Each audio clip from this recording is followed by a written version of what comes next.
In the heart of an unrecognizable frozen city, where all infrastructure has completely collapsed and every mode of transportation is at a standstill, an urgent report comes in. Earth has rapidly entered a new ice age. Braving the intense cold, a courageous correspondent struggles to deliver the news, his microphone freezing more with each passing second. He informs the world that global temperatures will continue to plummet with no end in sight. But he urges the public not to give up hope. Balling his fist, he projected confidence that the government had not forgotten about its citizens in these tough times. That as long as they stand together, the people of this strong nation will overcome this daunting crisis. Just as he was about to spiel more unity propaganda to quell the masses, a whole-ass frozen airplane made a crash landing in the middle of the city, plowing through the reporter and his whole crew. A man watched this final shot of the last news broadcast covered by the remaining TV station in the country. He watched it on a miserably frozen screen. After that plane crash landed on top of the remaining news network team, the TV finally cut into static. No more overcast news coverage of what's happening outside. The room of our protagonist, Han Feng, painted a picture of someone who tried to fight but finally gave up. He did not even bother cleaning up the mess of what little supplies he had left. The area around his entrance is filled with boxes of useless stuff and dwindling provisions. Outside, someone had been knocking quite hard and calling his name in a panic.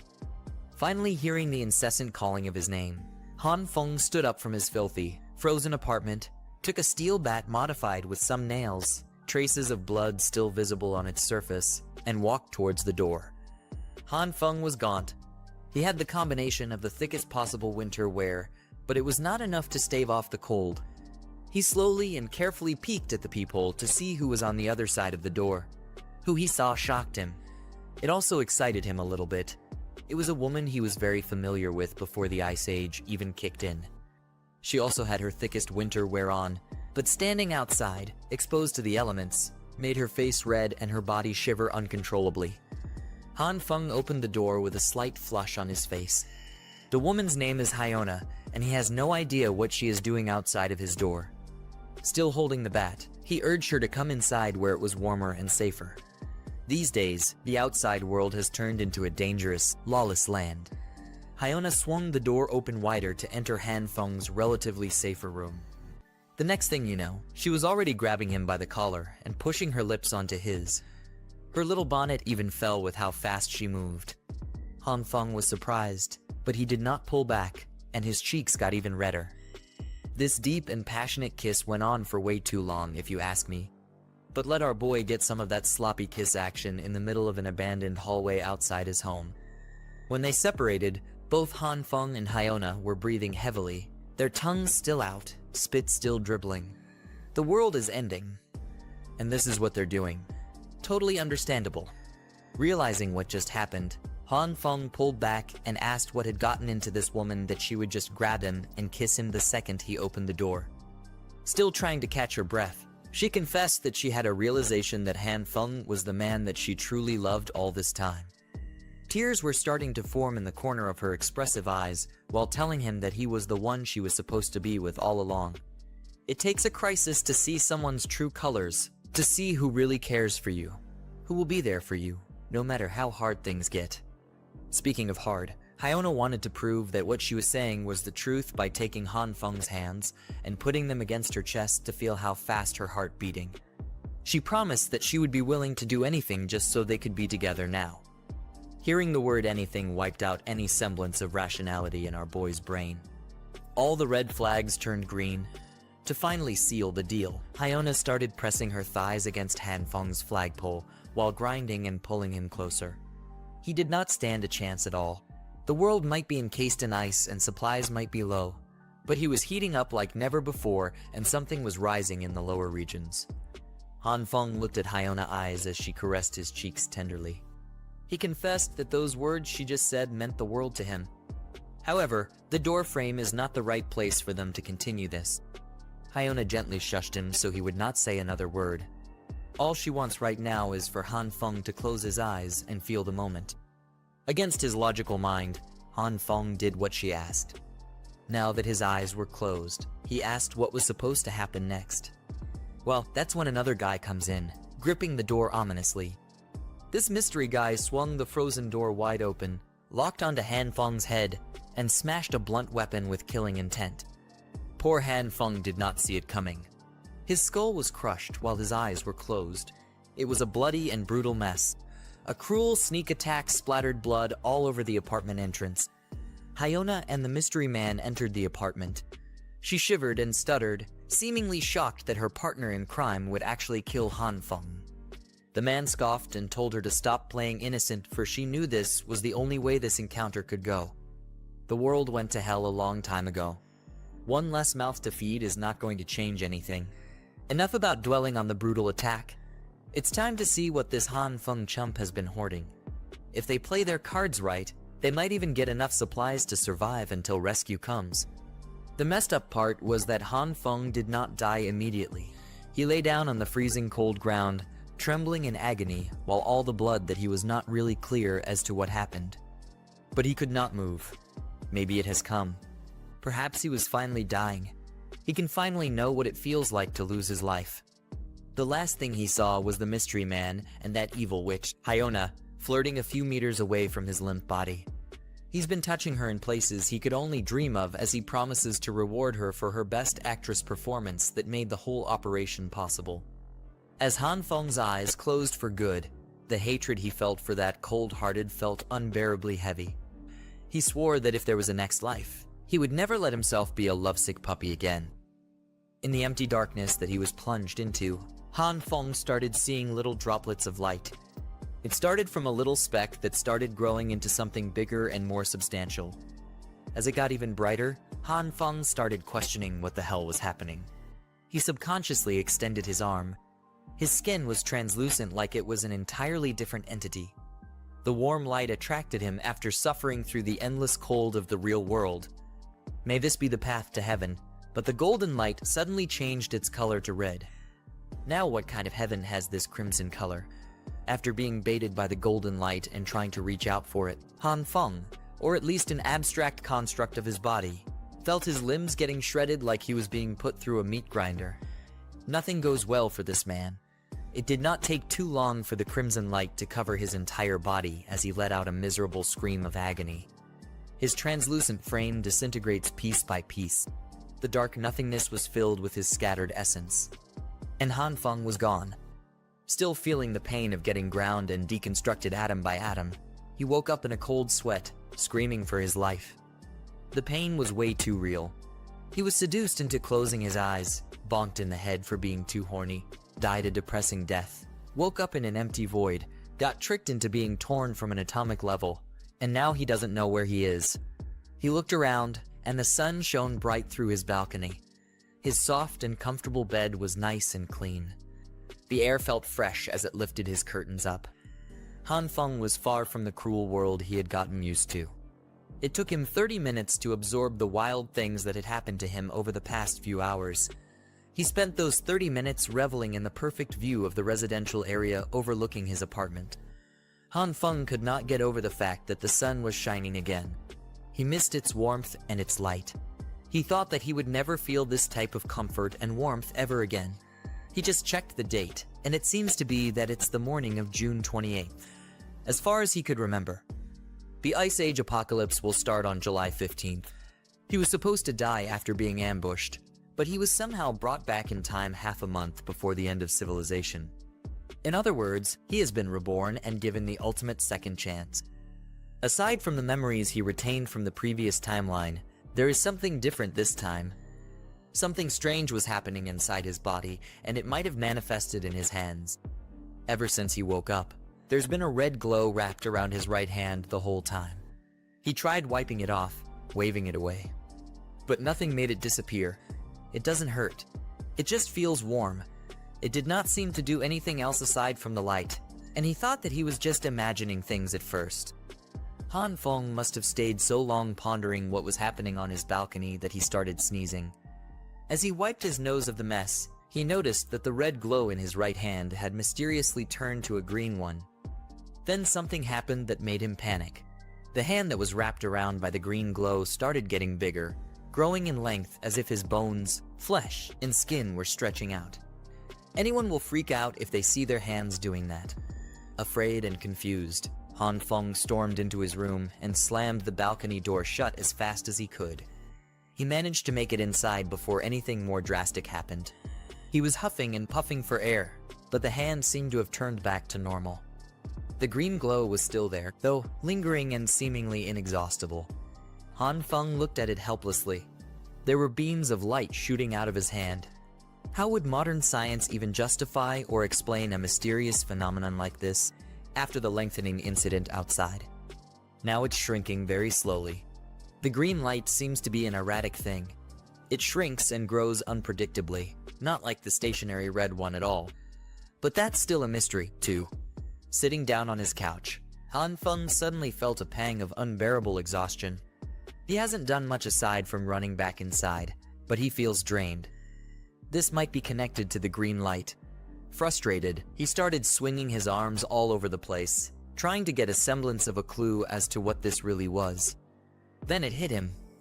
Isn't this just like those Manhwa stories that he loves to read? He immediately sprinted to the kitchen and grabbed his sharpest knife. In those Manhwas that he loves, the protagonist always starts their stories by being reborn. Just like them, maybe he will gain cheat-like powers. He wanted to test this out by grabbing the coolest thing he could imagine and posing with it. After a few minutes of waiting for something to happen, anything to change, Han Feng just scratched his head in shame as the sharp knife did not react with the light in his hand at all. He was so busy trying to find out if he had some fantastic cheat-like powers that he neglected his exhaustion and the rumbling of his stomach. He's just starving at this point. Unfortunately for him, the Han Feng of the past, who's clueless about the coming apocalypse, is a lazy bastard who does not even have a single piece of edible food in his fridge. This was getting bad. He had never felt so hungry before. If he does not eat something soon, he will most probably pass out at any second now. He turned his attention towards the living room, where a clear jar of soybean snacks was just sitting quietly. These roasted soybeans were just some leftover snacks he got before the apocalypse. It's not exactly a complete and filling meal, but it will have to do for now. It should tide the hunger before he hits up the supermarket later. He grabbed one of the roasted soybeans, unconsciously using his right hand, momentarily forgetting that it had the mysterious green light wrapped around it. Han Feng was too hungry to think of anything else, so he tossed the soybean right into his mouth, hoping to get some type of food into his system. As soon as the bean hit his tongue, a smoky explosion occurred right in his face. The fog it created almost covered his entire upper body. Much to his surprise, he was now munching on a beanstalk. It looked as though the roasted soybean had sprouted inside his mouth. He could feel the roots on his tongue, and the stalk itself extended outward. He pulled it out, and the plant left an earthy taste in his mouth. Out of all the bizarre events he's been going through lately, this might be near the top. He was just about to snack on some roasted soybeans, and now this happens. Moreover, he does not feel tired anymore. It seems like that explosion on his face erased the hungry sensation he was feeling. Looking down at his right hand, the green light has vanished too. Maybe all of this has something to do with what happened to the soybean. He plucked one of the pods in the stalk and examined it carefully. Opening the luscious green pod, he confirmed that it was just an ordinary fresh bean sprout. Maybe this is the power that he was daydreaming about.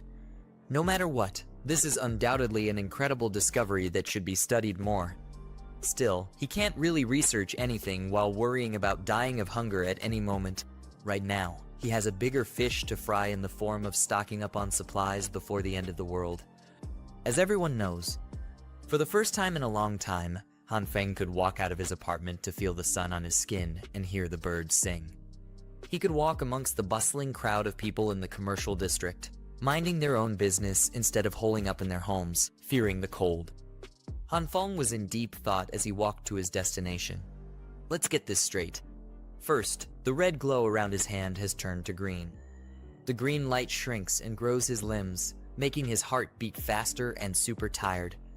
When he touched the soybean snacks, it sprouted into a whole stalk. Looking at his right hand with more questions than answers, he wonders just what kind of power has been bestowed upon him by who knows who.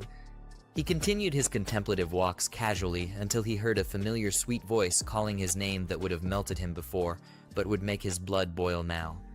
Han Feng did not realize it right away, and turned around to see who was calling him by name. It was that evil witch that got him brutally killed, Lee Hyona. She flashed her wide smile. Her makeup was on point, hiding her rotten personality. She asked if Hanfong was out shopping too. She even employed her expert witch tricks, appearing as pretty as humanly possible while commenting about how it's like fate that they ran into each other in this place. Hanfong hasn't really had the chance to digest everything that has happened yet. But seeing Lee Hyona out in the wild is starting to bring back the bitterness he held onto until his final breath. Lee Hyona used to be the goddess of his dreams for 3 long years. He was a simp that did everything in his power to make her happy. He did all that, knowing full well that he was nothing but just another fallback guy in the friend zone. No, he wasn't even in the friend zone. He was just a piggy bank.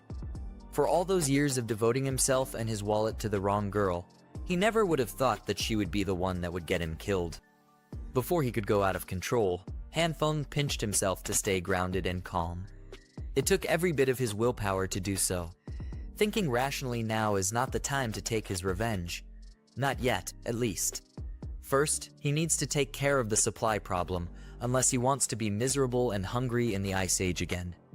Lee Hyona walked closer and waved her hand around his eyes while asking what he was spacing out for.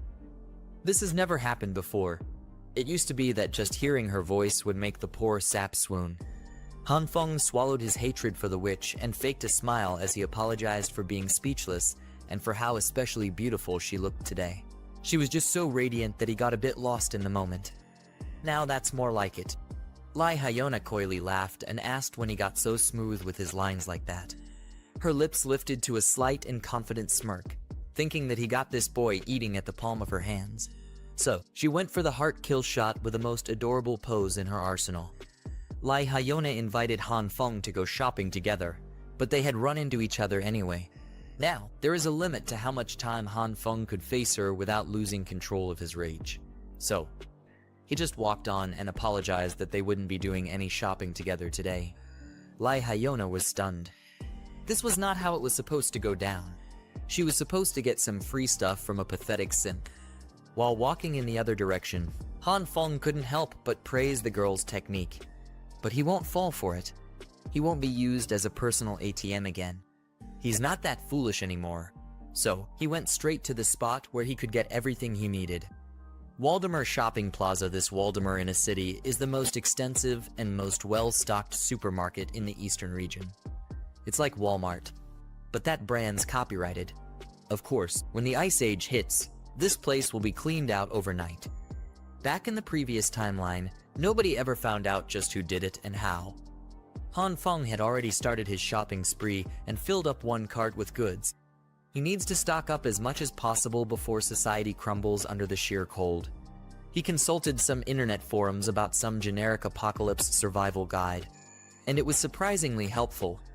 Scrolling through, he listed down the things he'd need, like food, winter clothes, medicine, daily necessities, fuel, tools, transportation, and even weapons. There's a lot to prepare. But he was so pumped to get some supplies that he forgot to take the more significant problem at hand. His personal wallet's current balance was a measly 15,000 yuan, equivalent to a little more than 2,000 ist. How was he supposed to secure a safe and comfortable life in the icy apocalypse with only this much? He's going to need a lot more cash for everything that he will need. At that moment, a message notification popped up on his phone.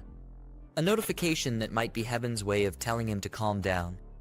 The message came from an organization called Money Jar Loans, congratulating him on his approved eligibility to take out a loan up to 168,000 yuan, or a little more than 23,000 USA. A light bulb dinged inside his mind. There was no need to panic when it came to funds. How could he forget that the convenience of technology had brought him an infinite money glitch? There are dozens of money-lending apps that require minimal requirements to get a loan approved for those who are desperate for cash. They're incredibly predatory, but burying himself in debt doesn't matter, as he won't have to pay them back after the apocalypse goes into full swing. Out in the commercial district, some lady was angrily kicking an empty soda can on the curb.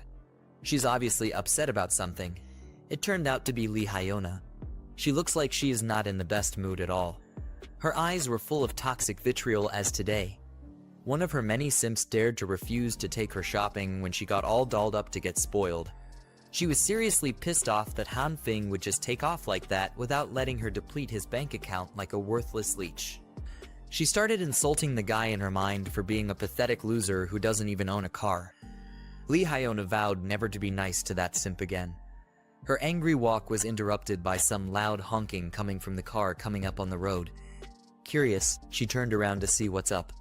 It looked like a brand new truck straight out of the dealership. It was still shiny and premium looking.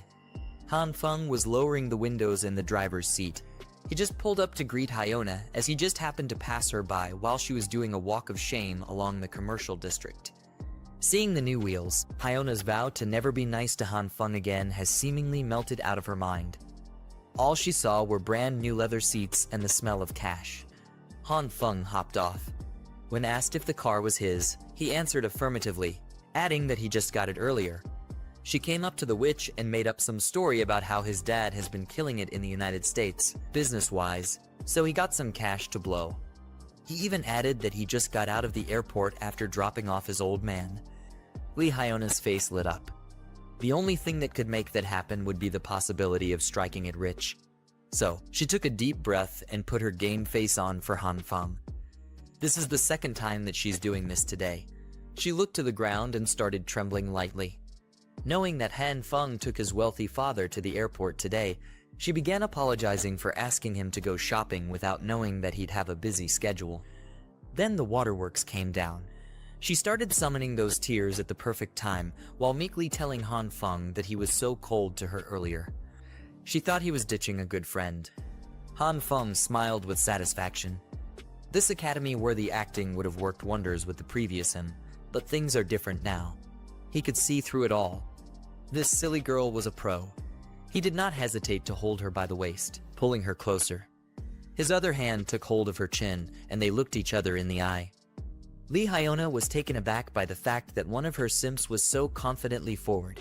Han Feng put on an acting masterclass himself, promising to never ditch her as she's way too important for him to do such a cruel thing.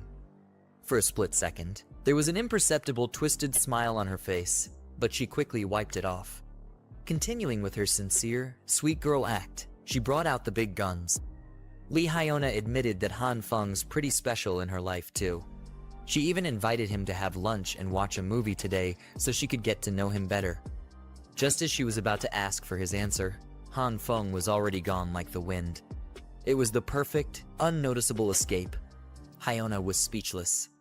Her heartfelt confession was actually directed towards nothing but air. Han Feng was already tinkering with the piles of boxes in the back of his truck. He was playfully complaining about how he still has to carry so many things and how busy his schedule is. Clearly infuriated that her attack did not land, Lee Hyona tried her best to keep her sweet girl composure as she asked why he bought so much stuff. He replied that this much is nothing special. He just grabbed some things he likes. To torment the witch even further, Han Feng lied through his teeth and enthusiastically told her that he got a present for the lady too. Not wanting to overplay her hand, Lee Hyona waved goodbye as she walked in the direction of her home. She smiled and said that she was looking forward to that gift. As soon as she turned her back towards Han Feng, her supposed biggest simp, a sly smile appeared on her lips, proud of how she dealt with her piggy bank. On the other hand, Han Feng was just having fun messing with the witch. Knowing this woman, he knew that he couldn't let her find out about his little stockpile of supplies. All this stuff will be his ticket to surviving the apocalypse after all. Lee Hyona will just have to wait for her turn. Once the world ends, Han Feng will make sure that she gets what's coming to her. That mystery guy who bashed him on the head too. His anxiety about the incoming inevitable collapse of society is starting to melt.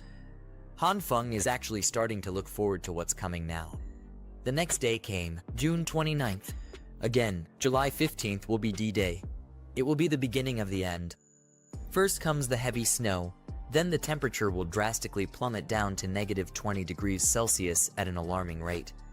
Over the next month after that, temperatures will continue to gradually drop day by day, reaching lows of up to -70 degrees Celsius. At that point, the world would be encased in ice and snow completely, making it almost impossible to go outside. The first thing that Han Feng secured was his bountiful food supplies. Aside from the sheer volume of stock, he also needs everything packed and sealed securely. He can't let the neighbors sense that something's going on. They can't suspect that he's hoarding copious amounts of food. This was tiring work. Some of the sensitive supplies had to be moved at night when no one was around. Han Feng doesn't trust anyone enough to help, so he has to do it on his own. Once the apocalyptic ice age starts, the power grid will be extremely unstable. That's where his newest purchase shines. A heavy-duty generator plus enough fuel to keep it running for a whole year at the very least. With power secured, he now has to consider the fatal consequence of the building's heating system stopping. He had to call in some specialized contractors to modify his home for independent heating. Han Feng also ordered some reinforced doors and windows while he was at it. He needed a dedicated room to store all the supplies that he had hoarded, so he used an empty bedroom for all the essentials. By the time he finished preparing everything listed in his little notebook of survival, it was already July 14th. Just one more day before the temperature plummets and everything descends to chaos. Next up on his list is the main event that he's been postponing out of uncertainty all this time. It is time to buckle down and actually study his mysterious ability. Han Feng made a home-cooked meal for dinner while pondering his survival in coming Ice Age apocalypse. When things get hard, relying solely on the supplies he has accumulated won't be enough. But he has a possible answer to this problem. His power to manipulate plants in some mystical way might be his only hope for a sustainable future. The meal he cooked featured soybeans as its main ingredient. That's right, the same beans he conjured from a single roasted snack using his ability. He racked his brain and tried so many gestures and possible triggers, but the lights hadn't come out yet. The activation is so random that finding the right trigger is nearly impossible. For now, it is time for a risky taste test. He needs to make sure the food conjured by his abilities is edible. Who knew that trying some beans would be so nerve-wracking? Han Feng got through half the plate of his beans with no apparent problems at all. Even the soy milk passed the taste and safety test. While chewing on his lunch, the confirmation that his ability could provide edible food was game-changing. At least this proved that he has the ability to theoretically spawn food. The next step is the harder and more trial and error-based one. He needs to figure out how to actually use the red and green lights, and make them appear according to his will. So far, he has only tried it on soybeans, but what would happen if he could use it on other things? Opening his newly stocked fridge, Han Feng steeled his resolve to experiment and see if his ability would work with other plants too. The testing period stretched from midday until the sun was about to set. Han Feng did not know that as he passed out in the middle of experimentation. As he slowly opened his eyes, he noticed that he was gripping something tightly in his right hand. A green vegetable of some kind. A massive broccoli. Slowly getting up from the floor, he could not be bothered by the absolute mess that was in his kitchen as the pain in his head was hellish. It felt like something was pounding from inside his skull. He has to take note of this sensation in the future.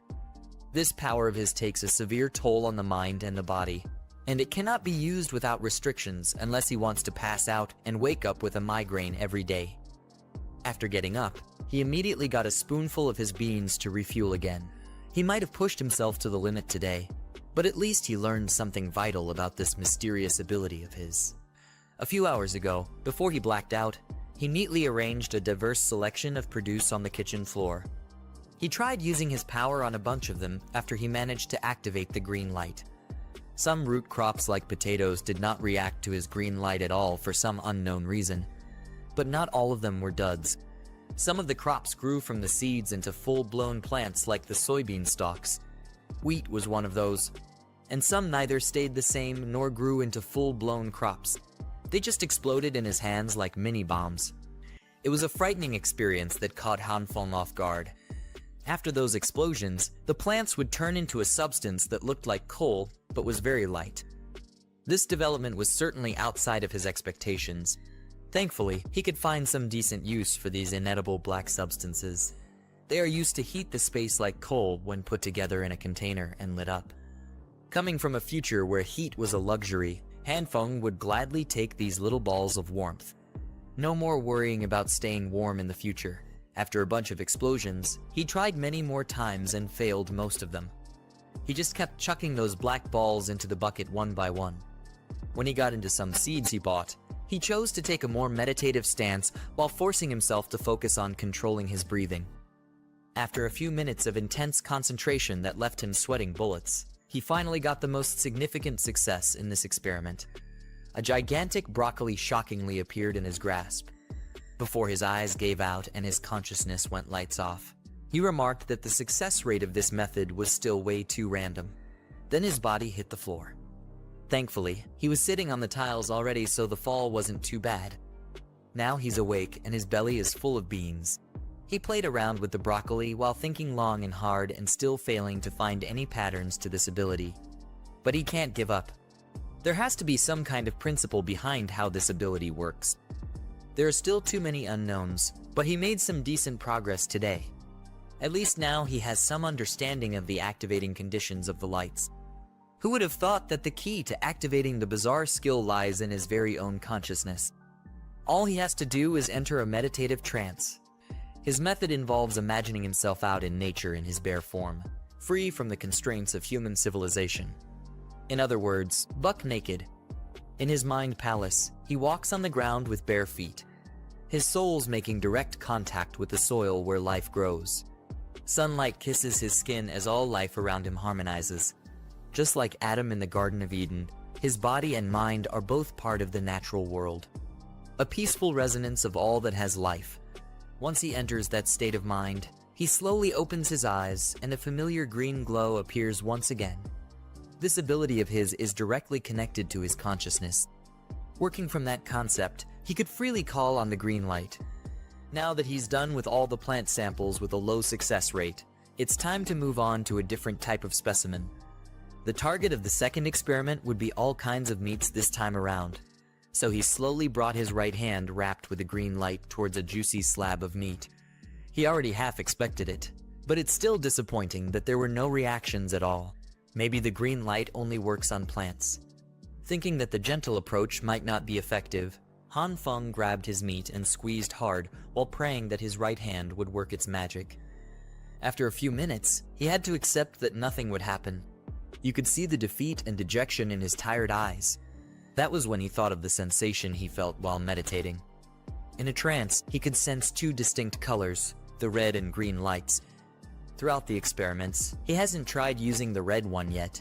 Grasping the primary trigger function of his ability, he only has to concentrate on bringing that red light out of his consciousness. While still holding the meat, he closed his eyes and tried to reach for the other ability lying dormant inside his system. After a little while, a spark of red light finally made an appearance on his right hand. With that initial spark, the glow swiftly wrapped around his hand. Surprisingly, it also wrapped around the piece of meat. It looked like it was creating some sort of bubbling reaction at the meat's surface. A few seconds of intense concentration later, Han Feng opened his eyes to a putrid pile of hardened dark red sludge that looked like it came right out of hell as the red light subsided. He immediately threw that vile thing on the ground out of sheer disgust. You would undoubtedly do that too, in his position. Realizing that this disfigured sludge might provide some valuable insights, Han Feng crouched on the ground to observe it. He poked the thing, and it was a little squishy. So, this is how meats would react to the red light. It might look revolting, but the texture and overall feel point towards the possibility that the meat got cooked or something. Was this really all the red light can do? Heat things up? Stoves and pans could do the same thing, and they could produce more appetizing meals than whatever the hell this is. Han Feng refuses to believe that's all there is to it.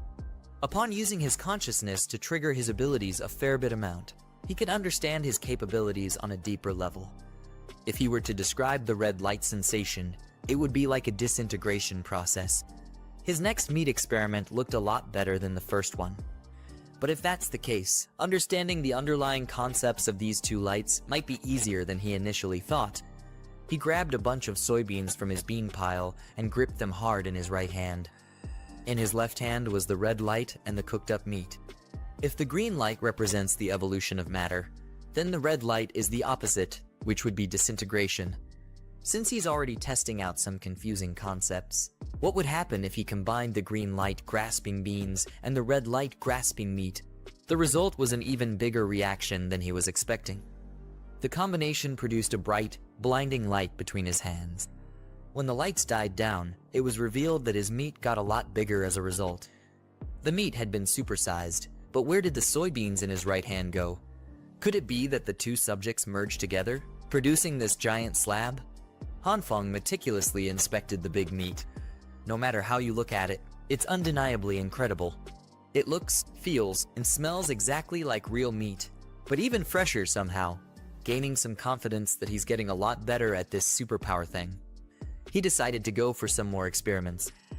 After a few hours, he was back to square one once again. His kitchen floor was filled with charred remains of meat and crops. He frustratedly threw a tantrum and everything he tried failed miserably. Getting all that exasperation out of his system, Hanfeng sat up and took a deep breath. He'll just pause the experiments for now. He can always just take his time to figure out its deeper intricacies later.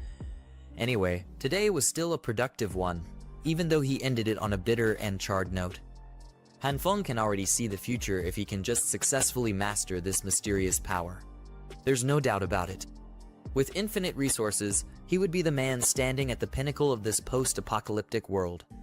It's his dream, so he could put some sweet muscles in his image. Speaking of power, he might have forgotten one of the most important aspects of survival. Food alone is not going to cut it in the coming days. He will be completely vulnerable with all this loot if he doesn't have a decent weapon to defend himself. He swiftly took the various crops littered around his floor.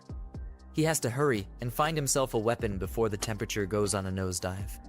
Looking out the window, it seems like the initial stages of the apocalypse have already started. Snow is beginning to fall from the skies. It's here.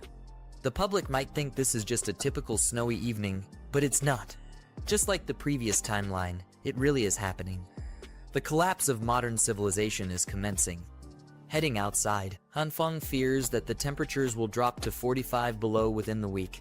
He needs a gun and fast. But buying a gun in this country is illegal. And he doesn't exactly have any connections to the criminal world. That's when he overheard a scandalous man yelling and boasting that he's a construction guy with millions riding on every project. The dude was bragging to a passerby that he knows the infamous Lao Wang from the Shigang Lida group. They're so close. They're practically brothers. Hanfeng thinks he's seen this thug before. A dumbass with an exaggerated fashion style, blinged out with jewelry of questionable authenticity, and over-the-top streetwear. A guy who offers everyone cigarettes for some reason. Around this area, people refer to this bleached-haired, cigarette-loving thug as Homeless Joe. Homeless Joe's real name is Lai Zi. He likes it when people call him Brother Lai, and he lives in Hanfeng's neighborhood. He's reputed to be in charge of contracting projects and knows everyone around the area. If you offer him some cigs, he won't accept any other brands as he only smokes Huazi. Other brands make him cough. He's always helping his big brother with projects and looks forward to going to saunas. In reality, this bum does not have a proper job. But he always acts so busy. You often see him walking around while on a call, shouting out deals worth 20 million or 10 million as if he wants everyone to hear how successful he is. The guy is a deadbeat, but Hanfeng can see that maybe Homeless Joe has the necessary connections to get what he so badly needs. So, he approached the thug, referring to him as Brother Lai and saying that it's been a long time since they have seen each other. Hanfeng waved with an awkward smile as he was uncertain how this guy would respond. Brother Lai annoyedly asked if they knew each other as he walked closer. Being younger than Lai, he introduced himself as Zio Han, kind of like saying little bro. He swore that they'd met a while ago, so I must have forgotten. The thug complained that he's been swamped with work lately, so he can't be blamed for his bad memory. But he was pretty receptive to talk. Hanfeng was being overly cautious as he was about to ask for something very illegal. He surveyed the area, looking from left to right to make sure that no one could hear what he was about to say. Then, he came up to Brother Lai and directly asked for the weapon that he needed to defend himself in the coming days. Lai jumped in fright and asked what he would need a gun for. That's not a good sign. Feeling like a guilty criminal, Hanfeng still had to push through this as he couldn't think of anyone else who could help him with his problem. Lai started speaking seriously, wanting to clear something up before they got any further. He insisted that his organization does not engage in any illegal activities and that guns are serious business. He hinted that he had the connections for it, but he was not one to mix ordinary people up with something dangerous. Han Feng pushed the thug's questionable Louis Vuitton bag out of his face and insisted that Brother Lai got it all twisted. He was just inquiring about some firearms for self-defense, as he has been involved in some nasty personal grudge. And so, Han Feng started lying his ass off with a story that he was making up as he spoke. According to him, one day while riding his bike to work like usual, he ran into an old man who was just spitting everywhere on the bike line. It was so gross. And to make matters worse, the wind carried one of those disgusting globs of spit right into Han Feng's face when he was just minding his own business. Angered by the revolting old man, Han Feng threw his bike to the side and confronted the old man. What did the bastard do, you ask? The asshole decided to spit on him again while he was airing out his grievance. He could not take it anymore and brought down some street justice on the disgusting old man. He gave the guy a good old beating in the middle of the road with everyone watching on the sidelines. As the old man left with his clothes tattered and his face messed up, the bastard swore that he would get back at Han Feng for this humiliation. The very next day, that old man was patched up and waiting for Han Feng on the usual bike route. This time, he had some goons with him. They beat Han Feng up quite badly and threatened to do it again if they ever saw him anywhere. His clothes were a mess. His face was bruised and his body was wounded. He has never been so humiliated in his life. That is why he wants a weapon for self-defense. That's the long and short version of it. That's the story he could come up with on the spot, and it looks like it was a very effective one. Brother Lai was fuming in anger as he imagined the nasty old jerk spitting on the road and hitting Han Feng. Such uncivilized behavior should not be tolerated. That's not really the point of Han Feng's story, but at least he's getting somewhere. Brother Lai tapped his shoulders and assured him that this vendetta would be taken care of. He assured Han Feng that he's got our boy covered. He will just make a call to his big brother right now, and they'll fetch that gun. Han Feng was starting to doubt if he made the right decision in approaching this guy. With all that tough talk, Brother Lai invited him to go to the station and hop on the bus with him. His excuse was that his Panamera was being serviced in the shop, so he couldn't drive to the headquarters. Han Feng assured him that transportation wouldn't be a problem. He has his car parked right to the side, after all. The brand new vehicle immediately caught the eye of this hype beast bum. On the drive over to his big brother, Lai could not stop going on and on about how Han Feng is living the good life and asked how much this new ride costs. It was about $700,000 of borrowed money. As he casually gave directions to turn left at the next intersection to reach the alleged office, Brother Lai kept on snapping pics of himself sitting in the new leather seats. His social media handle was Handsome Spicigai, and tonight's post was a picture of his dumbass face with a caption complaining about how his SUV seat is still too hard to sit in on, account of it being new. They pulled up to one of the seedier parts of the city. Some tough-looking guys were camped outside, complaining about the messed up weather. You can't blame them, though. It went straight from summer to hardcore winter overnight. Seeing some crisp-looking wheels pull up, everyone turned to whoever was about to exit that car. Seeing that it was Lai Z, they flocked towards him to ask what was up. Brother Lai just told them that he had some stuff to handle with Boss Liu. The other thugs assumed that the new Tiger SUV belonged to Lai and started hassling him about the price tag. Lai did not deny it at all. He even proudly boasted that he had spent 700 grand for the car. Han Feng was not upset, though. Bragging that you own the car so confidently while the actual owner is standing nearby is kind of a goated, shameless move. As soon as they entered the establishment, the one known as Boss Liu, a hardcore gangster-looking man, came out upset that Big Mouth Lai would disturb him so late in the evening.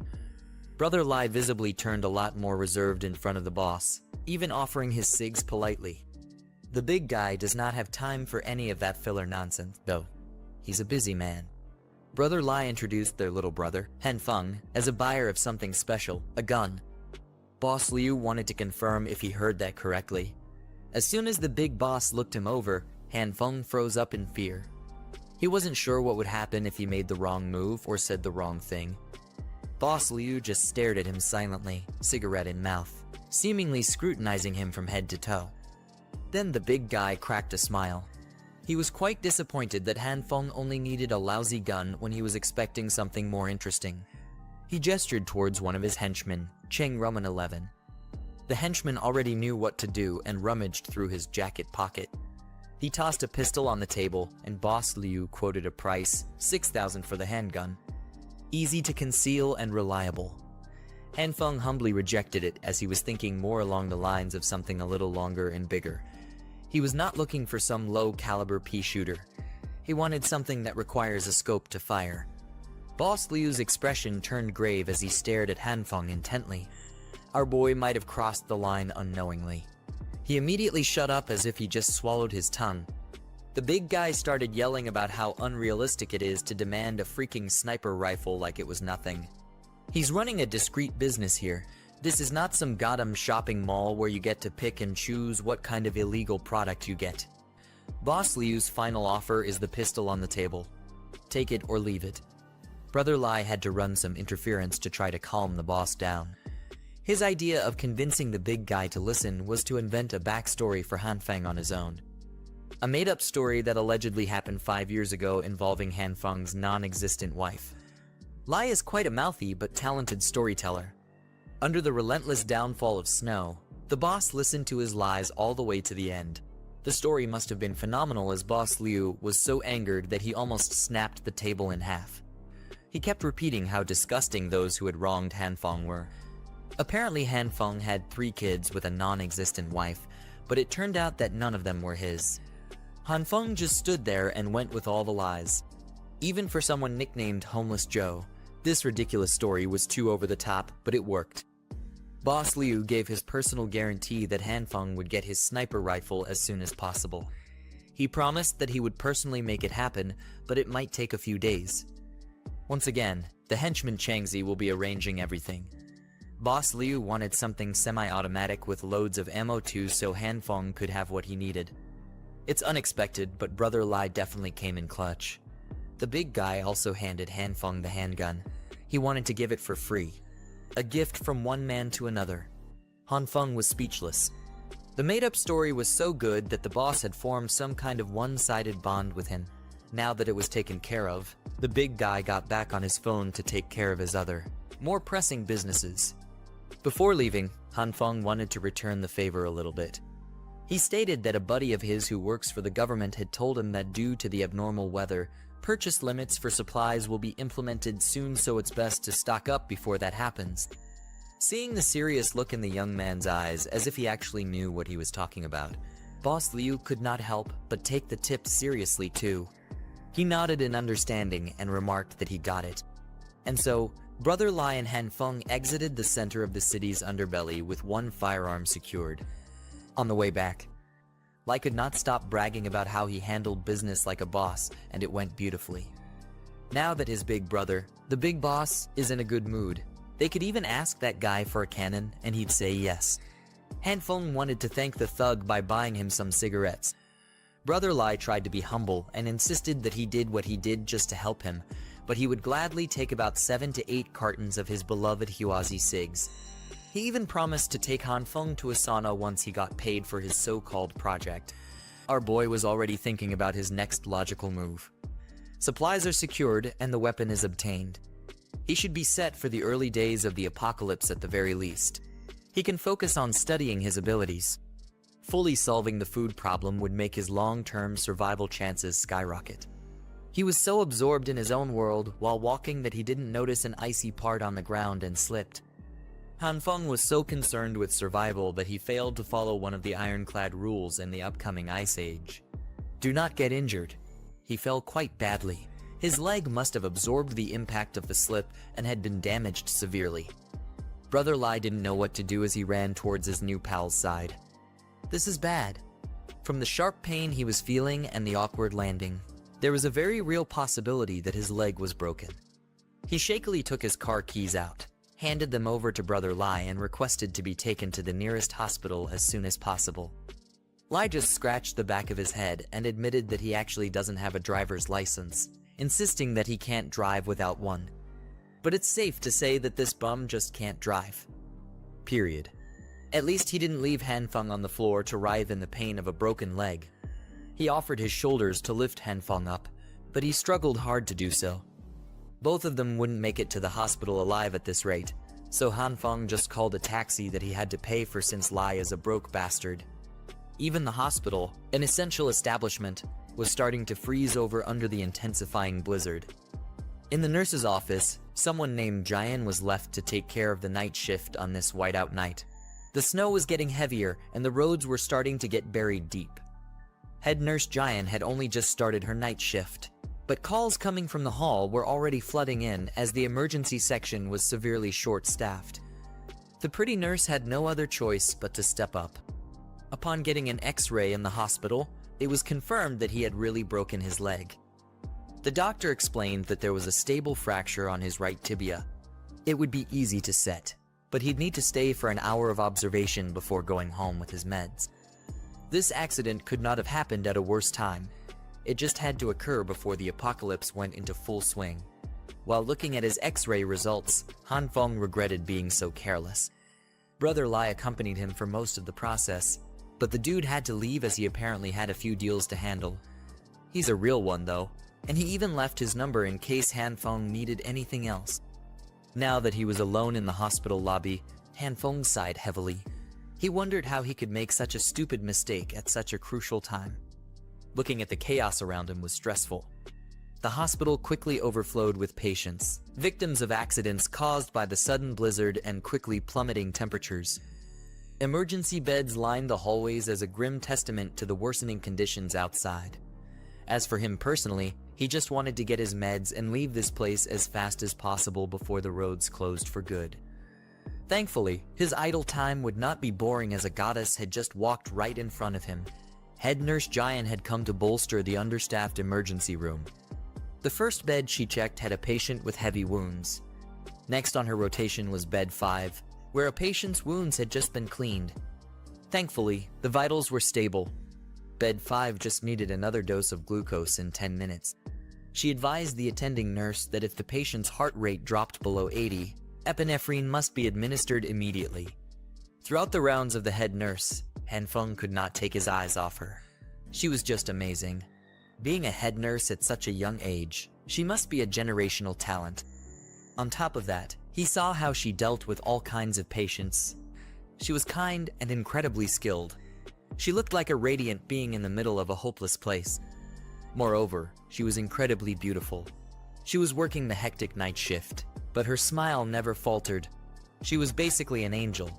He was so enamored that his eyes accidentally traveled to some ungentlemanly areas. Hanfeng immediately averted his gaze out of respect. But head nurse Jian was just way too unaware of her surroundings. A real airhead.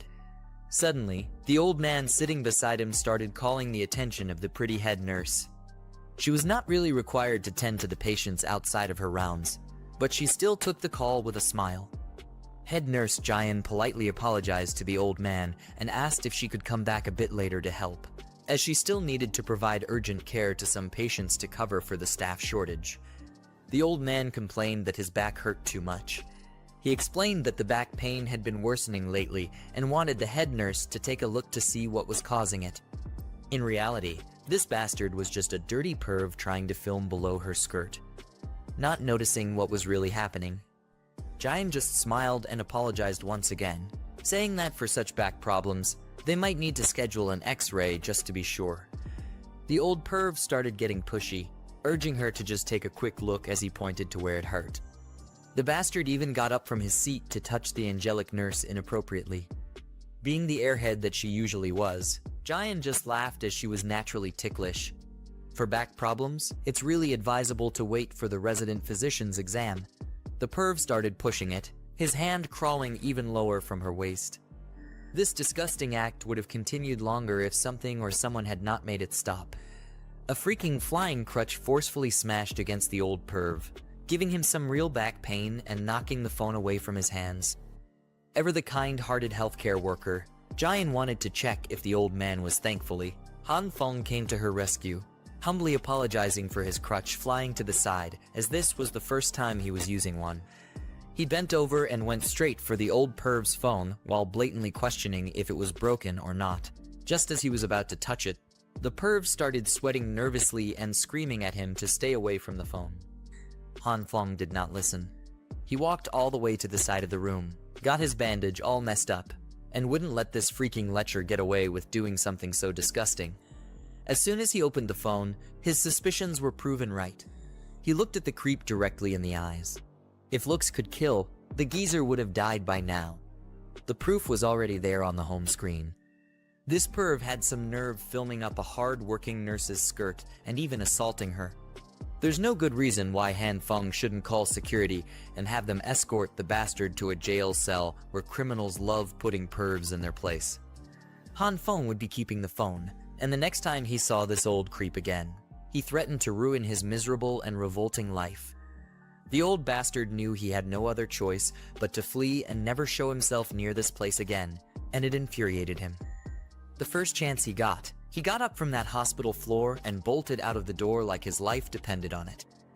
Meanwhile, head nurse Jaeon was just confused as to how someone complaining about severe back pain could run so fast. Han Feng was shocked to see a first-hand display of the most comically naive person he had ever met. He decided to show her what the old fart was doing with the phone, filming up her skirt. Based on her reaction, she really did not notice anything wrong going on. Han Feng handed her the phone with the video footage, so she could decide whether to wipe it or call the cops on the owner. He also reminded her to be more careful, so people like that perv wouldn't take advantage of her kindness. She smiled with the brightness of 1,000 stars, and then asked if Han Feng's leg was supposed to be injured. The adrenaline from catching that old perv in the act must have numbed the pain from his broken leg. But now that it was dealt with, the pain came rushing back in, and he screamed in agony. Thankfully, head nurse Jaeon was an expert when it came to mending these types of injuries, and quickly set the casting back in place. She looked at him and asked if it still hurt. Han Feng thanked her for dealing with his broken leg, and now it didn't hurt at all. At that moment, it was as if only the two of them existed in the crowded room. Jaeon returned the gratitude as she promised to never let such bad guys get away with messing with her anymore. She would punch them really well from now on. Han Feng just wanted her to be more aware of her surroundings. Seeing as she was letting his broken leg and feet touch her front pillows, it seemed like she had not learned anything at all. She was still as clueless and unaware as ever. While Han Feng's head was in the clouds, another nurse called for Jaeon as her help was needed on the emergency beds. Before going back to her rounds, the angelic head nurse reminded him not to forget to come back in a week to get his leg checked again. Han Feng promised that he would, but making any plans a week from now was unrealistic. He just smiled, helplessly, for only he knew what was really going on in the world. He took the crutch that he smashed against the old perv and limped his way out of the hospital. Han Feng just accepted the fact that he wouldn't be able to see her ever again. The next day came, and the blizzard had not stopped. It had gotten even stronger instead. It had essentially frozen all infrastructure and services, making just going outside a dangerous challenge. On the morning news, emergency weather reports kept coming in about how, within the next 24 hours, all regions of the country would be experiencing heavy snowfall and a sharp drop in temperatures. Bizarre reports from overseas correspondents showed that temperatures were plummeting in every corner of the world. Dubai, Egypt, the Amazon basin, and places that should not be experiencing this type of phenomenon were seeing their landmasses buried in thick blankets of snow. The nation's experts, along with specialists from 46 other countries, were rushing to the United Nations to discuss the cause of the anomalous weather. Every network kept echoing that the experts said this severe cold snap wouldn't last too long. They always ended their news reports with a public service announcement to pay attention to disaster warnings and follow arrangements made by the local government. They kept reminding citizens to remain calm, avoid spreading or believing in unfounded rumors, and refrain from hoarding supplies and panic buying, as the disaster would soon pass. Warm, cozy, and sipping wine inside his decked-out home, Han Feng clicked his tongue. The government and media just kept lying through their teeth, feeding the public BS to maintain order. If he hadn't died and come back to life already, he might even believe them. But this time was different. He was well prepared for everything that was about to come. Supplies were fully stocked. The house was reinforced, and the heating system was working flawlessly. He had been so well prepared that there was nothing to worry about for the immediate future. His phone started buzzing incessantly with messages from the Happy Housing Complex residents group chat, discussing the weird weather and how the snow was already making the roads unusable. Everyone was clearly clueless about what was happening, but not the member nicknamed Mysterious Person. Whoever this was demanded everyone's attention to inform them that the snowstorm wasn't caused by normal weather patterns, but by something within the Earth itself. Mysterious Person proclaimed that everyone should heed his words as the Ice Age apocalypse was about to begin. No one was more shocked after reading those messages than Han Feng. Who the hell is this mysterious person, and how do they know anything about the apocalypse? After seeing the enigmatic messages from the mysterious person in the housing complex group chat, Han Feng made a mental note to be mindful of this guy. Meanwhile, the rest of the residents were complaining and demanding the property management team do something about the snow buildup. Most of them were starting to run out of supplies and were worried that the supermarkets would be emptied out. At this point in time, the Happy Housing Complex residents group chat was like an amusement park hinging on a very delicate balance. Most tenants were putting pressure on the property agents to get out and give them an explanation for why they couldn't restock essentials due to the inaccessibility of roads. The property management team was not even at fault here, but they still apologized for not being able to take any steps on account of the raging disaster. An admission of incapability made the tenants even more aggressive. Thinking that the management was useless, they demanded that the team refund their fees. Han Feng was in the middle of this heated discussion. He knew that this was a completely meaningless fight, as the snowstorm wasn't something humans could deal with. Thankfully, another person stood out from the crowd. His voice to stop the fighting pierced through the loud chaos. It was the glasses-wearing owner of Unit 61111204. He explained that with the snowstorm being so heavy, clearing it out would be useless as it would build up again after a few hours. So instead of fighting, maybe everyone could help clear it out. If they had done that, instead of bickering, they would have been able to go out long ago. He added that the property management team was just humans. They were also helpless in front of an abnormal natural disaster. He asked the tenants if they were just looking for someone to take their frustrations out on.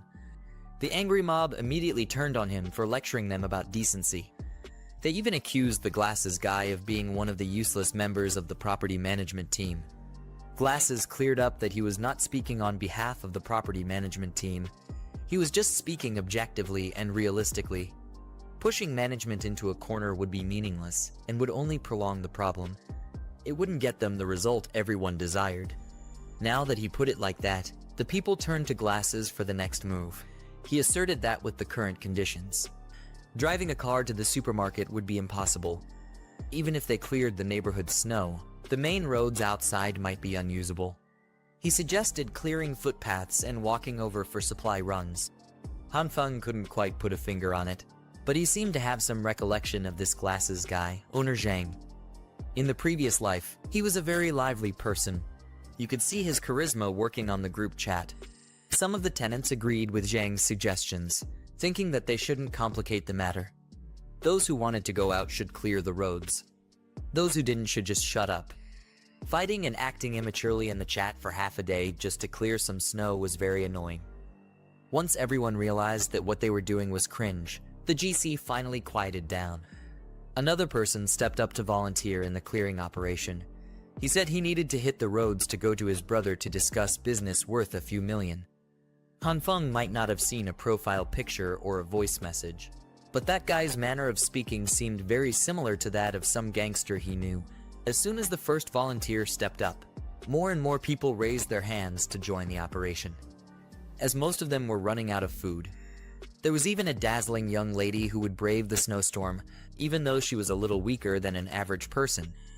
As for that witch, Lai Heiana claimed that she had the flu over the past 2 days, but she would still love to go down and help with the neighborhood. Han Feng was unimpressed, to say the least. He might be the only one who could see through the good girl act. Most of the men in this neighborhood knew her and would fawn over her. Some white knight immediately butted in and insisted on volunteering for her sake, when a decent amount of her fans stepped up to the plate. She thanked them for going through the trouble of cleaning up a footpath. Tired of this BS, Han Feng got out of that group chat with annoyance. But he had to admit that when it came to putting on an act, Hyun was really an expert. With just a few taps of a button, she could manipulate multiple men to do her bidding. As for Han Feng, Lee Hyuna was using a little more personal touch. She had been bugging him to chat. Ultimately, she just wanted him to get her some food from the supermarket if he was going. She really was a master of her craft. Her innocent request was accompanied by a cute photo in her bed. She even had her feet in the frame for all the freaks out there. Han Feng was actually very impressed with the commitment. In these catastrophic weather conditions, the witch was still wearing so little to try and seduce him. She could really turn a lot of men into errand boys with that. Now was the fun part. Han Feng could reply to her advances however he wanted. Well, whatever he sent back must have been some awful crap, as Lee Hyuna tossed her phone and stepped on it hard in anger and annoyance as soon as she saw it. Today would make it the third official day since the snowfall started. The temperature had reached -20. This could be regarded as the early stage of the apocalypse, a time when most buildings of decent quality still had central heating systems running. They still had the internet, and everyone was still going on with their daily lives as usual. They just needed to stay inside, just like COVID times. Han Feng had been scrolling through videos and TikToks to pass his time as well. Based on his page, it looked like we had a certified man of culture. It had only been a few days, and he was already getting bored with the mindless indoor activities. It looked like his most significant problem in this apocalypse would be learning how to endure loneliness. It also didn't help that his leg was a broken mess. A broken bone would need at least a few months to completely recover. Just like us, Han Feng's boredom always led back to watching videos on the internet. He came across a gruesome broadcast in the scientific column about a man who got into a brutal accident. After doctors sewed up the man who jumped from the 15th floor, they discovered that his damaged internal organs and bones started regenerating. This clickbait news story gave Han Feng an idea. It's one that he really should have come up with a lot earlier. Why had he not thought of using his newfound powers on himself?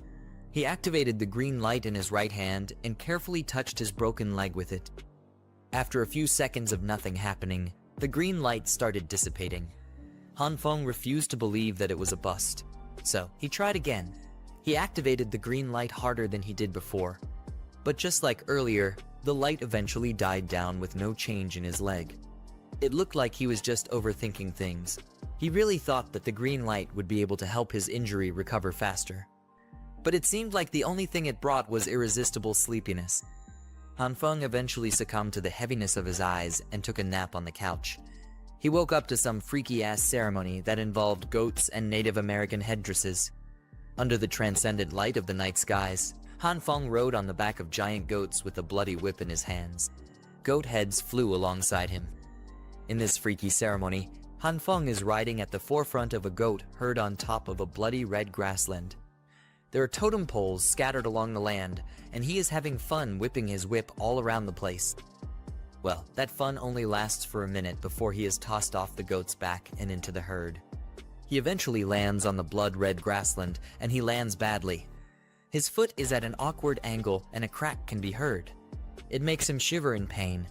To come from the absolute freedom of riding goats in the grassland to being immobile on the ground is quite jarring. To make matters worse, one of the goats starts licking his broken leg.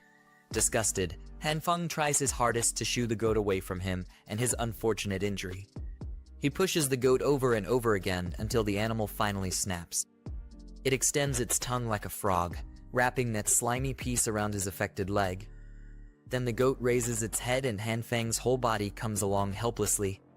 While feeling the slimy saliva running down his leg, he also starts feeling the warmth of the green light wrapping around his injury. Han Feng eventually wakes up from that bizarre nightmare that involves a lot of goats. He is sweating and screaming. The dream is just too immersive, while he labors to catch his breath. He wonders just what caused that hideously messy dream. Well, the answer presents itself quite loudly. His broken right leg still has some leftover green light aura surrounding it. Furthermore, Han Feng senses a certain lightness in his limbs. He promptly takes off the bandage wrapping around his injury and tosses it to the side. Han Feng excitedly steps on the floor and carefully puts more weight on his right leg. He is pleased and surprised to confirm that the injury does not hurt anymore. He is fully healed for some reason. This should mean that the green light could also help with self-recovery, right? But could the healing process only take place while he's sleeping? There is only one way to find out, and that's by trying it out again in a localized body part. He shakily takes the sharpest kitchen knife he has and slowly puts it up against his other hand. Stealing his resolve, Hanfeng cannot even watch while the blade's edge touches his flesh. He only needs a little prick, but the wound he makes on his fingertip flows quite freely with blood. Not wasting another second with a bleeding wound, Hanfeng calls upon the green light to do its thing. Upon seeing the healing process up close and personal, Hanfeng smiles to himself. He understands now. He has a real survival game changer in his hands. Outside the building, those who volunteered to clear up a footpath diligently worked together for the good of the community. Glasses Guy thanks everyone for participating in this difficult manual work. This Mr. Perfect even singles out the oldest of the bunch, Uncle Liu, and politely apologizes for all the trouble. Zhang Zuyu really knows what to say in any situation. Uncle Liu Guangyao just laughs and insists that he didn't do much as most of the actual work was done thanks to the Jin brothers. Those two, Jin Qinwen and Jin Qinwu, really went all out for the clearing operation. Some real hard workers.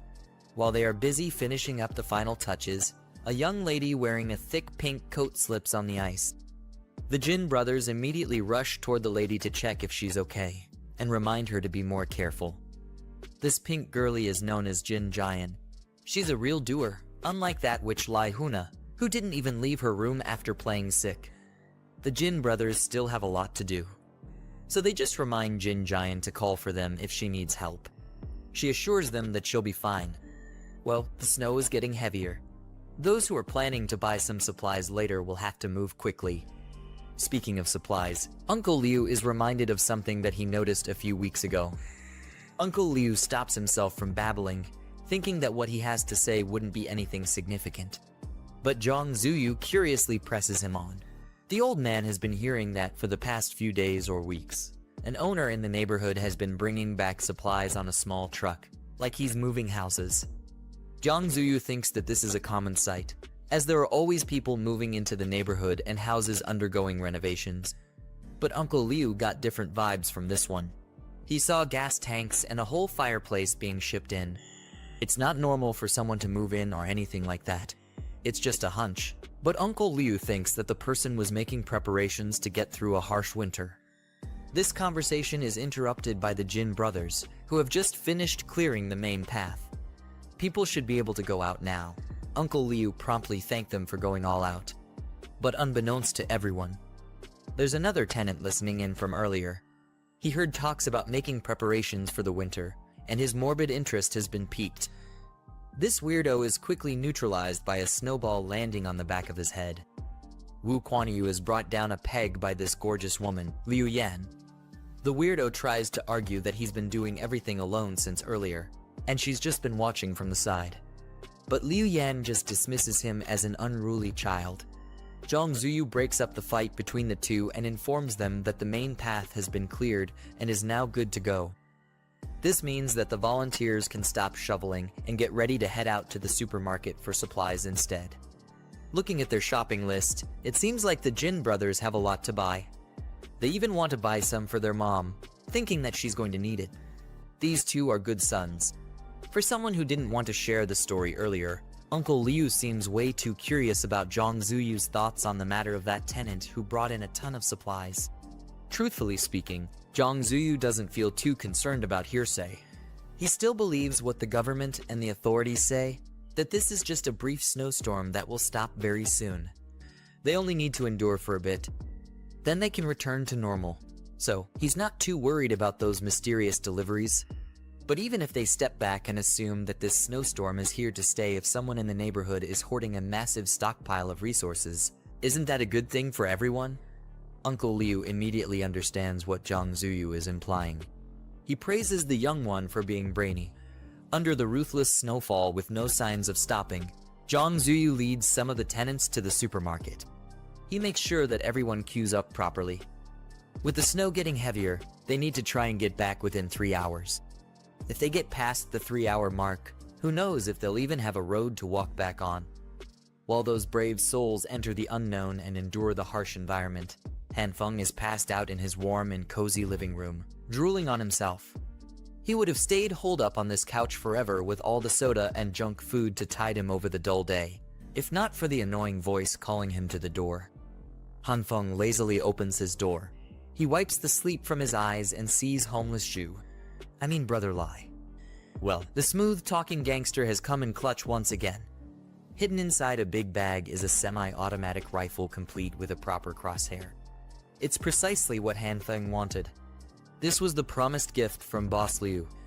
Brother Lai had agreed to bring it because he had stocked up on supplies beforehand and could now afford not to run around the city like crazy looking for supplies like most of the other citizens. But even so, Hanfeng was grateful to him for coming in this weather. Brother Lai also had some very interesting information that various rumors had already started to spread about. Last night, some unknown person had cleaned out the shelves of a supermarket in the Eastern District. And when the Boss Liu gang cleared their way out of the snow yesterday, they were met with nothing but emptiness in the supermarket. To Hanfeng, something like this seemed unbelievable. To completely clean out a huge supermarket in one night, who could be capable of such a thing? However, there was no doubt in Brother Lai's words, and it had definitely happened. Hanfeng was now beginning to realize that something even stranger than in his previous life was happening around him. It looked like he wasn't the only one who had gained superpowers. For a second, his thoughts were interrupted by Brother Lai. He advised Hanfeng to wear more warm clothes and be careful. After that, he said goodbye and left. Finally, our hero could be alone and think things over.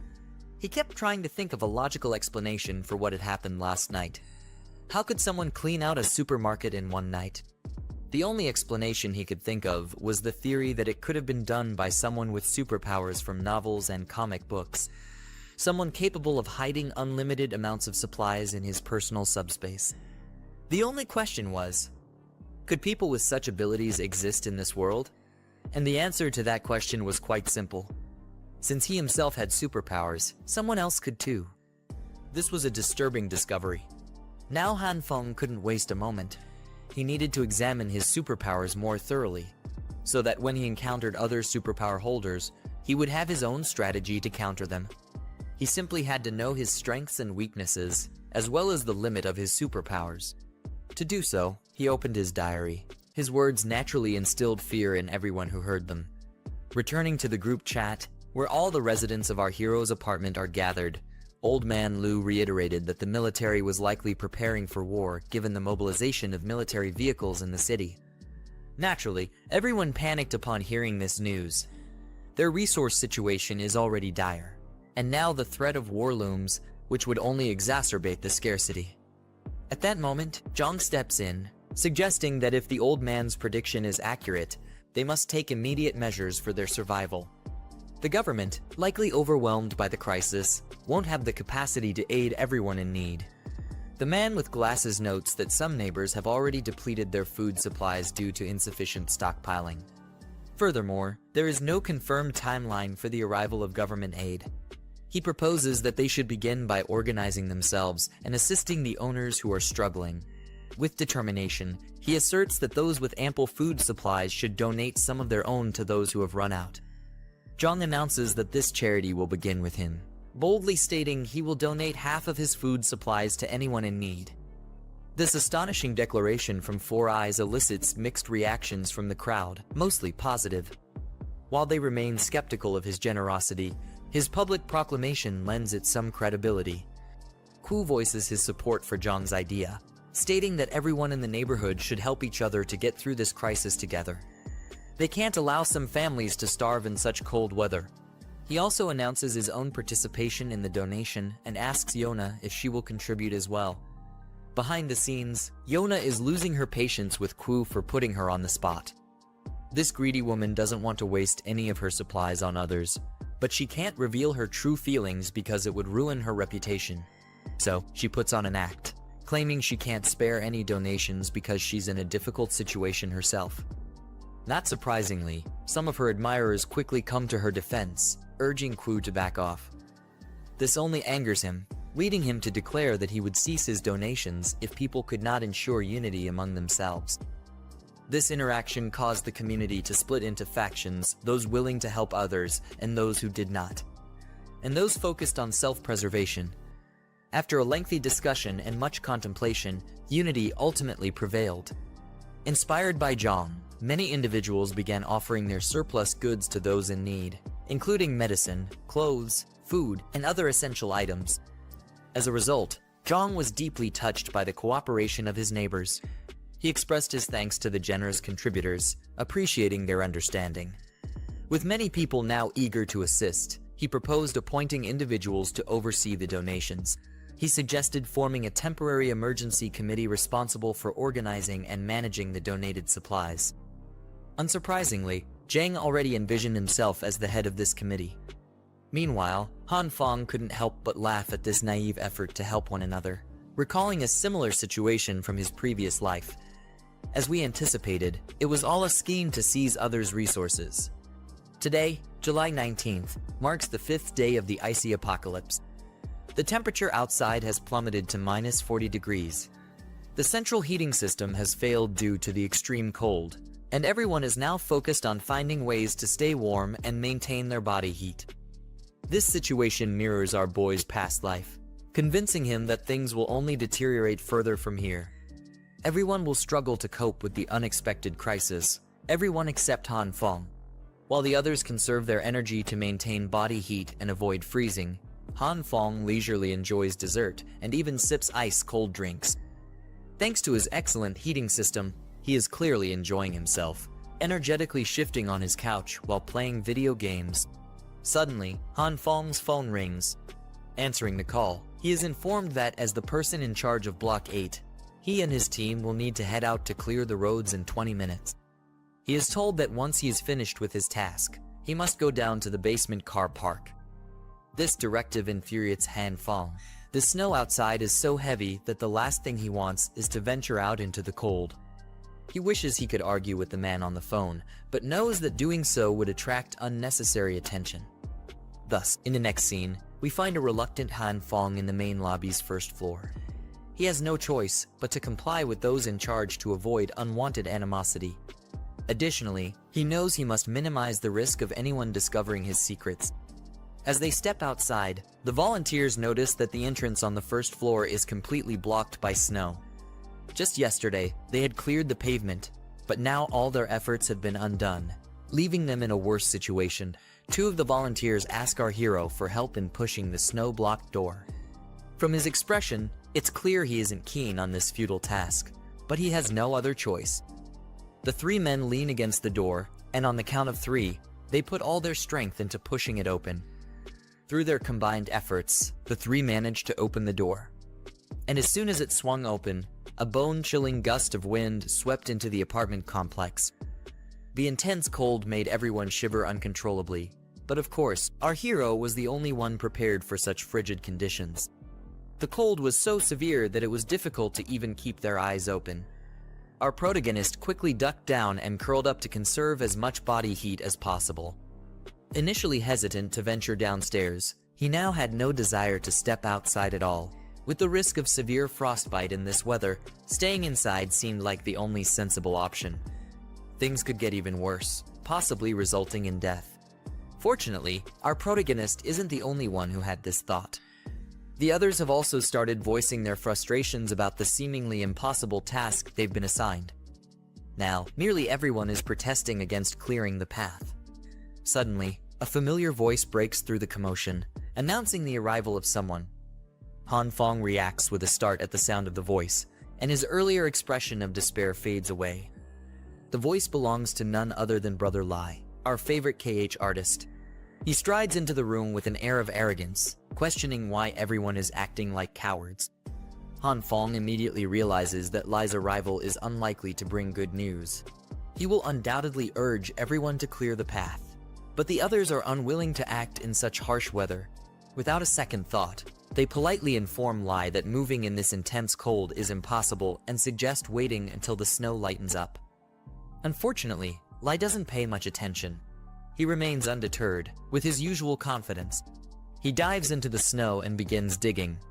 Despite his vigorous efforts, flailing his arms back and forth, his attempts are largely ineffective. He managed to dig a hole big enough for himself and went straight through it. After a while, he started screaming for help, having become stuck in the thick layer of snow. The hole was too narrow for him to reposition or turn around, leaving him unable to get back out. The others had to pool their efforts to rescue the foolish con man. By the time they extracted him from the snow, his complexion had already turned purple, and he was perilously close to freezing to death. They quickly shut the door to keep out the biting wind. If Brother Lai gained anything from his ordeal, it was a clear demonstration of how impossible it is to clear a path through such conditions. Our boy quickly tended to Lai, keeping him warm, and then asked if he was all right. Noting the condition of Brother Lai, Han Fong suggested that everyone head to the car park to find the person in charge and sign in. After that, they could decide what to do once the snow stopped. Our boy pointed out that the severe snowstorm made the situation too challenging to be resolved with just manpower. In the parking lot, a crowd had gathered around Zhang. The reasonable man acknowledged that the snow was too heavy to clear a path at the moment and proposed waiting for the storm to subside before taking any action. He also mentioned that the basement parking area would serve as the designated point for donations and resource collection. Our onlooker observes Zhang and realizes that he might be the person who frequently dominates the group chat. He has now identified Zhang as the mastermind behind the scam committee in both his previous life and the present one. Meanwhile, Zhang keeps up his guise as a concerned citizen, expressing gratitude for everyone's steadfast support. It dawns on me where I've seen this devious individual before. He's a dead ringer for Eisen from Bleach. Both shrewd and strategic, he admits he was genuinely surprised by how many owners were willing to contribute their resources. He believes their generous donations will provide significant assistance to other owners facing tough situations. As a result, he feels he can never fully express his gratitude. Many people are touched by Zhang's plight and argue that everyone faces challenges at some point, so it's only fair to support one another, especially if they stand united. They are confident that together they can overcome this crisis. However, our protagonist remains skeptical of their optimistic outlook. Having faced severe difficulties in his past life, he already understands that they will come to regret participating in grand schemes. Meanwhile, Brother Lai, who is still shivering from the cold, informs our boy that he will be returning to his room first. Our boy says his goodbyes as Brother Lai departs. As Brother Lai leaves, our boy's gaze falls upon a particular individual. She is a cheerful girl with pink hair and eyes. Han Fong immediately remembers that she is the nurse he met earlier. True to her diligent and caring nature, Nurse Jin is seen carrying a large box. Given her personality, it's likely she's here to donate some of her resources. Nurse Jin, being her usual clumsy self, accidentally bumps into a few people and loses her balance. Luckily, our hero manages to catch her just in time. Judging by Jin's expression, it seems she resigned herself to the fall, closing her eyes and bracing for impact. After steadying herself, she turns around to thank her rescuer and immediately recognizes our hero. She's taken aback to see that his leg is fully healed enough for him to catch her. Our hero, however, is too surprised to respond to Jin's questions about his leg. He hadn't anticipated meeting her again, leaving him at a loss for how to explain the situation. In a frantic bid to justify his swift recovery, he insists that his healing has always been exceptional since childhood, claiming he can bounce back from minor injuries and illnesses in just a few days. Unsurprisingly, the trusting nurse accepts his story without hesitation, marveling at his purported rapid recovery.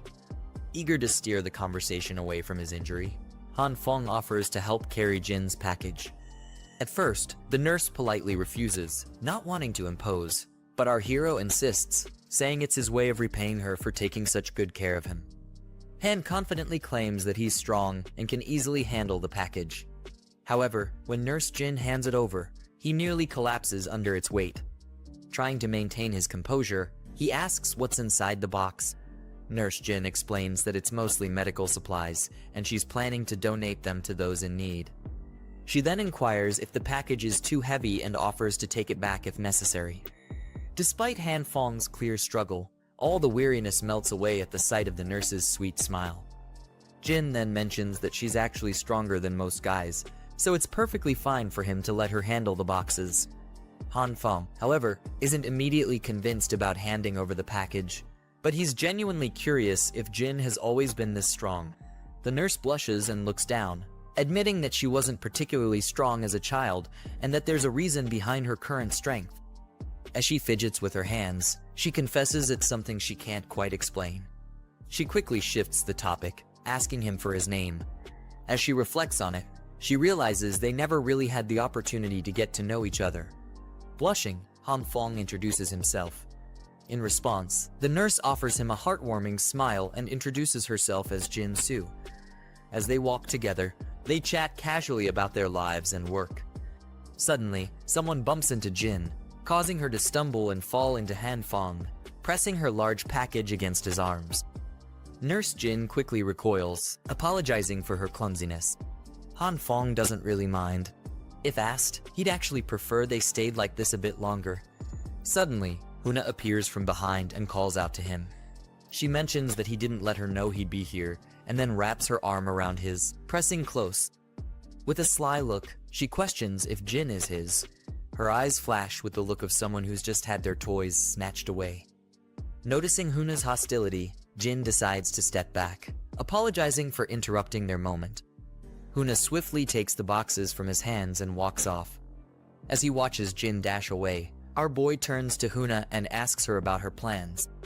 The shrewd witch explains that she came to the parking lot to pick up some supplies, and since he hadn't reached out to her earlier, she's also concerned that something might have gone wrong. Trying to talk his way out of the situation, our boy scratches his head and claims he was just about to send her a message. However, Huna isn't convinced and becomes a bit jealous of Nurse Jin, noting that he seemed to be enjoying a chat with her. Shifting the conversation back to the matter at hand, Huna sees the chance to ask if he has any extra resources to spare. She mentions that she's almost out of supplies, so she's hoping Han Fong might share some with her. He smirks when he hears this. She might still believe he's infatuated with her, which gives him the perfect chance to stir things up. Han Fong responds that he doesn't have much food left, but is willing to share with Huna if she responds to the message he sent her a few days ago. He then leans in closer, suggesting she come over to his place and spend a few days with him. Han Fong even gives her a hug, putting on a charming playboy act. Naturally, Huna is taken aback. Her eyes widen in surprise as she looks at him. She steps back and says she didn't quite understand what our boy was asking. At the moment, if he wants to discuss it, they can always chat online. Of course, we all know she's just putting on an act. In response, Han Fong turns away, losing interest. Since Huna isn't on board with his mischievous plan, he feels there's no reason to continue the conversation. However, the opportunistic person grabs our hero's clothes, stopping him from leaving. In a soft and hesitant tone, she mentions that she feels Han Fong has changed recently and adds that she has always been sincere with her feelings. However, she doesn't want to give the impression that she's with Han Fong solely for his money. So she asks our guy for some time to consider his proposal. Han Fong, on the other hand, appears both surprised and pleased that Huna is taking his offer seriously. But in reality, our guy is glaring at her with intense anger. If he hadn't already experienced death once, he might have been deceived by Huna's falsehoods. Right now, he just wants to tear away her deceitful facade and reveal her true nature. He also remembers the accomplice who played a part in taking his life. He regrets not discovering the identity of his killer. However, it occurs to him that he would likely repeat his past actions, waiting for Huna and her boyfriend to attack him again so he can get his revenge. Returning to the present, Han Fong tells Huna he was only teasing her to gauge her reaction. Surprised by this revelation, Huna hadn't anticipated Han Fong resorting to such underhanded tactics. Han Fong then grips both of Huna's arms and looks her directly in the eyes, stating that he will be waiting for her honest response. He'll still be delivering some food to her tomorrow. After hearing this, she flatters him, telling him he's the best before leaving him on his own. As she turns away, she suggests they can always chat online. With a sly grin on her face, she walks away, knowing she's once again played him for a fool and can now get more from him. What she doesn't realize is that Han Fong is also smirking, aware that while Huna expects the supplies by tomorrow, it looks like he might not deliver after all. The following day, the, the storm intensifies, blanketing nearly every building in a heavy coat of snow. Meanwhile, our protagonist's phone is inundated with messages from Hunter repeatedly requesting the supplies she was promised. With each unanswered message, her frustration becomes increasingly evident. Despite the constant buzzing of his phone, our protagonist remains blissfully unaware as he enjoys a delicious pork meal. While others struggle to find anything to eat, he savors his pork chop with carefree contentment. As the days went by, Han Feng continued to experiment with his abilities with the food supplies he had. He sat down and was enjoying a meal, while he said that he had confirmed two things. The first was that meat couldn't be expanded limitlessly, and the second was that, like soybeans, meat could be produced limitlessly as well. With that, he had enough meat to last him for all eternity. Every time a stalk of beans sprouted, he would use half of it to grow more beans again, and he would only consume half of it. Han Feng used the same practice when cultivating meat as well. Under the two kinds of light, half a piece of steak with a few soybeans could produce a full piece of steak. As the process continued, it would yield more and more steak over time. After that, he conducted numerous tests and was satisfied that he wouldn't have to worry about having something to eat in the future. On August 2nd, the 19th day of the snowstorm, a reporter was giving the news in the midst of the catastrophic weather. He said that he was on Badu Hithai Island in Maldives, which was 78 kilometers from the equator. The average temperature there had lowered to around minus 42 degrees. The snow engulfed all the buildings and all the structures around them. The entire island had almost been completely engulfed in the snow, and the ocean was freezing up at a speed that could be observed with human eyes. According to the reports from expert readings, the ice layer had already reached 55 centimeters deep, and the situations in other countries were very similar as well. Han Feng watched the news and knew that the real situation was far worse than what the media was portraying. Suddenly, a huge explosion went off, and it startled him. He went to his window and looked at what was happening outside. It was already the 7th explosion in the past few days, and he wondered what was going on. As if that wasn't enough, he also saw a multitude of military helicopters flying around the vicinity. He quickly closed his curtains and looked very worried. He thought to himself that the situation outside was also a cause for panic for the owners. They were all in the basement car park trying to trade for necessary goods and food supplies. The situation was really dire, and people needed to survive by any means necessary. Sadly, there were also many owners who used the opportunity to take advantage of others, which led to several conflicts. Han Feng noticed that a message was sent in the group chat, telling owners who had been facing difficulties to head down to the basement car park to receive necessary resources for free. Han Feng went down and was walking through the parking lot while severely suffering from the effects of the cold. It was way too cold, and he had a bad, runny nose. The only reason he came down was to gather information, and if it weren't for that, he wouldn't be there. The people who stood in the queues were having little squabbles about who cut in front of them. Han Feng remembered that before he was reborn, there was a rebellion in that neighborhood, and he thought that it must have been related to the people who were currently arguing. Still, he was surprised to see that they were really giving away resources instead of scamming people. He didn't understand what was going on, but decided to find out the real situation of things first. As he looked around, he noticed that the number of households facing difficulties was quite high. He then noticed a man who was yelling at the person giving out supplies, who happened to be Zhang. The man was angry because he had handed over several large boxes of resources before, but now they were giving him very little food.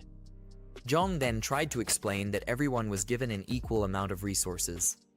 The man wasn't having it, and he demanded that the resources he donated earlier be given back to him. Zhang apologized and told him that the resources couldn't be returned. He hoped that the man could look at the bigger picture since the disaster was still ongoing. Once the disaster is over, he will pay back the man several times the amount in cash. Regardless, the man couldn't be reasoned with. He wondered how long the snowstorm would last. At that point, all he wanted was for his donations to be given back to him. The other people on the line got tired of his bickering because he was holding up the line. They found him annoying and told him to stop being shameless. Some thought that he just wanted to get more resources than other people. The clamors rose up, and everyone spoke against him. They told him to get lost since he had already gotten his food because everyone else wanted to eat. They also thought he was selfish and wasn't considering the fact that the committee was having a hard time as well. Han Feng just silently watched from a distance, and he knew that there was no way the committee would give anyone back their resources in their current situation. Nevertheless, he thought the people were shameless for trying to place themselves on a higher moral ground against those who donated more resources. Lai approached him and thought that people were also acting shamelessly. He looked like he hadn't eaten in days, as his cheeks were very thin and his lips had cracks. Han Feng greeted him and said that it had been a while since they saw each other. After the formalities, Lai told him that he was trembling from being flustered and powerless. Han Feng was surprised that Lai referred to his situation as something that wasn't too bad. Lai's stomach let out a loud growl, and he said that it had been difficult to suppress his hunger by just drinking water. Han Feng was shocked that the guy didn't have any food left. Lai said that he was thinking of helping the neighbors previously, which caused him to donate most of his resources to the committee. In the end, his food supplies at home ran out before the snowstorm ended. The resources that the committee was giving out were too little as well. If Lai had known, he would have kept more supplies for himself. Looking at his desperate situation, Han Feng called Lai to the side and asked him for a favor. In return for it, he was going to give Lai 4 packs of instant noodles and 2 sausages. He told Lai not to think too little of it because he didn't have much left in stock. Lai thought that Han Feng was just looking for an excuse to give him free food, and he promised not to forget the grace that was shown to him for the rest of his life. Lai said to leave the small matter to him, and Han Feng replied to him by saying that he should come and collect the food at his place later. After that, Lai went ahead to join the queue to collect his share of resources first. Han Feng was happy that he was able to bribe the brickhead easily with noodles and sausages. That way, he wouldn't have to personally come down to gather information in the future. As much as he felt sorry for Lai, it still was more important for him to comfortably lay on his sofa, eating delicious food and playing video games. Suddenly his name was yelled out, and as he turned to see who was calling him, Huina slapped him. Han Feng was still confused, and she told him that he really disappointed her. Huina yelled out, asking Han Feng why he wasn't replying to her messages. Everyone else turned their attention to them because of how loud her voice was. Han Feng was still in shock and couldn't believe that she just slapped him. He hadn't even settled her debts for betraying him in his past life, but she just lapped him for no cause or reason. Han Feng was beyond angry and wondered if she really thought that he was that easy to bully. Huiyan mockingly asked if he was deaf or mute because he hadn't responded to a single thing she had been saying. He took a deep breath and told Huina that the situation had changed. She was shocked to hear that the supplies had been stolen.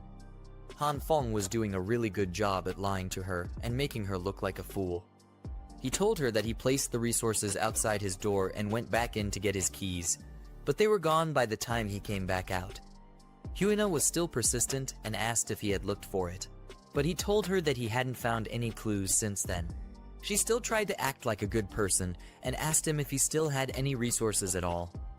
Han Feng said that what he had left wasn't much anymore, and it would last him for a few days if he ate 1 meal a day. She acted like she was very happy to hear that, but suddenly switched up like a deranged witch. She desperately asked to split the resources and eat only 1 meal every 2 days. That way, they would be able to get through the disaster together. Han Feng couldn't believe how shameless she was to utter such useless words to him. To her, he was nothing but a tool to be used when needed. After taking a deep breath, Han Feng agreed to her demands, saying that he made a promise to her after all. She thanked him and asked him to bring it down for her. Han Feng said it would be done later at night and told her that he would send a message when he was done packing them. She turned to head back and told him to go back home as well so that he doesn't catch the flu. Han Feng looked fed up with the witch as he bid her farewell and told her to wait till nighttime. That night, the blizzard was blowing violently, and the buildings had slowly started to freeze up. Huiyan had sent countless notifications to Han Feng, saying that she was at his lobby and asking when he was coming down. She wondered what he could have been doing because he wasn't replying to her messages or picking up her calls.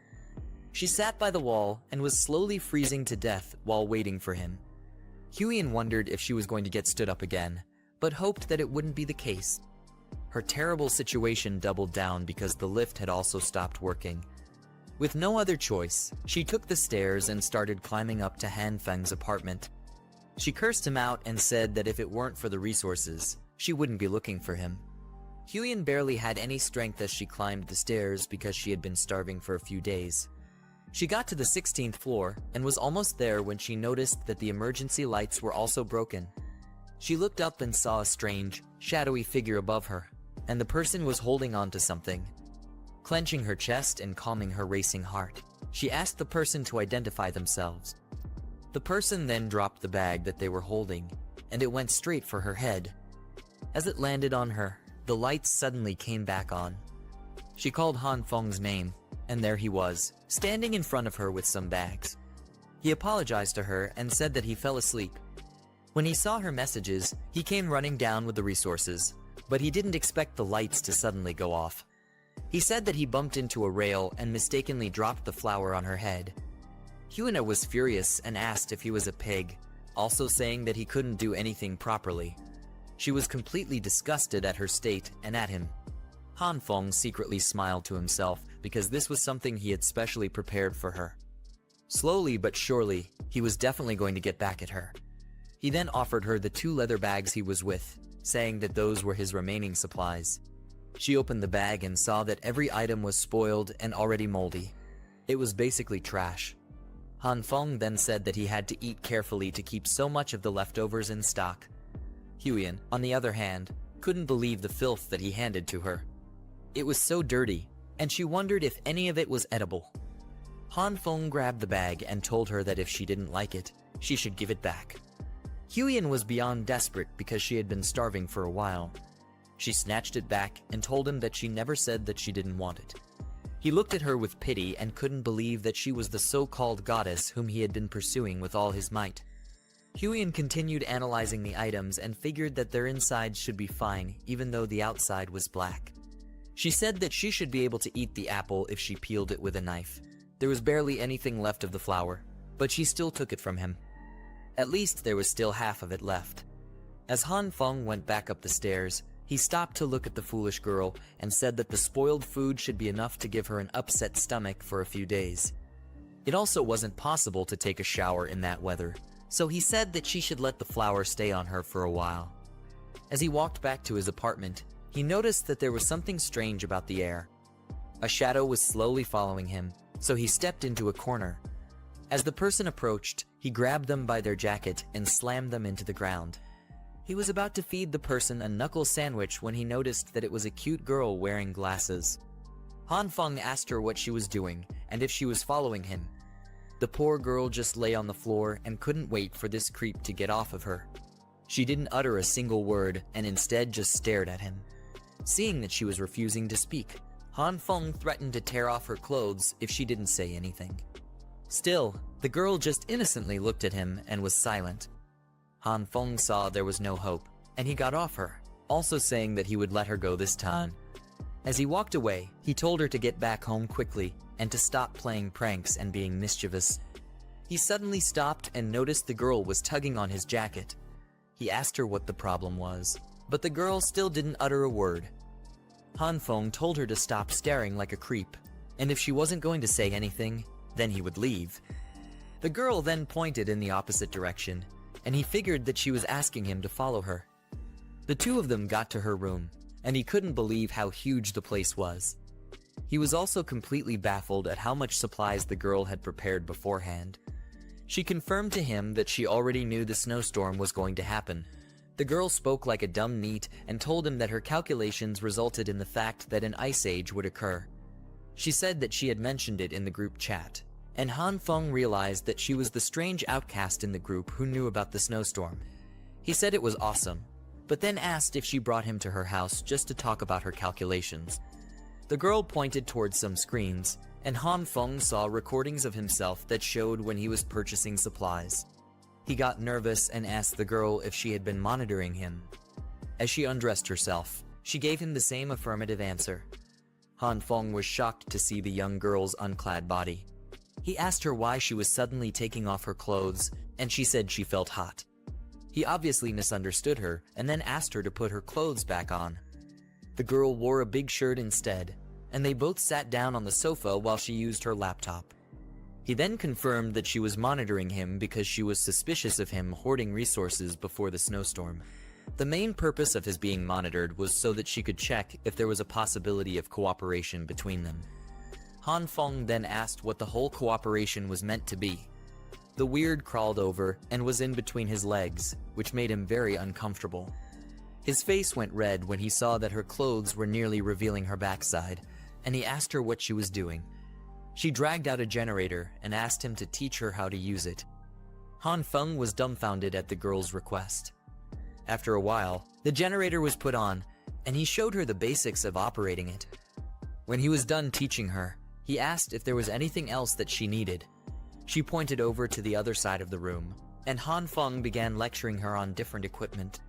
He taught her how to use a heater to get hot water, and told her to remember to close the valve when she was done. Next up, the weird girl learned that she was supposed to put raw meat in the freezer, but she needed to remove the packaging first. Han Feng didn't understand how someone was so inept at basic survival skills. After that, he taught her the safety measures needed when connecting a cooking gas and told her to pay close attention to the procedures. Before he knew it, he was preparing dinner for her while teaching her how to cook and make the food more delicious. After that, a full-course meal was prepared, and they sat down to enjoy themselves. He even had to remind the girl to eat the food while it was still hot. It was as if he had become a full-time nanny, and the girl's ability to take care of herself was driving him crazy. The girl ignored him and continued enjoying the food. He nervously told her that he was kidding, but the whole ordeal was putting a serious mental strain on him. He turned to tell the girl that he was going back home once he was done eating, but she had already passed out on the table. She barely finished her food, and she fell asleep while eating. Han Feng couldn't believe the kind of person he just met. He put her on the couch and covered her before taking his leave. As he walked out, he said it was like having a child. He got back into his apartment and went to sleep. The next morning, the girl came knocking at his door, and he wondered what was going on so early in the morning. She had brought a lot of supplies for him, and he said that she was too courteous for the gesture. The amount of stuff on his door dazzled him. He then asked her if there was something she needed, and she asked him to teach her again. Han Feng didn't want to, but he still accepted to do it. After a few days of interacting with her, Han Feng confirmed that the girl was a complete idiot. It was obvious that she had lived her entire life indoors because she lacked the most general knowledge of things. Nevertheless, the girl was very interested in learning about self-reliance, and she dragged him to her house every day to teach her. As horrible as the food looked, her cooking skills had still slightly improved. Thanks to their horrible situation, many people would die to eat something like that. But if it were normal times, a dog wouldn't even eat what she cooked. Han Feng realized that he didn't know the girl's name yet and proceeded to ask. She told him that her name was True Eye of the Evil King, but he asked her to pretend like he didn't ask. There was no way in hell that he was calling her by that name in any lifetime. Meanwhile, in the car park, a fight had broken out between people who were fighting over supplies. People were trying to get their goods, and others were telling them to prove that the items actually belonged to them. It was complete chaos everywhere. Some people were prepared to die rather than hand over their resources to the bullies. Fires erupted everywhere, and they were trying to protect what was theirs with whatever weapon they could find. Others risked their lives to steal so that they would have a better chance at surviving the treacherous days ahead. The ones who weren't able to defend themselves got beat to a pulp and had their supplies taken away. Zhang walked into the place and saw the chaos that went on. When he got some blood stains on his trousers and shoes, he brought a horn and calmed down the mob with the loud noise. With the mob's attention turned to him, he asked them if they were done with their silly fights. Zhang asked them if they didn't find it ridiculous that they were fighting to the death because of the few resources that were left. They told him that he was very audacious to utter such words to them. He was the one who suggested that they donate their supplies, and they only got to receive a packet of instant noodles every few days. They told Zhang that if they didn't fight for it, then they were going to starve to death.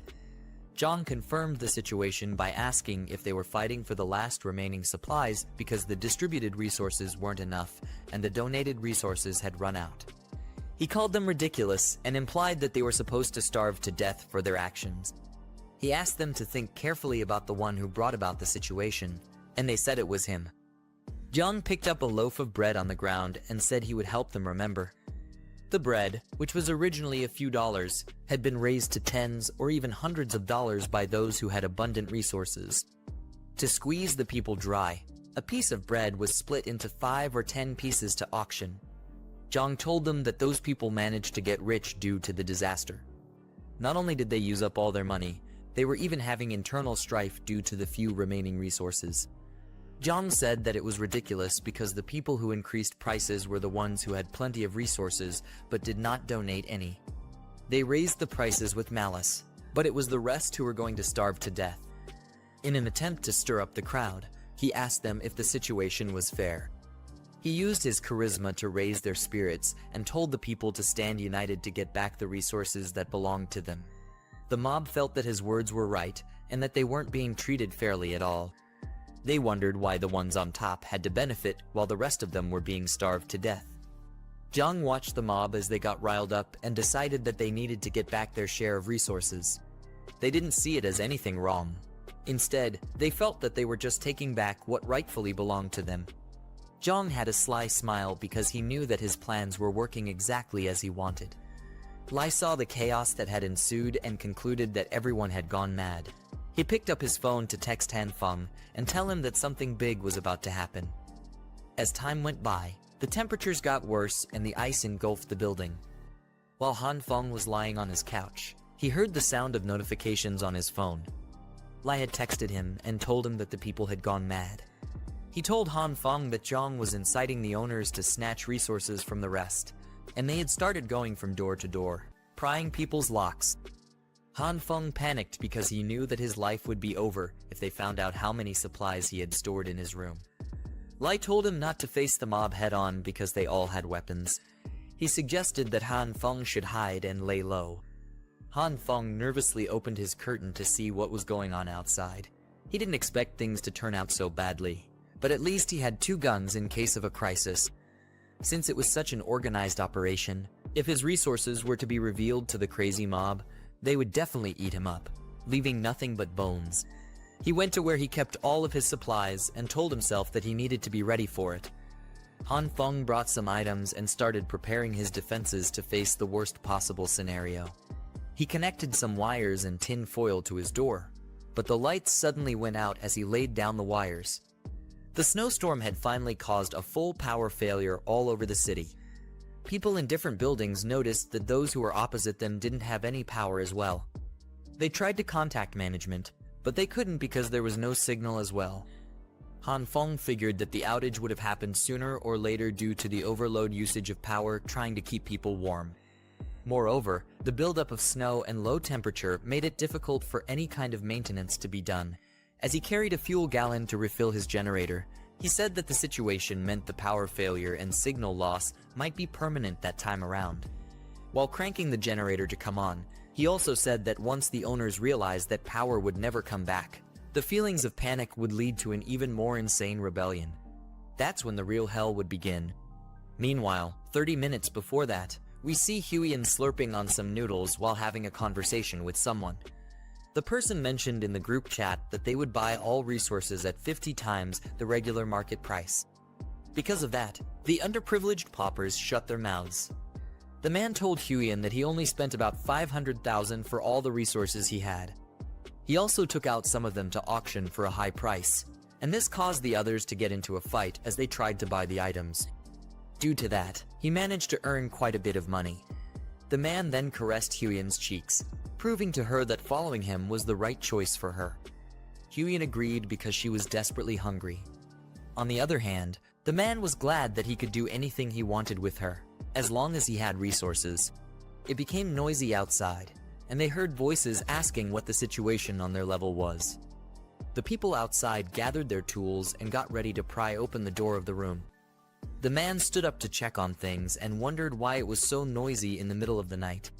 He went to the door to listen to what the people were talking about.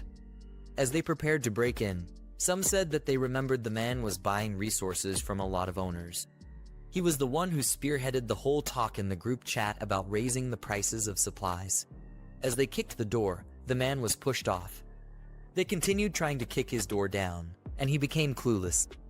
He was shaking nervously and was trying to figure out how to save himself.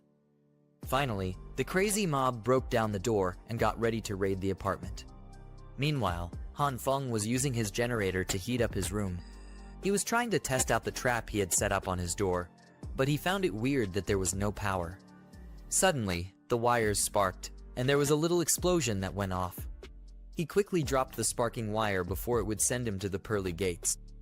After he recovered, he picked it back up and wished that the internet was still working because whatever he was doing was proving to be very difficult. Someone suddenly knocked on his door, and he peeked out to make sure that it wasn't the owners who were raiding the place. He saw that it was the little girl from earlier and furiously asked what she could possibly want at that time. The girl, with her usual unfazed attitude, told him that she wanted his help again. He found it troublesome that she was looking for him while he was busy with something. Suddenly, the memories of his death flashed through his mind, and he let go of the door handle. He then told her that the owners were going around, breaking doors and robbing people of their resources. Han Feng told the little girl to return to her room quickly and that he wouldn't open his door for her. The girl stood outside for a brief moment, but continued banging on his door and requesting his help. Some time passed, and she sat outside, shivering in the harsh cold conditions. She started hearing the voices of the owners who were getting closer. Some of them were trying to be quick in order not to let their subordinates get ahead of them again. They were ready to break down any door, regardless of whether it belonged to a fellow owner or not. Just as they popped into the corner where she was sitting, she was suddenly gone. The guys noticed that no one had been to that floor yet, so they split up and started prying the doors. The two owners who stood in front of Han Feng's door got their crowbars ready. They knocked on his door and said that they were there to deliver resources. Han Feng sat with his back to the door and covered the little girl's mouth so that she wouldn't make a sound as well. He was shaking nervously and hoping that they would pass his apartment without causing any trouble. When there was no response, the owners started frantically banging on his door like madmen. Han Feng whispered to the girl not to worry because his door had been reinforced, but she was still very unbothered by the situation. The door handle was so sturdy that they found it very hard to break it. They decided to head to the next apartment and leave a mark on Han Feng's door so that they would return when they were done. Han Feng was happy that they had given up, and he remembered that he told some constructors to reinforce his door and handle. When he finally got back to his senses, he quickly let go of the girl's mouth and asked if she was all right. He said that he was afraid that the owners would realize that there was someone there, which was why he held on to her like that. The little girl just thanked him for saving her because she had no idea what would have been her fate if she had been found. Han Feng put his ear on the door to listen closely and concluded that the guys had finally left. He got back to working on the security system for his door. He told her that once he was done fixing it, he would electrocute them to death if they dared to touch his door. He called it an electrocution defense measure. Han Feng told her that she wouldn't understand if he told her about it. He didn't even understand the basics themselves, and the lousy device was still too difficult for him to install. The girl suddenly blurted out that the device used electricity and voltage differences. Han Feng was shocked to find out that she actually had knowledge about it, and she told him that it was simple.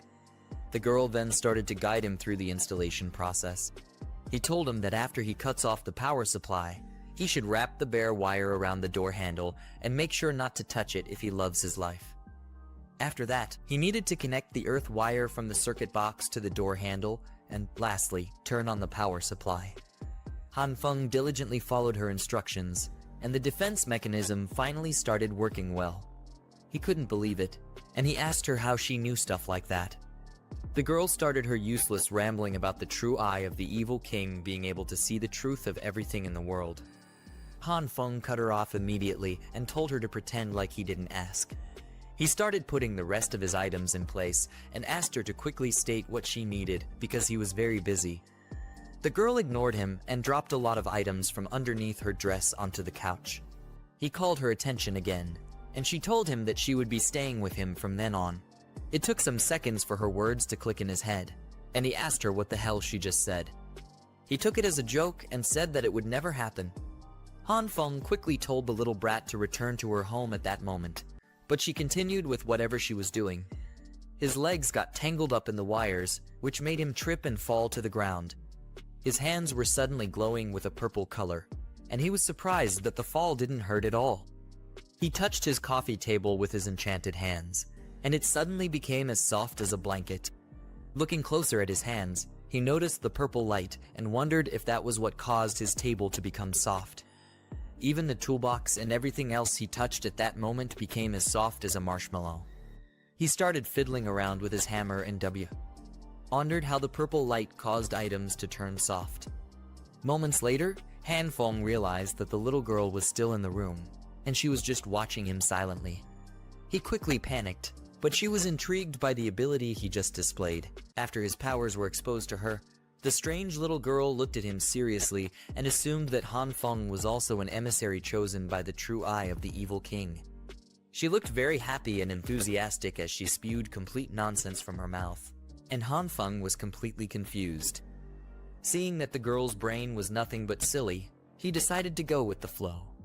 He said that he was also a subordinate chosen by the evil boss king, and that was why unusual phenomena sometimes happened around him. Han Feng's fooling is stopped midway because the girl wants to tell him something.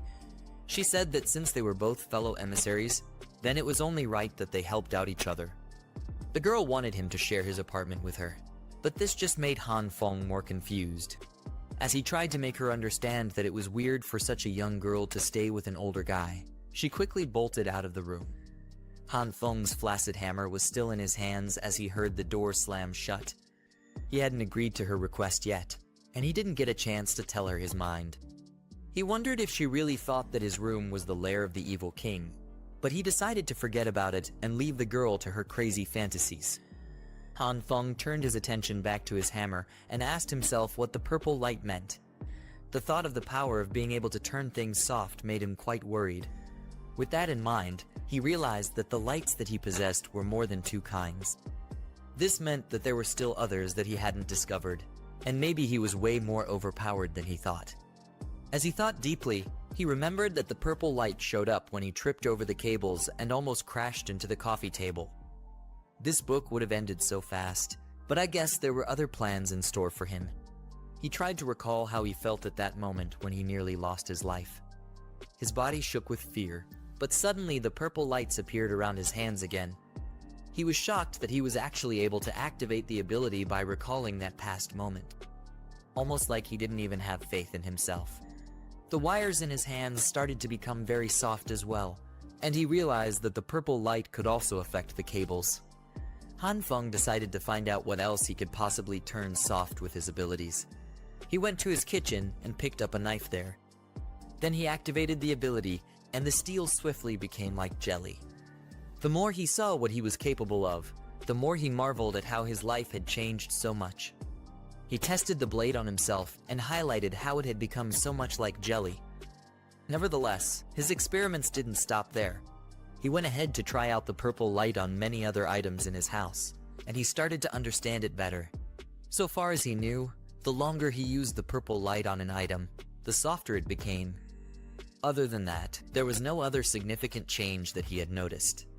He played around with a soft spoon and thought about how useless this newfound ability was. His ability to multiply food and regenerate his wounds proved to be a whole lot more useful than just turning things to jelly. After thinking about it for a while, an idea finally came to his head. Han Feng thought about what would happen if he combined the purple light with another one. He proceeded to test it out on the knife and see what the outcome would be. The purple and green lights engulfed the kitchen knife as he yelled out "Bankai." To his great surprise, the jelly-like knife returned back to its original state. It was as if he was holding a brand new blade as he looked at his reflection on the knife. After seeing the outcome of his experiment, he looked over at the box of tissues on his table. While Han Feng trembled greatly, he used the same powers on a piece of tissue paper. Luckily, things turned out well for him. The tissue became as hard as a rock. Then he realized that he could change the toughness of an item by combining the two different lights. With this information, his newfound ability wasn't so useless anymore. Han Feng looked closer at the hardened tissue and said that the toughness was a bit extreme.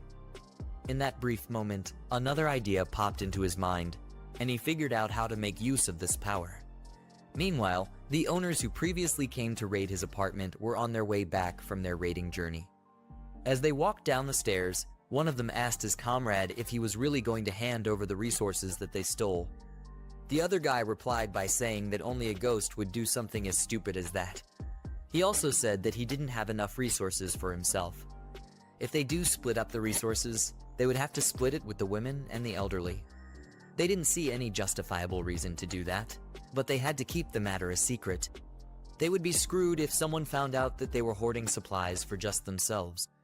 One of them noticed something weird going on, and he told his partner to turn around and take a look. The guy turned quickly, and they flashed their lights on the wall.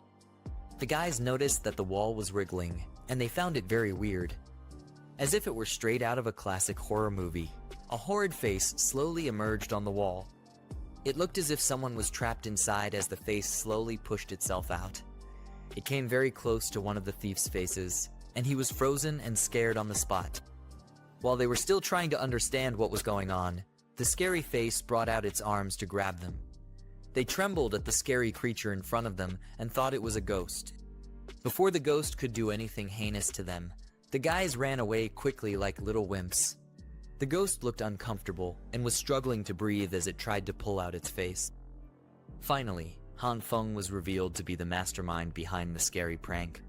He had used his abilities to make the wall very soft, and he stuffed his face inside to chase away the owners. His face was finally free, and he said it was very strenuous to apply his ability to the entire wall. After struggling for a bit, he changed the texture of the wall to become very tough and decided to test out how sturdy it was. Using so much energy was making him tired, but he needed to secure his safety in that building. Han Feng then grabbed a sledgehammer and prepared to slam it against the hardened wall. He mustered up his strength and started swinging around like a brute. On the outside, we could see that the blizzard had frozen up the buildings like popsicles. After strenuously trying to break the wall down for a while, Han Feng concluded that the toughness was too extreme. He wasn't even able to scratch the surface of it. Over at the car park, the devilish cold had slowly started to freeze the ceiling and boards there. One of the guys who was stealing resources earlier submitted the few he was willing to give out. He told the collector that many owners were basically all out of food, but he managed to seize the few resources he had. Suddenly, an arm reached out and grabbed his shoulder. He turned to see who it was, but before he was able to, he suddenly got pinned down by a blonde-haired man. One man is aggressively confronting another, demanding to know where the stolen food is hidden. The person being questioned is on the ground, appearing frightened and defensive, insisting that they haven't hidden anything, and that everything they took is already present. The person in the blue hat is accusing the other of lying, stating that they clearly saw him take 3 large bags, but only handed over 1. The person on the ground, in a panicked and defensive manner, insists that there has been a mistake, swearing that everything they took has already been given up. The person, visibly frustrated and angry, prepares to strike the other man, accusing him of stubbornness and suggesting that a beating might force the truth out of him. The man on the ground looks fearful, bracing himself for the impending assault, while bystanders continue to observe the escalating confrontation without intervening. The blue hat person is suddenly interrupted, reacting with a serious and slightly surprised expression as someone off-screen tells him to stop.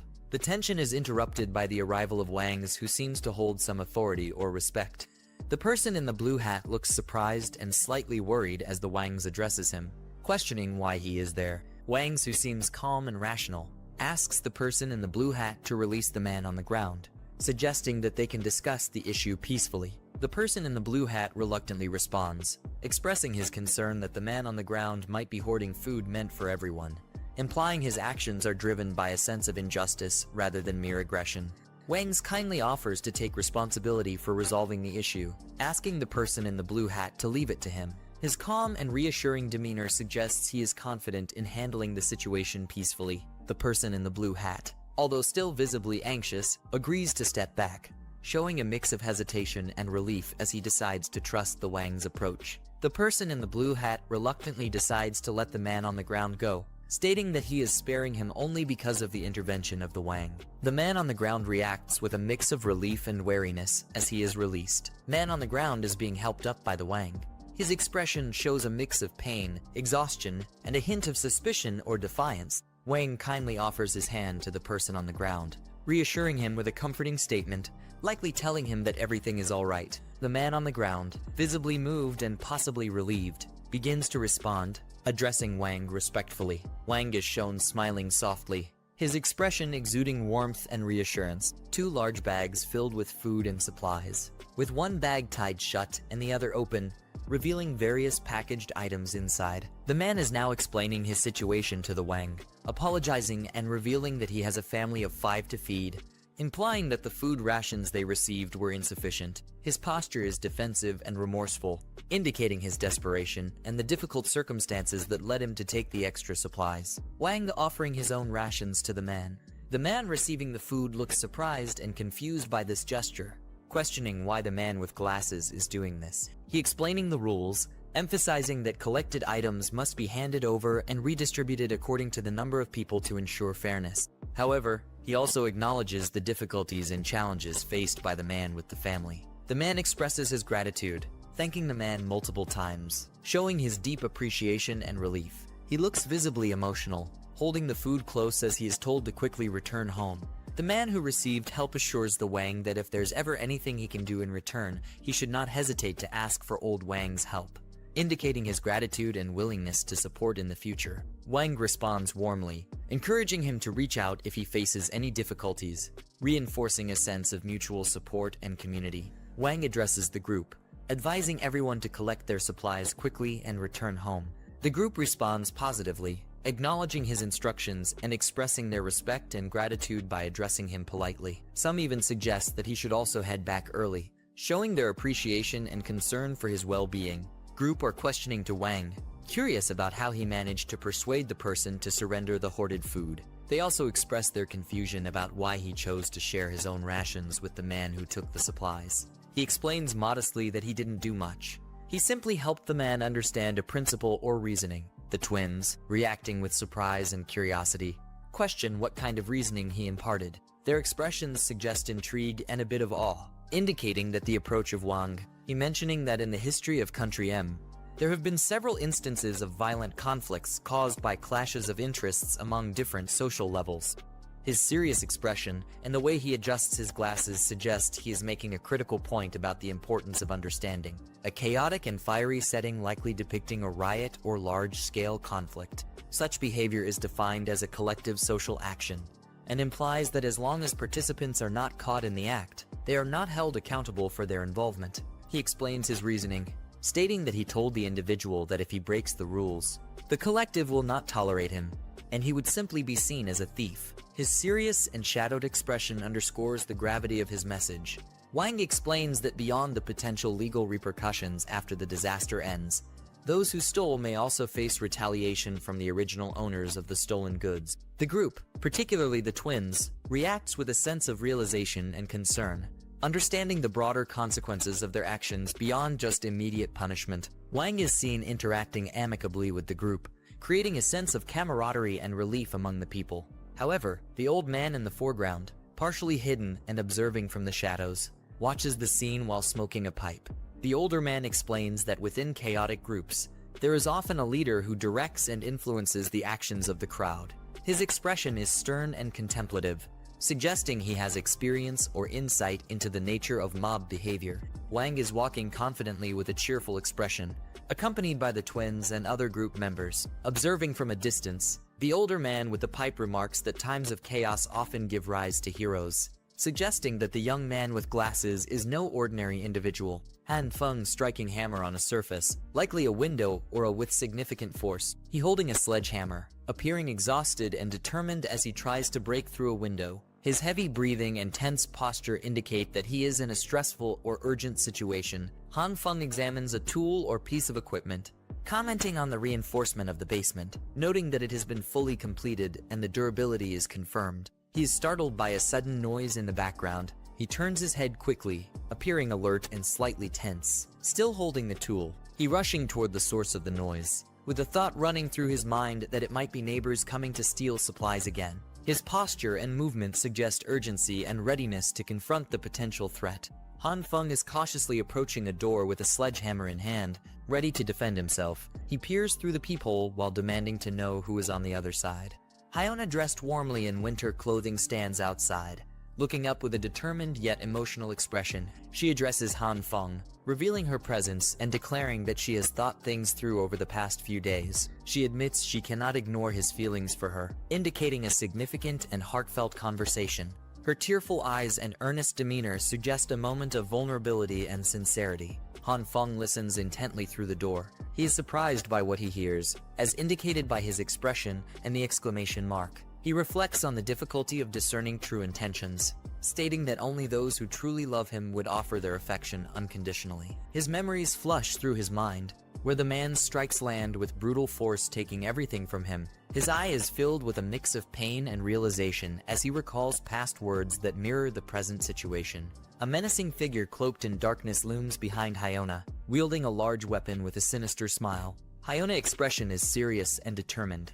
Han Feng stands poised with a sledgehammer, looking determined and ready to confront the approaching threat. His inner monologue reveals his frustration and readiness to take extreme measures, as he expresses a desire to directly kill the two intruders, whom he refers to derogatorily. As he takes a step, suggesting he is either hesitating or pausing his movement, Han Feng pausing and thinking critically about his next move. He realizes that the power outage has left the surroundings in darkness, making his situation more precarious. He contemplates that if he fails to deliver a fatal strike in one blow, there is a significant risk that he could be counterattacked. He is contemplating the use of an electric shock as a potential defensive measure, but he acknowledges the difficulty in making it work effectively. He realizes that for the electric shock to be successful, he would need to trick the intruders into simultaneously grabbing the door handle, which he sees as an impossible task. Han Feng tries to steady himself, gripping a railing and reminding himself to remain calm. He recognizes that he has finally reached a critical moment that he has been waiting for,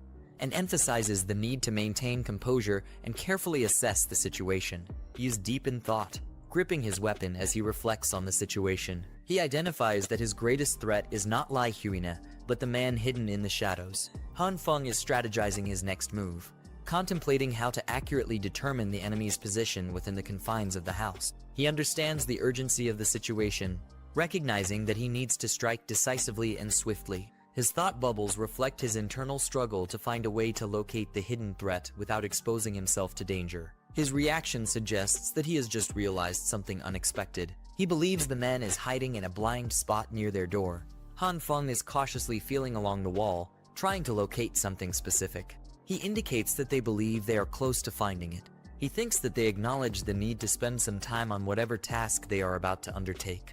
His hand is depicted with a glowing, possibly magical, aura surrounding it. He explains, but it might just work. Hyuna stands outside. Her posture and expression convey a sense of urgency and concern as she tries to communicate with Han Feng inside. We see a tense exchange between two characters outside a door. Hyuna prepares to be engaged in a conversation with a man who is holding a large bat, implying he might be up to Han Feng threatening. The man seems skeptical about the effort they're putting into their current plan, questioning if it's truly worth it. However, he rationalizes his actions by mentioning that the person they are targeting still possesses valuable resources, including a significant amount of supplies acquired before a recent disaster.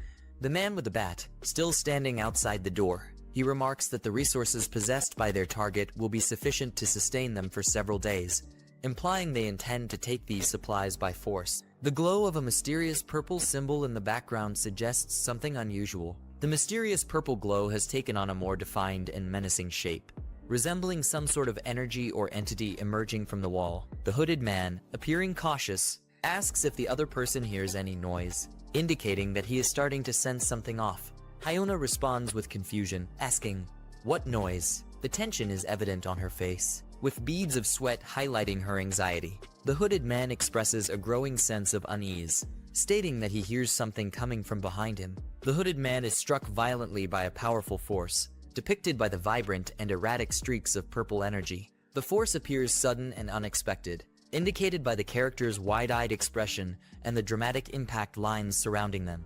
Hoodman is thrown backward, their body twisting mid-air from the force of the blow. The motion lines emphasize the speed, indicating that the man was caught completely off guard. Blood splatters suggest a serious injury, adding a sense of danger and urgency to the scene. Hyuna reacts with shock, her wide eyes and open mouth conveying surprise and confusion.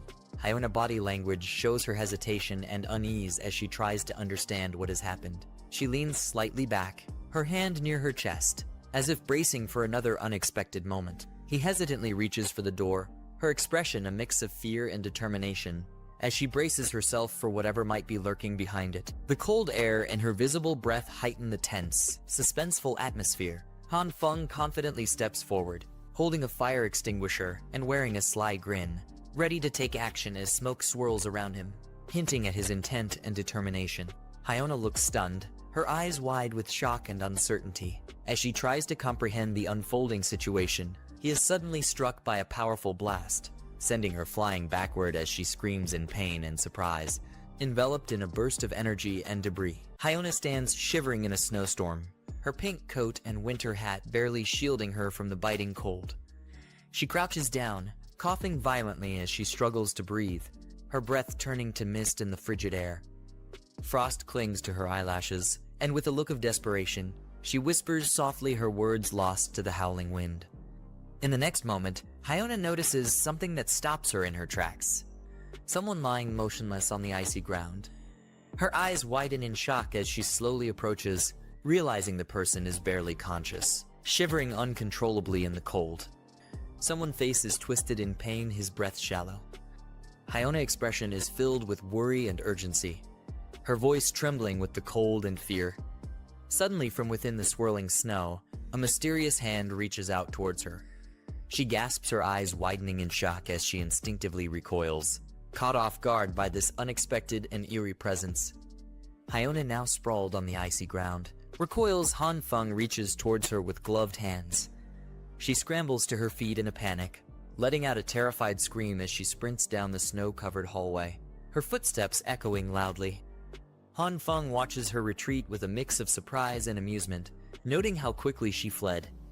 He then encounters someone on the floor, who appears terrified and mutters something incoherent, prompting the protagonist to approach cautiously. The protagonist raises his foot, prepared to assert dominance, as the man below him desperately coughs and pleads for mercy, his voice shaky and panicked. In a defiant outburst, the man tries to reclaim some semblance of authority by asking if the protagonist knows who his father is, but his bravado is quickly shattered when the protagonist strikes him down without hesitation, dismissing the threat with a cold, unwavering resolve. The defiant man, still boasting about his father's influence, is abruptly cut off as the protagonist strikes him again, showing no regard for his connections. The man, now pleading desperately, raises his hand in a gesture of surrender, begging for mercy and questioning why the protagonist is targeting him, emphasizing that they have no personal enmity. The protagonist mercilessly punches the man, dismissing his pleas and demanding answers with a fierce intensity. The man, now pinned to the ground and repeatedly struck, cries out in despair, questioning why his life is being taken and why he deserves such a fate. As the protagonist's clenched, bloodied fist hovers menacingly, he urges the man to finally speak, his patience wearing thin as he prepares to deliver another blow. The battered man lies on the ground, barely conscious and mumbling incoherently, his body covered in bruises and blood. The protagonist calmly picks up a bloodied bat, standing over the man with a cold expression, silently contemplating his next move as the tension in the air grows heavy. The defeated man, eyes filled with tears and blood spilling from his mouth, weakly pleads for a reason, desperate to understand why he's being treated so harshly. The protagonist, unmoved by his plea, coldly questions the need for a reason, before lifting him off the ground and brutally slamming him down, dismissing the man's begging as mere pretense in a final show of dominance and disdain. The protagonist stands over the lifeless body, gripping his weapon tightly, and angrily questions if the man had ever sought a reason when he was the one killing others. His breath visible in the cold, his demeanor unshaken and filled with grim resolve.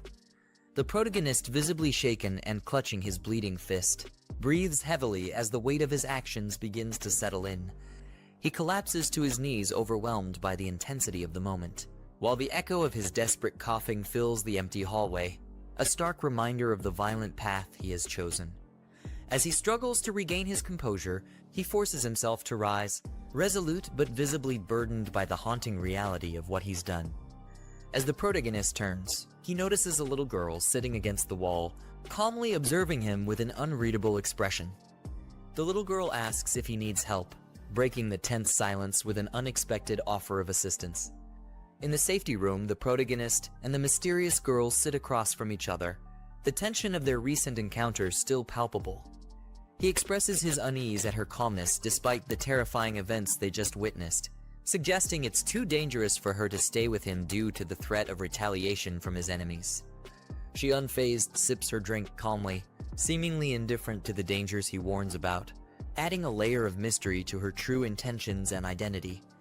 The young man urgently confronts the girl, insisting that her refusal to cooperate could put both of them in danger. Despite his warnings, the girl calmly responds that she wants to stay, showing her resolve even in the face of potential threats. The man, clearly frustrated, emphasizes the peril of their current location, warning that staying could lead to their deaths. The girl, showing unexpected determination, slams her glass tightly. The girl stands confidently, her expression calm as she assures the man that he doesn't need to worry, implying that a powerful force or entity known as the True Eye of the Dark King will aid them. Han Feng is surprised. As the girl walks away, she mentions that the Dark King's power is nearly depleted and that rest is necessary, leaving the man confused. Suddenly, he reaches out, grabbing her arm and urging her to wait, signaling his desperation to understand more. Frustrated, Han Feng pulls her closer, demanding that she stop using cryptic phrases and face the reality of their situation. The girl, unfazed and calm, barely reacts as he grips her jacket, maintaining her composed demeanor despite his growing agitation. The girl quietly opens the door, inviting Han Feng to enter as she glances back at him with a calm expression. She remains composed, turning the handle as if revealing a crucial decision that must be made. Peering through the slightly open door, the man questions her next move, his curiosity piqued by her mysterious behavior.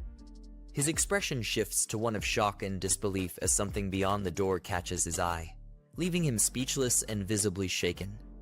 The scene shifts to a dimly lit underground parking area, where signs direct people to stairs and elevators, all covered in eerie frost. A long line of residents waits patiently, bundled up against the cold, as they receive essential supplies from a distribution table, highlighting the desperate circumstances they face. Residents bundled in thick winter gear endure the freezing cold as they patiently line up for their rations, each face marked by the harsh conditions.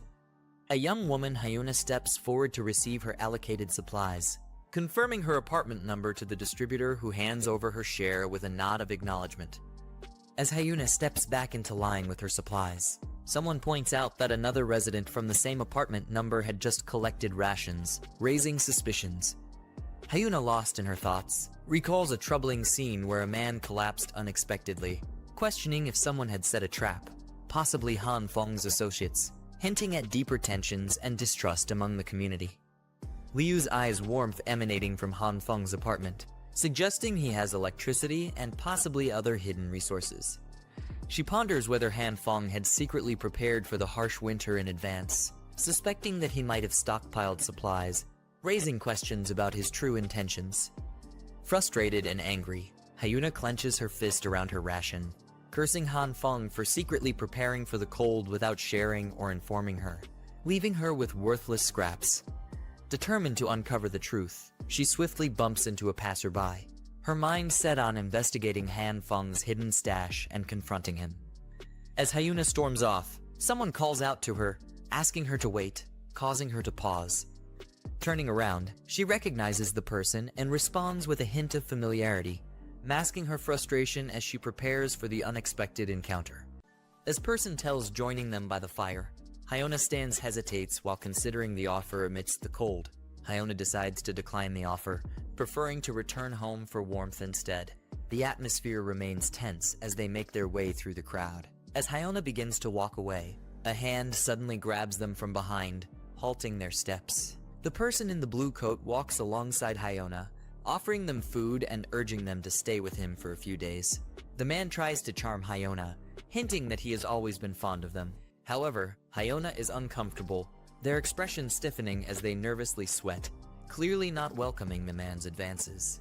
Suddenly, Hyuna lashes out angrily, throwing back the man, clearly rejecting his advances. The surrounding crowd watches in silence as the confrontation escalates. The man, now angry and accusatory, grabs Hyona, mocking them for trying to act innocent. The situation grows more intense as Hyona cries out in pain, demanding to be released while struggling to free themselves from the man's grip. Hyona realizes something shocking as they overhear a conversation about stolen supplies. In a sudden burst of action, Hyona fiercely strikes the man, their expression filled with rage and determination. The intensity of the attack sends the man reeling. His eyes are wide in disbelief. The man is left stunned, his face showing the impact of the strike as he falls to the ground. In a swift motion, Hyona slaps the man, cutting off his attack.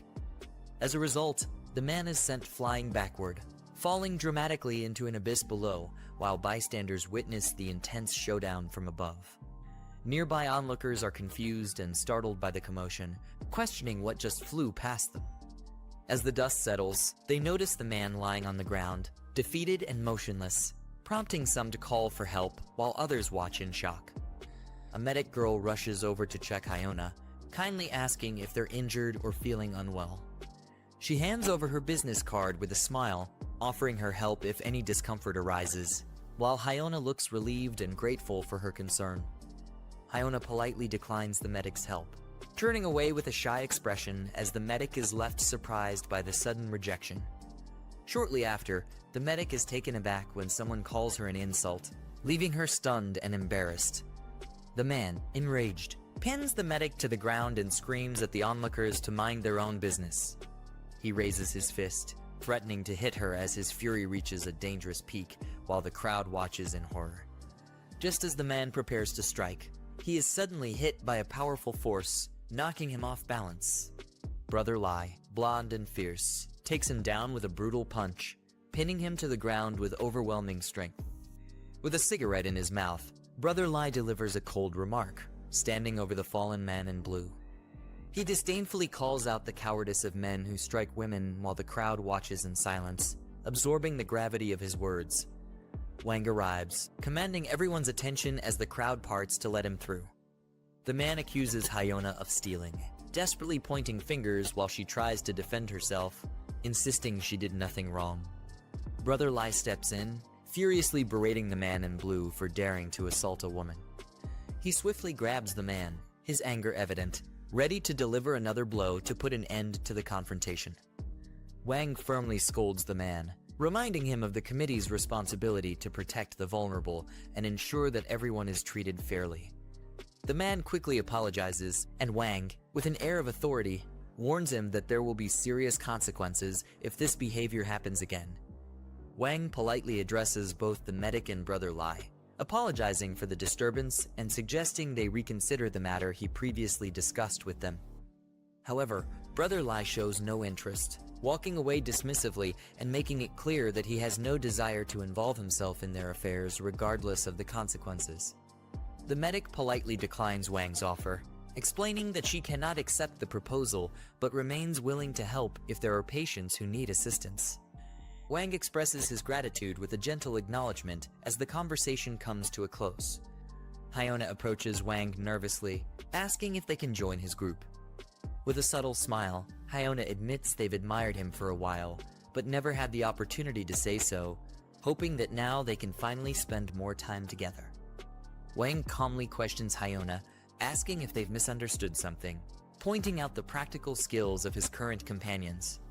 He then apologizes, explaining that they currently lack the value needed for him to consider bringing them into his group, leaving Hyona stunned and hurt by the rejection. Hyona, still reeling from the rejection, hesitates but then makes a bold move, revealing that they know the location of valuable supplies. This revelation catches Wang's attention, causing him to pause and consider the sudden offer. The scene shifts to a storage room filled with boxes and supplies, with someone discussing specific details about the items they've been hoarding. Suddenly, a vortex opens up, pulling everything into a swirling blue void as the situation spirals out of control. In the storage room, the girl excitedly pulls a mysterious blue energy out of thin air while Han Feng watches with enthusiasm. However, they quickly realize something is wrong as they reveal an odd mannequin, completely unrelated to what they were searching for, leaving them both baffled by the absurd discovery. Han Feng summarizes the abilities of the girl, explaining that she can open a vortex in her chest that absorbs everything in sight, though retrieving items is a different story. As the scene shows her surrounded by clutter, it's clear that while she can store things easily, her ability to find specific items is highly unreliable. Han Feng questions the complexities of the vortex, wondering why it is so difficult to find anything within it and if it distorts space. In response, the girl offers to help by sticking her head inside to search for the missing items, receiving permission to proceed. Han Feng cautiously approaches the swirling vortex, observing how naturally the girl's hand moves inside. Despite his hesitation, he steels himself and prepares to enter the mysterious space. Han Feng cautiously begins to enter the vortex, his body slowly getting pulled in as the girl holds the portal open. His eyes narrow in determination, though a bead of sweat betrays his underlying anxiety about the uncertain space he's stepping into. As Han Feng fully enters the vortex, they are greeted by a swirling blue energy surrounding them, their expression turning to surprise as they realize the strange environment within. Floating amidst the chaos, they search for a way to navigate through the mysterious space. Han Feng inside the vortex is overwhelmed by the sheer size and chaos of the space filled with countless objects floating aimlessly. Realizing how difficult it will be to find anything specific, they can't help but compare the situation to searching for a needle in a haystack, all while acknowledging the immense power behind such an ability. Han Feng, now deep inside the vortex, begins to panic as they cry out in shock and confusion, overwhelmed by the vastness of the space and the intensity of the experience. Their fear is palpable as they shout, desperate for some sense of control in the disorienting environment. Han Feng now struggles to escape the pull of the vortex, their body being forcefully drawn back as they gasp in panic. Desperately, they try to resist, shouting as they feel the overwhelming force continue to drag them further into the unknown. After escaping the vortex, Han Feng collapses, coughing and gasping for air, clearly shaken by the experience. In frustration, they demand to know why they weren't warned about the lack of oxygen inside the portal, all while the girl seems calm and unfazed. The girl, deep in thought, suddenly perks up as she seems to have found what she was looking for. With a confident motion, she reaches into the vortex and pulls out the long-lost item, surprising even herself. Han Feng excitedly confirms that the item they were searching for has finally been found, expressing their amazement at the discovery. However, as they continue searching, they stumble upon something unexpected, leaving them surprised once again. Han Feng's expression shifts to shock and disbelief as they suddenly realize the true nature of what they have found, leading to an intense moment of revelation. The group cautiously approaches a dark, worn staircase, their steps echoing as they ascend. In the next scene, they spot a strange glowing sign indicating the number 18. The man leading the group pauses, realizing they're nearing something significant, while tension builds among them. The man holding the flashlight hesitates and nervously asks if they should really continue up to the 18th floor. The boy behind him clutches his tool tightly, clearly uneasy, as he recalls the strange encounters they had before, heightening the group's anxiety. The third member, a man wearing sunglasses, remains calm and mocks their fear. He dismissively points out that it's the 21st century, and they shouldn't still believe in things like ghosts. Finally, the man with the flashlight firmly states that their investigation was entrusted to them by Mr. Zhang, and they must not fail him. The group ascends the dark staircase. The boy expresses his concern, questioning whether they should trust the woman who may be deceiving them. On the other side, someone monitors the group's movements through a drone camera. A voice over the feed urges them to trust Mr. Zhang's judgment and to complete the mission swiftly. We then see Han Feng and the girl watching the surveillance feed. Han Feng remarks that it was fortunate they set up the monitoring system ahead of time, as they carefully watch the group's progress on the screen. Finally, Han Feng, wearing his green jacket, initiates Plan B. He tells the girl that he'll start the fire and that once he returns, she should be ready to act. The intensity rises as they prepare to move forward with their carefully laid plans. Han Feng is seen checking his stopwatch and realizes that timing is critical for their plan. In the background, the girl continues her preparations, indicating that both are focused on executing their mission with precision. The countdown on the stopwatch shows just 2 minutes left.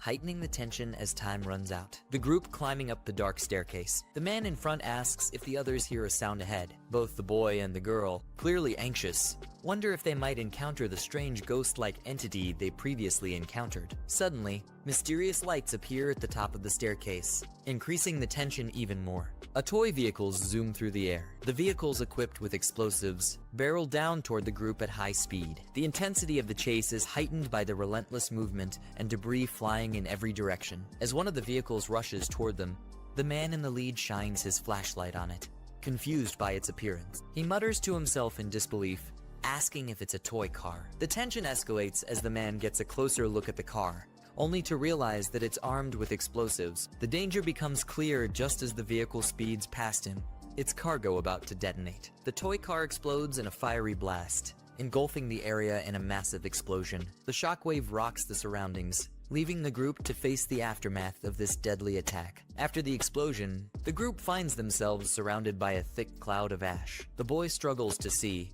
exclaiming that his eyes are in pain, while the other calls out, asking where everyone is amidst the disorienting smoke. Suddenly, a strange vehicle with hovering orbs appears from above. The man in sunglasses looks up in shock as the new threat descends, realizing that it's carrying another explosive device. The danger intensifies as the fuse on the bomb is clearly lit and counting down. In a desperate moment, the man shouts to the group to escape. The urgency of the situation becomes clear as the group scramble to flee from the imminent blast. The drone hovers in the air, carrying a dangerous payload as it closes in on the group. From the room, the girl looks on through the monitor, her face full of concern. With only 22 seconds remaining, Han Feng, determined, vows that this time, he will teach the intruders a lesson. The camera feed counts down as Han Feng watches the group inch closer. At 15 seconds, the group remains unaware of the drone above them, making its final approach. The man in the lead has no idea what's coming. Suddenly, the drone's presence becomes apparent, and the man shouts in frustration. The screen captures his fall, and Han Feng panics, shouting not to let the drone get damaged, clearly prioritizing the mission's success over anything else. The man furiously swings his weapon at the approaching drone, determined to take it down before it can complete its mission. His intense strike lands with a loud impact, sending pieces flying as he manages to damage the drone mid-flight. However, the damage throws the drone off balance. The girl monitoring the situation from the control room anxiously announces that the left side of the drone is malfunctioning, making it impossible to stabilize. With only 5 seconds remaining, Han Feng shouts in frustration, knowing the drone is their only weapon in this fight. The countdown reaches 3 seconds, and the drone is seen plummeting downward, out of control. The scene becomes chaotic as the situation spirals out of their hands, the impending explosion drawing ever closer. As the drone reaches its final seconds, the girl monitoring the feed shouts for control, urging Han Feng to stabilize it. The countdown reaches 1 second, and a massive explosion lights up the sky, engulfing the area in a fiery blast. The drone struggling with mechanical failure. The girl informs Han Feng that the right rotor has malfunctioned, causing the drone to descend uncontrollably. Panicked, Han Feng yells to find a safe place to land it before it's completely destroyed. Finally, the drone crashes outside a building window, narrowly avoiding total disaster. The girl reports the successful emergency stop, though the drone remains outside, clinging to the edge of the structure as snow continues to fall. Han Feng looks worried as he tells the girl that the drone is too important to lose, and he plans to retrieve it. The urgency is evident, but the girl remains calm, staring at the screen. Suddenly, she mentions something strange about the staircase. There seems to be a body there. Han Feng is shocked and leans in to check the screen. Both of them are confused by the unexpected discovery. They ask each other if it's really a body, their concern growing as the mystery deepens. A person lying outside a window. As the camera focuses, Han Feng recognizes the person. He is taken aback,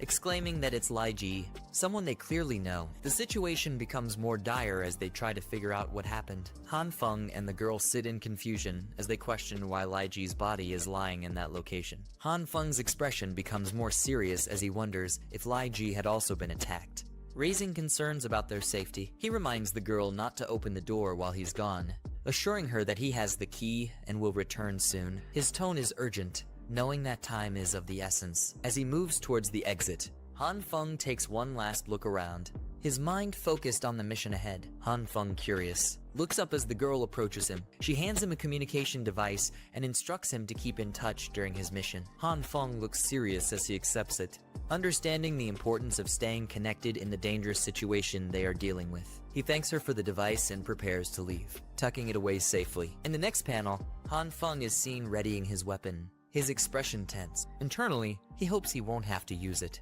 But the situation leaves him no choice but to be prepared for any outcome. This is the end of the video. If you guys want to see the next part, then don't forget to subscribe and like the video.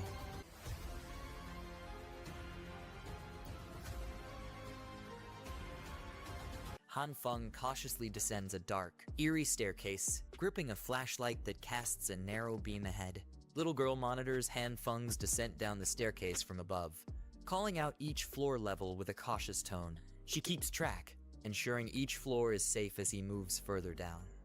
He pauses on the staircase, visibly alarmed as he notes the extreme temperature, which reads a dangerously low -49.8 degrees Celsius. His face shows concern as he realizes that, without proper protection, a person would freeze within half an hour in these conditions. Outside, a harsh snow-covered landscape stretches across cityscape, with towering buildings shrouded in frost. As little girl comments on Han Feng's worsening condition, realizing they need to act quickly to avoid further complications.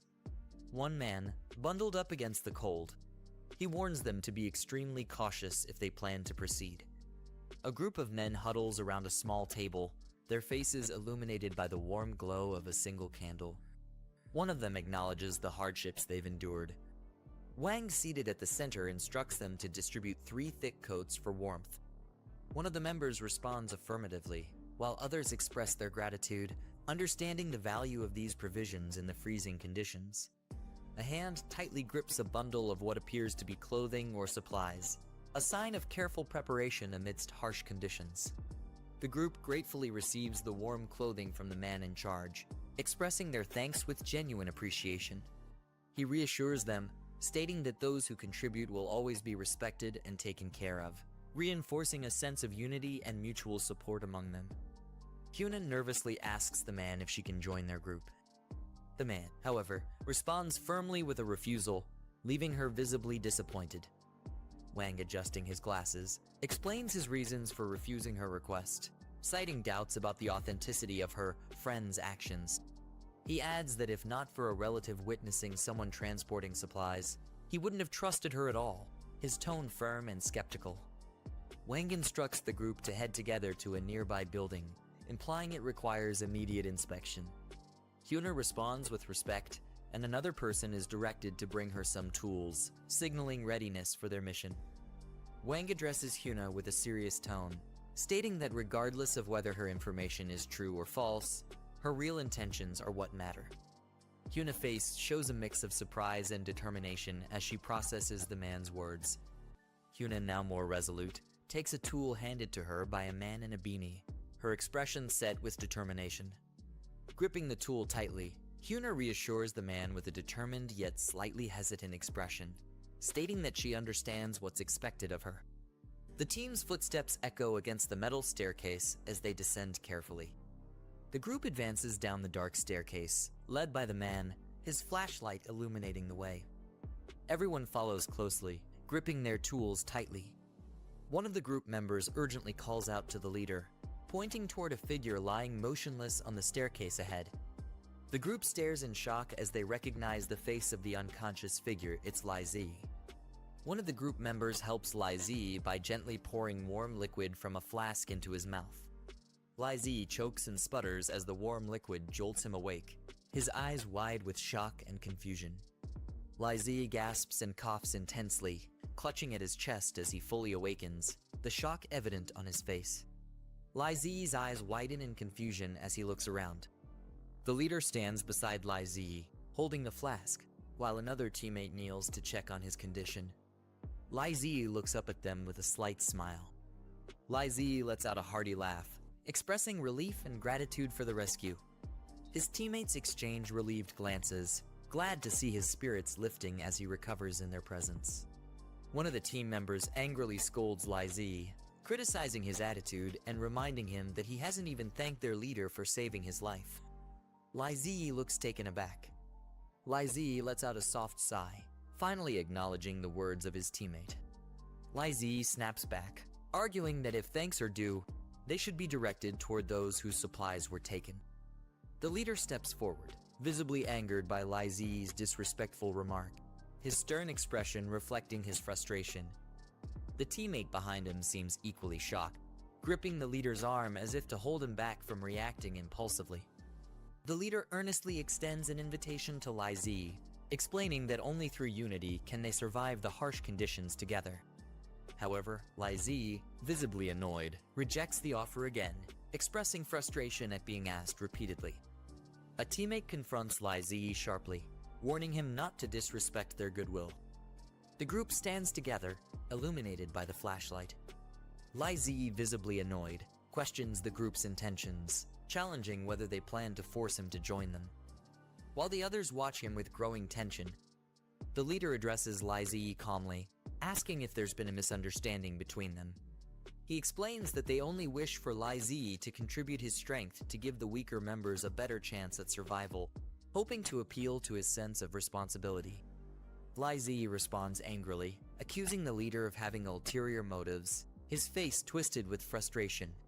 He argues that being given scarce resources every few days is no different from waiting to die.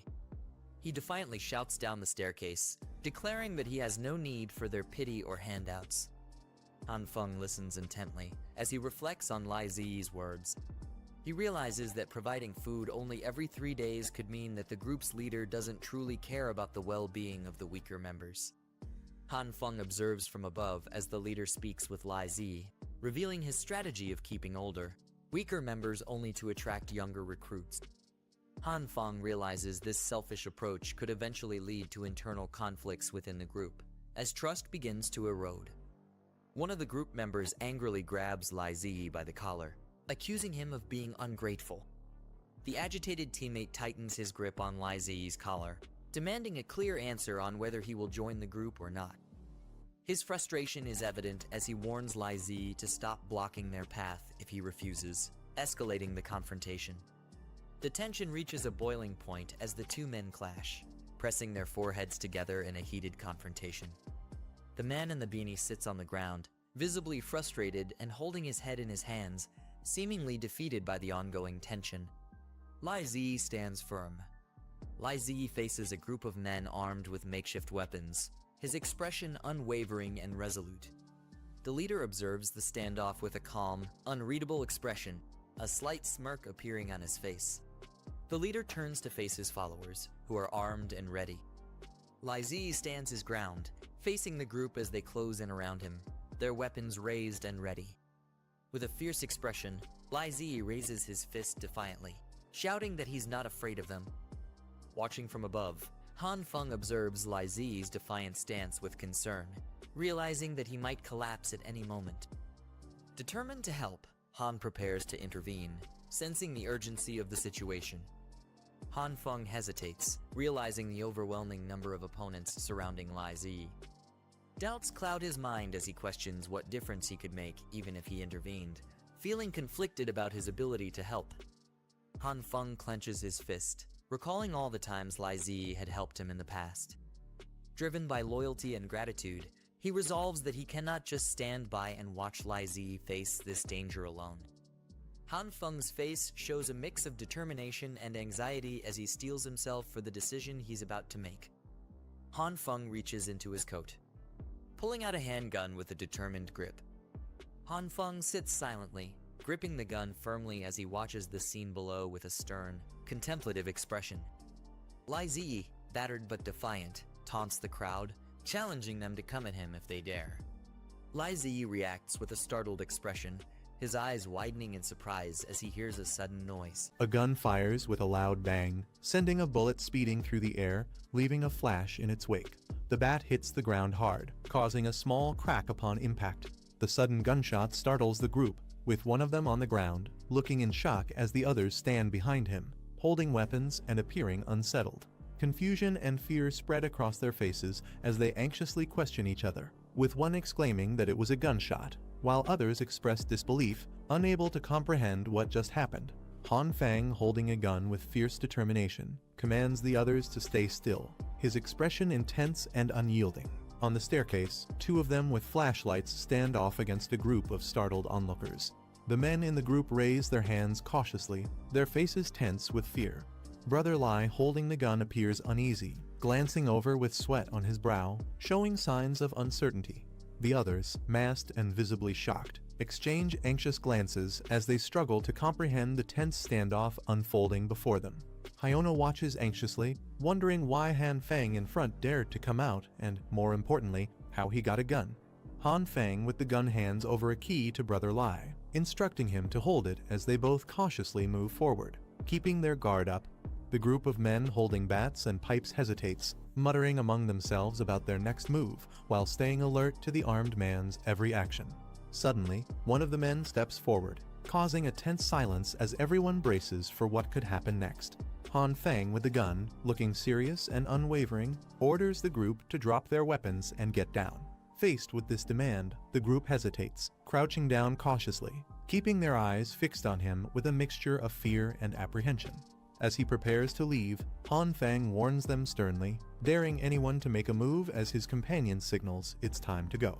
The group watches in tense silence, barely moving as the Han Fang and Brother Lai head up the icy stairs, leaving behind an unsettling atmosphere. Zhang, stepping forward, asks if anyone recognizes the man who just confronted them. Hyona, clearly distressed, reveals that the man is Han Fang, the very person they were on their way to see.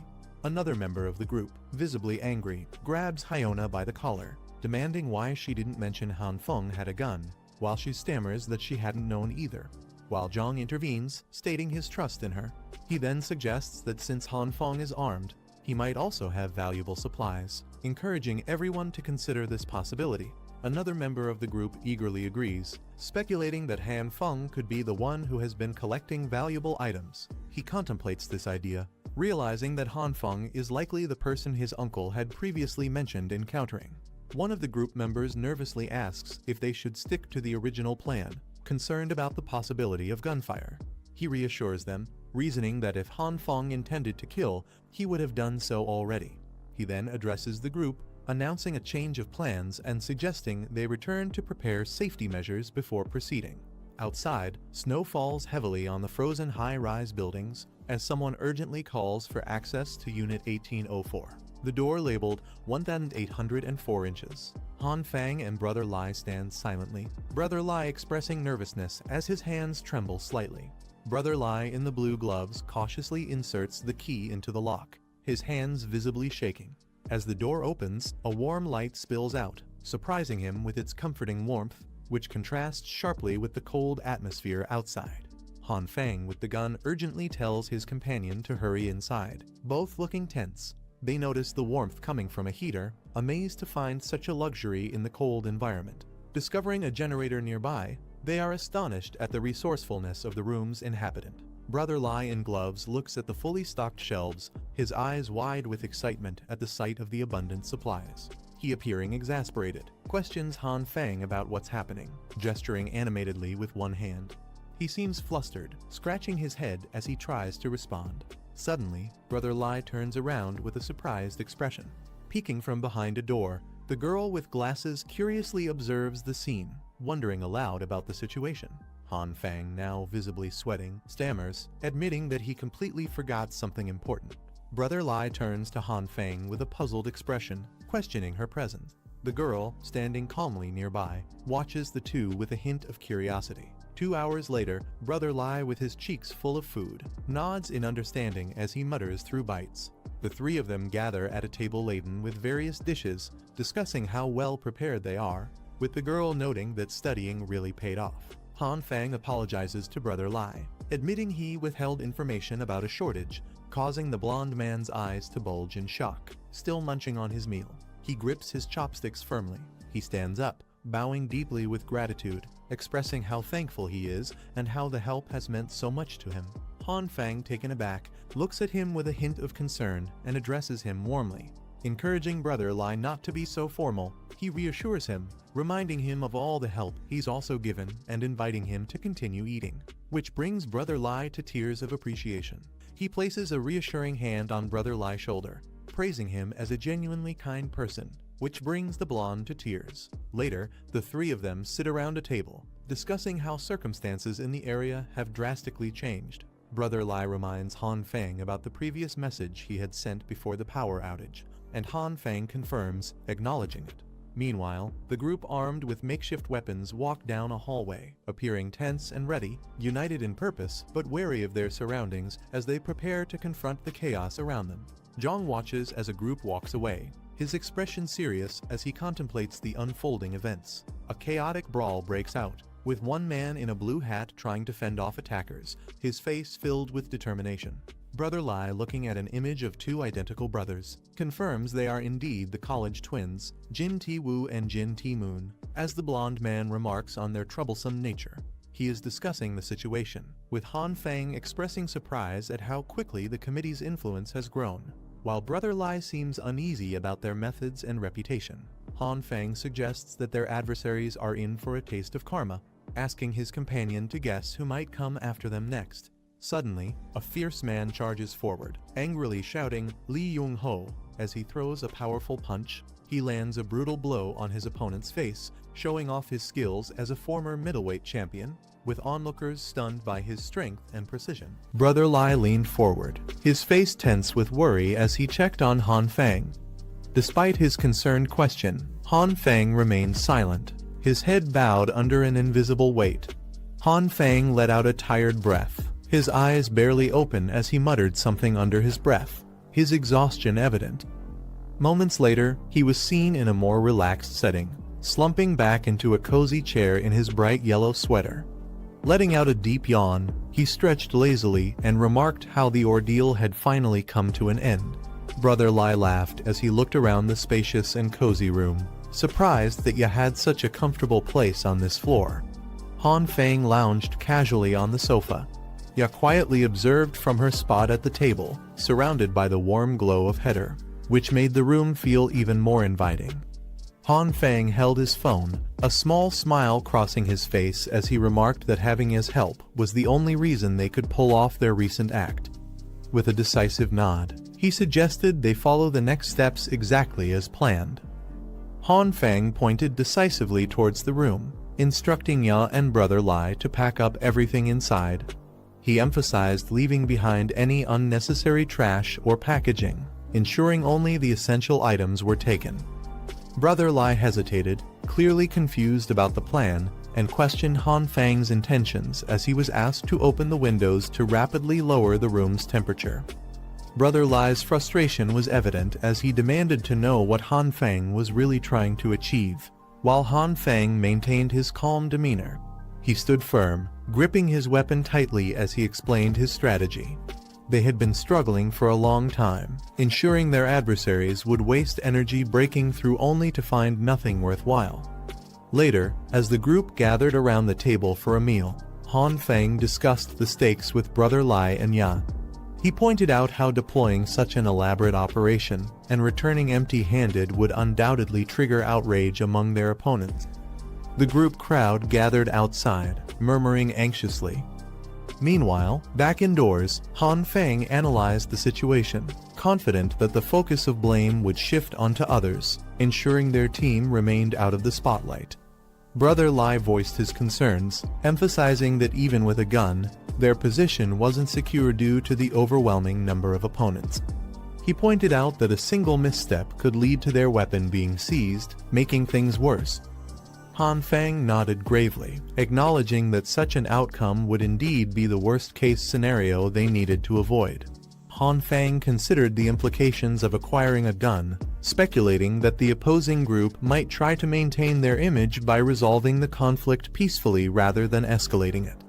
Brother Lai, however, wasn't convinced and raised the concern of what might happen if the group decided to open fire instead. Han Feng, with a calm but sharp tone, pointed out a critical detail: the gun only had one bullet, which he had already used earlier. This revelation left Brother Lai and Ya visibly startled, as the already fragile situation seemed even more precarious. Brother Lai stared at Han Fang in shock, piecing it together. He exclaimed that Han Fang must have intentionally let the gun be seized as part of his plan. Han Fang, unfazed, nodded with a sly smile, confirming that even such a risky move was calculated. Later, the group sat down for a meal, with Brother Lai jokingly suggesting they should just lay low, act miserable, and hope for a windfall. Yet, quietly munching on her food, appeared amused. Han Fang, however, dismissed the idea, stating firmly that their next move would focus on completing the core mission, leaving no room for hesitation. Zhang's group marched purposefully through the dimly lit hallway, Zhang radiating determination as he rallied them with a call to overthrow the committee. The crowd gathered in the dimly lit underground space, forming a line as a man in a hooded jacket barked orders, demanding everyone to stay in line and not cut ahead.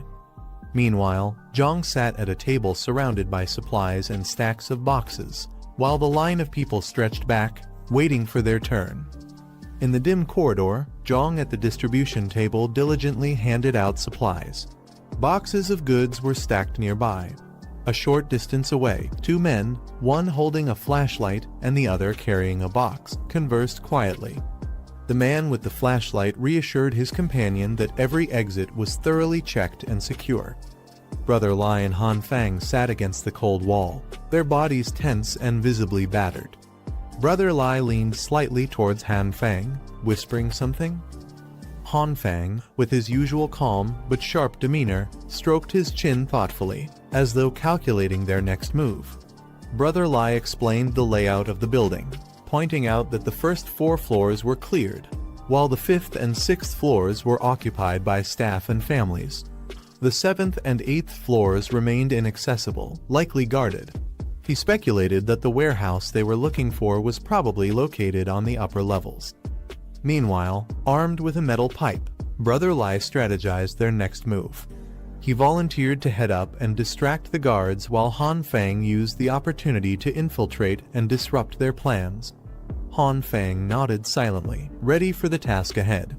Brother Lai and Han Fang cautiously ascended the dimly lit staircase, their weapons ready as they scanned for any signs of movement. Brother Lai whispered his confusion, wondering aloud where everyone had gone. Perhaps they were taking a break to eat. Reaching another floor, they noticed it too was eerily empty. Brother Lai, trying to calm Han Fang's rising tension, advised him not to overthink the situation. He reached the 7th floor, pausing in front of the marked door. Han Fang questioned whether the supplies were truly stored on these upper levels. Brother Lai hesitated, admitting he wasn't entirely sure in such uncertain circumstances. As they cautiously peered around the corner, Brother Lai's frustration grew. Not only were there no guards in sight, but the complete absence of anyone felt suspicious. He muttered about how strange it was not to see even a single soul. He moved cautiously through the dim corridor, their flashlights piercing the darkness. Brother Lai suggested they split up to search, instructing Han Fang to take the left while he covered the right, with a plan to call out if anything suspicious arose. Han Fang nodded in agreement, gripping his weapon tightly. As they progressed, Han Fang let out a quiet sigh, remarking to himself that he had expected more resistance along the way. Still, he rationalized that this reconnaissance mission was meant to scout the area rather than engage in a full confrontation. As the group gathered around the table, Han Fang calmly explained the situation. He pointed out that the committee had too many members for them to defeat head-on. Instead, he proposed that the only way to dismantle their power was by targeting them from within. He listened intently while Brother Lai leaned forward, asking how they could accomplish such a task. He confidently elaborated, describing the committee as an organization that thrived on controlling resources. He suggested that if they could locate the warehouse storing their supplies and empty it, the committee's structure would collapse instantly. Han Fang moved cautiously through the dim corridor, his flashlight cutting through the darkness. Muttering to himself, he acknowledged the difficulty of locating the exact room where the supplies might be hidden. His mind remained alert, aware of the possibility of someone suddenly appearing and catching them off guard. Just as his thoughts wandered, he froze, his eyes widening in surprise. In the distance, Brother Lai moved, its silhouette barely visible in the dim light. "Did we actually find it?" he murmured under his breath, gripping his weapon tightly. Han Feng, with a nervous grin, tried to explain himself, beads of sweat forming on his forehead. Brother Lai hesitated, questioning whether such an obvious label could be a trap. Han Feng, still unsure, tilted his head and responded with skepticism, wondering if it might actually just be what it seemed, a storage room. Han Feng pointed out the lock on the door, noting how unusually secure it was. Brother Lai, holding the flashlight steady, dismissed the concern casually, suggesting it might have been left locked by mistake. "We'll know once we open it," he added confidently, moving closer to inspect the door. Both of them readied themselves. As Brother Lai moved to unlock the door, Han Feng quickly grabbed his arm, shouting for him to wait. Han Feng pointed out the setup, calling it a textbook trap designed to catch them off guard. Brother Lai leaned in closer, muttering how elaborate and suspicious the mechanism looked.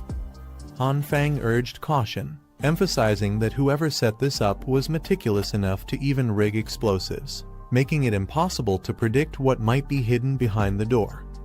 Han Feng recalled overhearing the two men earlier, mentioning something suspicious about the warehouse door. He speculated that their conversation might have been a hint about the trap they now faced.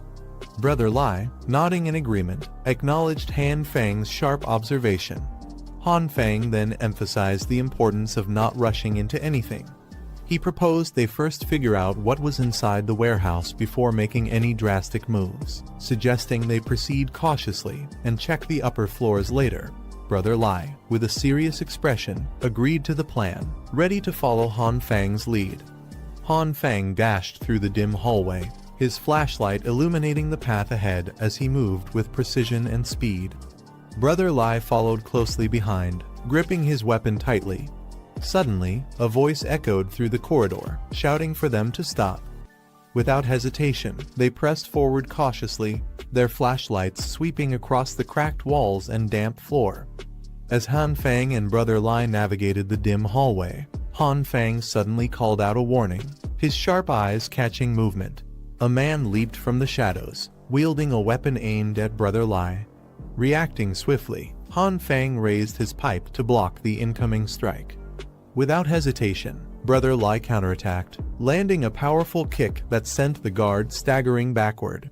He yelled for Han Feng to escape, urging him to leave the fight and secure their mission. While Brother Lai stood his ground, ready for the next move. As Brother Lai smashed against the locked door, Han Feng questioned the earlier assumption that no one would be around when supplies were distributed. Brother Lai, frustrated, admitted he hadn't been allowed on this floor previously, which left him uncertain. Suddenly, they heard the unmistakable sound of footsteps approaching, and Han Feng quickly alerted Brother Lai to the presence of someone nearby. Deciding not to engage directly, Han Feng suggested they continue upstairs to avoid unnecessary confrontation. Brother Lai nodded in agreement, and they cautiously climbed the stairs. Reaching the 8th floor, they stopped momentarily to assess the surroundings. Brother Lai noticed something off about Han Feng's posture, drawing his attention to his injured hand. Han Feng, clutching his arm, muttered through gritted teeth that it felt as if the bone might be broken. Despite the pain, he suggested they find a secure spot to rest, hinting at his worsening condition. Brother Lai, visibly concerned, nodded in agreement, but his face suddenly twisted in fear. Han Feng froze as Brother Lai's terrified expression confirmed that something or someone was looming right behind him. His stuttering voice broke through the silence as he pointed behind Han Feng, eyes wide in panic. Han Feng was caught off guard as a strong hand clamped over his face, muffling his exclamation of surprise.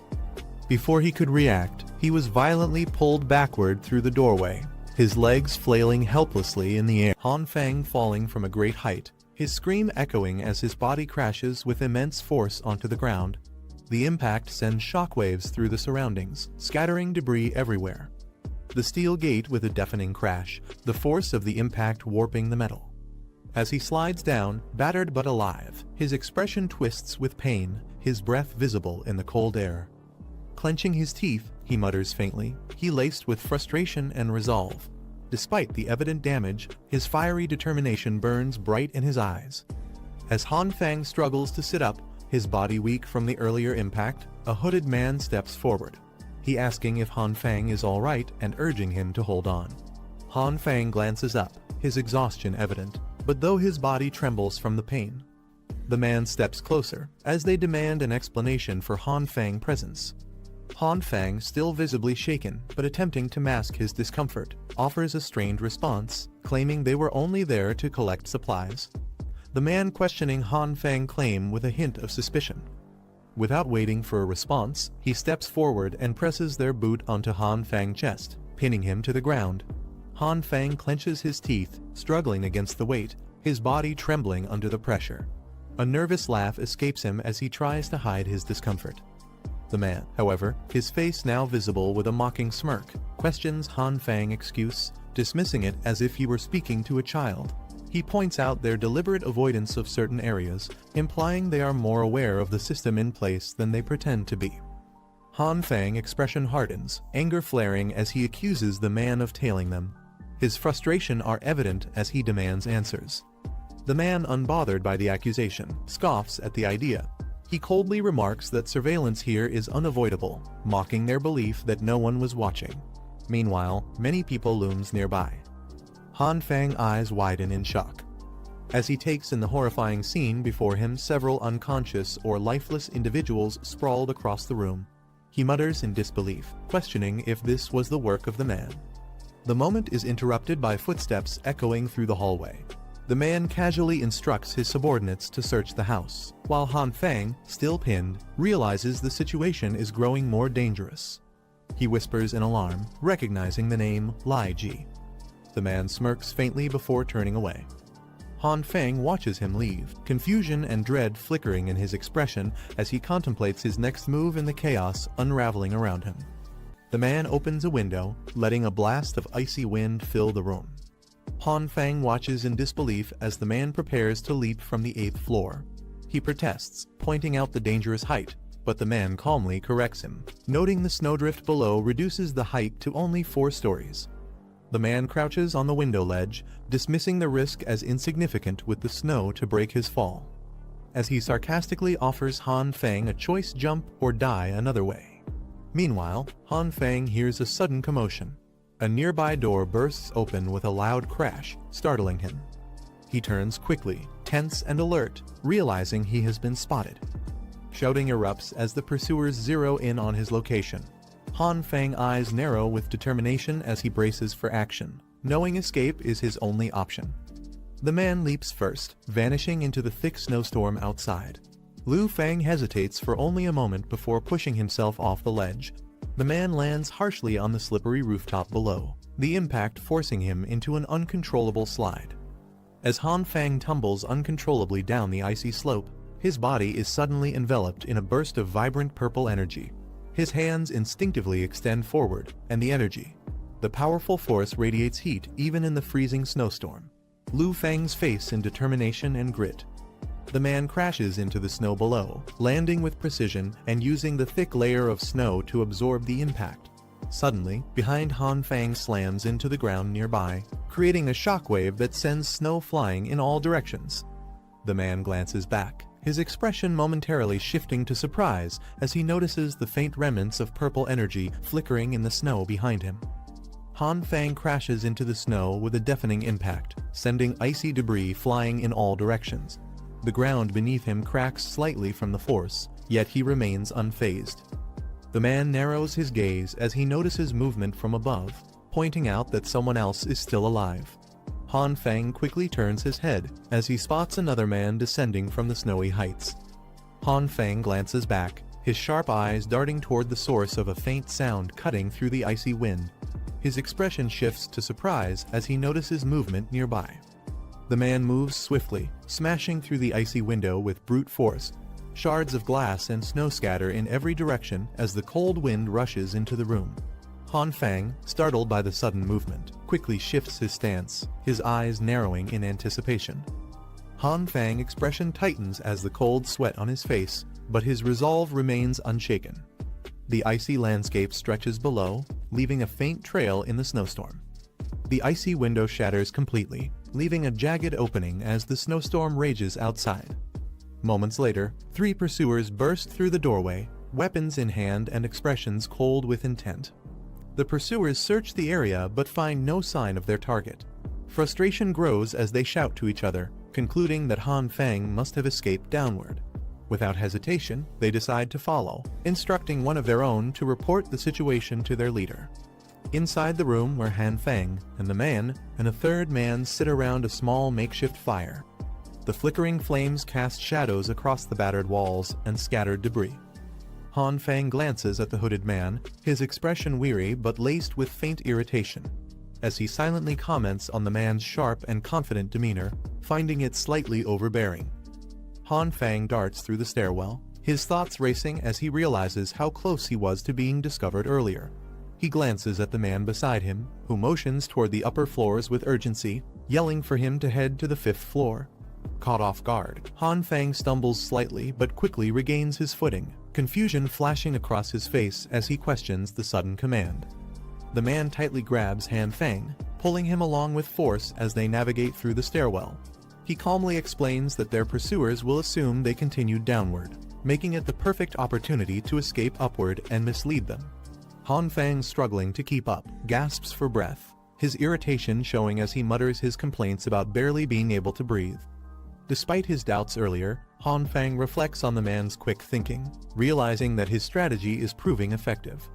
The man turns to Han Fang as he questions if Han Fang is scared. Han Fang wide-eyed, but he refuses to answer. The 3 sit around the crackling fire, its dim glow casting eerie shadows on the peeling walls. The man speaks, referring to other man as nothing more than a dead person. Han Fang remains silent, his gaze fixed on the fire, clearly uneasy about the situation. Han Fang, still wary, asks why the man is helping him. The man's expression twists into irritation, snapping back that helping him was never the plan and that he's more tempted to take him out right here and now. Han Fang flinches at the harsh words but quickly realizes the man's frustration might be masking something deeper. The man leans back, pointing out that Han Fang group wasn't foolish enough to fall for the weak ambush on the 7th floor, which at least proves they have some intelligence. The man smirks as he casually offers Han Fang a choice not to speak and instead serve as a convenient shield for him. Han Fang clenches his teeth, frustration evident on his face as he struggles to process the situation. His thoughts race, questioning the man's true intentions. Han Fang lowers his gaze, his thoughts racing as he analyzes the situation. Judging by how the guards treated this man earlier, he concludes that the man is either here to steal supplies or has a personal vendetta against the committee. He realizes that their unexpected presence must have disrupted the man's plans, adding an unanticipated complication to the mission. Han Fang raises his head slightly as he asks the man if he holds a grudge against the committee. He is unsure of how deep the conflict runs. A bead of sweat slides down his face. The man smirks. He shrugs off Han Fang's question, saying if Han Fang thinks there's a grudge, then so be it. He pauses thoughtfully, rubbing his chin as he adds that if it weren't for a certain secret tied to that group, he wouldn't even bother with them. Han Fang's voice rises in urgency as he demands to know what secret the man is referring to. His expression is frustration, his body leaning forward slightly as if trying to pull the truth out of him. The man, however, smirks faintly, his lips curling with amusement. He lets out a dismissive hum, refusing to elaborate, leaving Han Fang even more on edge. The man towers over Han Fang, his gaze piercing through the dim light. With a knowing smirk, he remarks that it seems Han Fang is indeed connected to the committee and hints at some unresolved grudges between them. Lu Fang, still seated, looks up. The man leans forward slightly, his smirk deepening as he issues an ultimatum to Han Fang, as he demands Han Fang spill everything he knows about the committee. The man's ask Han Fang talks or becomes the second corpse in this room. Han Fang's gaze hardens as he wipes the sweat from his brow and looks directly at the man, as he declares that the choice is his to make. Han Fang raised his trembling hand in the air, his face pale with fear. He opened his mouth and began to explain, his voice filled with desperation. He described how a trusted friend betrayed him, arriving at his house with explosives. He hand moved quickly, grabbing a pistol from the table with determination.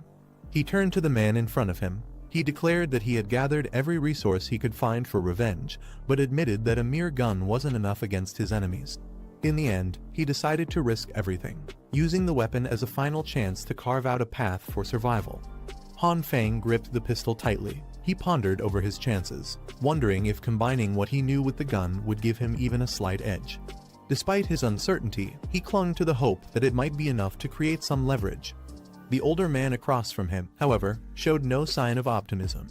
He glanced to the girl, pointing out that such a weapon was utterly insufficient against an organization as powerful as the committee.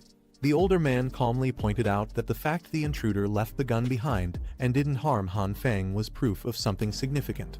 He wondered why the intruder chose not to take the gun, his thoughts racing. As he reflected, he considered the possibility that the man might have believed his story. He considered the situation deeply, presenting two possibilities in his mind. First, he speculated that the enemy might have been acting to maintain their leadership and influence, using ruthless strategies to assert control. Second, he assumed they might possess even more dangerous weapons, which gave them the confidence to overlook something as minor as taking his pistol. The older man, observing Han Feng's tense expression, calmly asked if this entire mission was about resolving the issue with his treacherous former friend. Han Feng confirmed, explaining that eliminating the traitor would at least bring some peace to the chaos created by the committee, even if only temporarily. He reflected on the origins of the committee, acknowledging that its initial purpose wasn't entirely bad. At the very least, it provided a means for some people to survive in the chaos. However, he noted how the once noble intentions had been twisted, creating a world where people constantly questioned who deserved to live and who didn't, leading to a survival of the fittest mentality. He observed how those who had lost their humanity and moral compass during the apocalyptic events could no longer integrate back into society, even if the end of days were to pass. The scars left behind had created a fractured community where trust and normalcy were distant dreams. He clenched his fists, declared his intention to dismantle the committee. The flames crackled in the background, casting shadows across the room as his resolve burned brightly. The older man listened quietly, then leaned forward slightly. He questioned what destroying the committee would ultimately achieve, his tone laced with doubt. The older man calmly pointed out the harsh reality of the world, where the strong devour the weak, dismissing Han Feng's idealistic resolve as naive. He explained that if no one acted, small communities would eventually turn into arenas of chaos, filled with looting and slaughter. Han Feng, still resolute, argued back, questioning whether they could simply allow such degeneration to continue. The older man, with a knowing glance, suggested seeking a third opinion. Before Han Feng could fully comprehend the suggestion, the man walked to the door and opened it abruptly, revealing another figure standing outside. As soon as the door opened, a red object came flying toward the older man, hitting him squarely on the side of his face. The sudden attack startled him, but his reflexes were sharp. The figure, revealed to be a young woman, tried to defend herself. She pulled back, but was quickly overwhelmed as the older man grabbed her weapon with incredible force. The older man tightened his grip, overpowering the assailant and wrenching away her weapon. With a swift motion, he raised his fist to strike, his imposing figure looming over her. The young woman flinched but quickly shouted for him to stop. Han Feng stepped forward, his eyes narrowing as he recognized her. He questioned her identity, asking if she was a nurse or someone related to the committee. The woman's defensive posture softened as she realized who she was facing, addressing Han Feng by name with visible surprise. The young woman apologized sincerely, explaining that she hadn't meant to eavesdrop. She nervously adjusted the bandages on Han Feng's arm as she continued speaking. She explained that she had been tasked with recovering items from someone who had passed away. Upon entering the area, she heard suspicious noises, prompting her to act out of caution and hide in the room. Han Feng listened attentively, nodding as he pieced together her explanation. The older man, still towering over them, remarked sarcastically that her actions might have contributed to the person's death. The woman dismissed his comment, muttering that such sacrifices were hardly worthy of praise. She admitted that the criticism might be justified, but made it clear she had no regrets. Her gaze was unwavering as she explained that survival was the only way to save more lives in the future. even if it meant making difficult or questionable choices. The older man remained silent, his expression unreadable as he processed her words. Han Feng questioned how she managed to move freely in and out of the area, suspecting prior arrangements with his former friend. The woman admitted that she had been given a pass and supplies by him. She added that the resources were too valuable to decline, implying her acceptance was more of a necessity than a choice. As she explained how his friend had recently relocated many sick and elderly individuals, one of whom was Lai Ye. By the time she became aware of the situation, it was already too late. Lai Ye had passed away. The older man remarked that if sacrificing one person meant sustaining the committee's operations for a bit longer, it was a decision he might have made himself.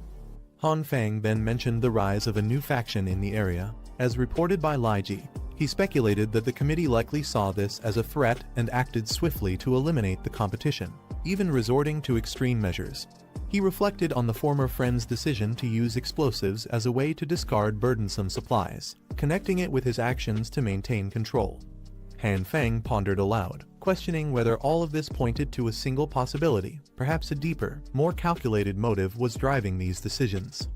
The older man explained that, in this apocalyptic world, the committee was just one of many factions fighting for survival.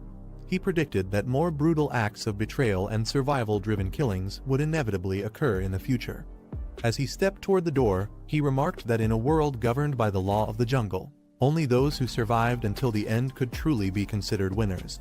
The cold wind rushed in as he opened the door, his figure disappearing into the storm outside, leaving Han Feng and the young woman standing silently by the fire. The young woman, flustered, asked Han Feng if there was anything she could do to help. But Han Feng smiled slightly and declined her offer, saying he didn't want to drag her into the chaos. Frustrated by his dismissive response, she argued passionately that if his predictions were true, then the entire neighborhood was in danger. She was especially furious about how his belongings and even his partner were taken by his so-called friend. Han Feng was taken aback by her fiery determination, left momentarily speechless as she glared at him with unwavering resolve. As the snowstorm howled outside, Han Feng prepared to step out, asking the woman to handle something important for him. Meanwhile, in a dimly lit underground space, a group of men discussed Han Feng, one of them confidently confirming his identity. He insisted he had seen Han Feng the previous day and couldn't be mistaken. Their conversation was interrupted when a shadowy figure made its presence known. Han Feng appeared, his injured arm in a sling, standing boldly among them. In the midst of a dark, eerie corridor, the silence was shattered by sudden sharp, echoing sounds that reverberated through the air. Han Feng, wearing his fur-lined jacket, stumbled forward with a look of panic etched across his face. His breathing was heavy, and sweat dripped down his face despite the cold. In a dimly lit room, a man violently strikes down Han Feng, who lies on the floor, helpless and bound. The attacker, enraged, berates Han Feng for daring to steal again, despite being spared once before. With unrelenting fury, he threatens to render Han Feng completely incapacitated, ensuring he can never attempt theft again. As the tension builds, another individual enters the room, urgently informing the attacker that they are being summoned upstairs by their superior, Mr. Zhong. Reluctantly, the aggressor steps away, leaving Han Feng tied up and injured on the cold floor, his situation growing ever more dire. Han Feng lay motionless on the cold floor, tightly bound and struggling to breathe. As he lay there, faint green energy began to emanate from his body, growing stronger with each passing moment. The glowing aura intensified, enveloping his form in a vibrant light. Slowly, Han Feng stirred, his body regaining strength as the energy coursed through him. With a deep breath, he opened his eyes, now filled with determination. Though bound, the green aura surrounding him hinted at a power that was beginning to awaken. The green energy enveloping Han Feng's body intensified, healing his wounds with remarkable speed. Determined, he resolved to recover fully and prepare for what lay ahead, knowing he couldn't afford to delay any longer. As the energy surged, the ropes binding him disintegrated into glowing fragments, freeing him completely. Han Feng sat up, catching his breath as he inspected his restored body. Despite the successful recovery, he felt drained, realizing the immense toll the healing process had taken on his energy.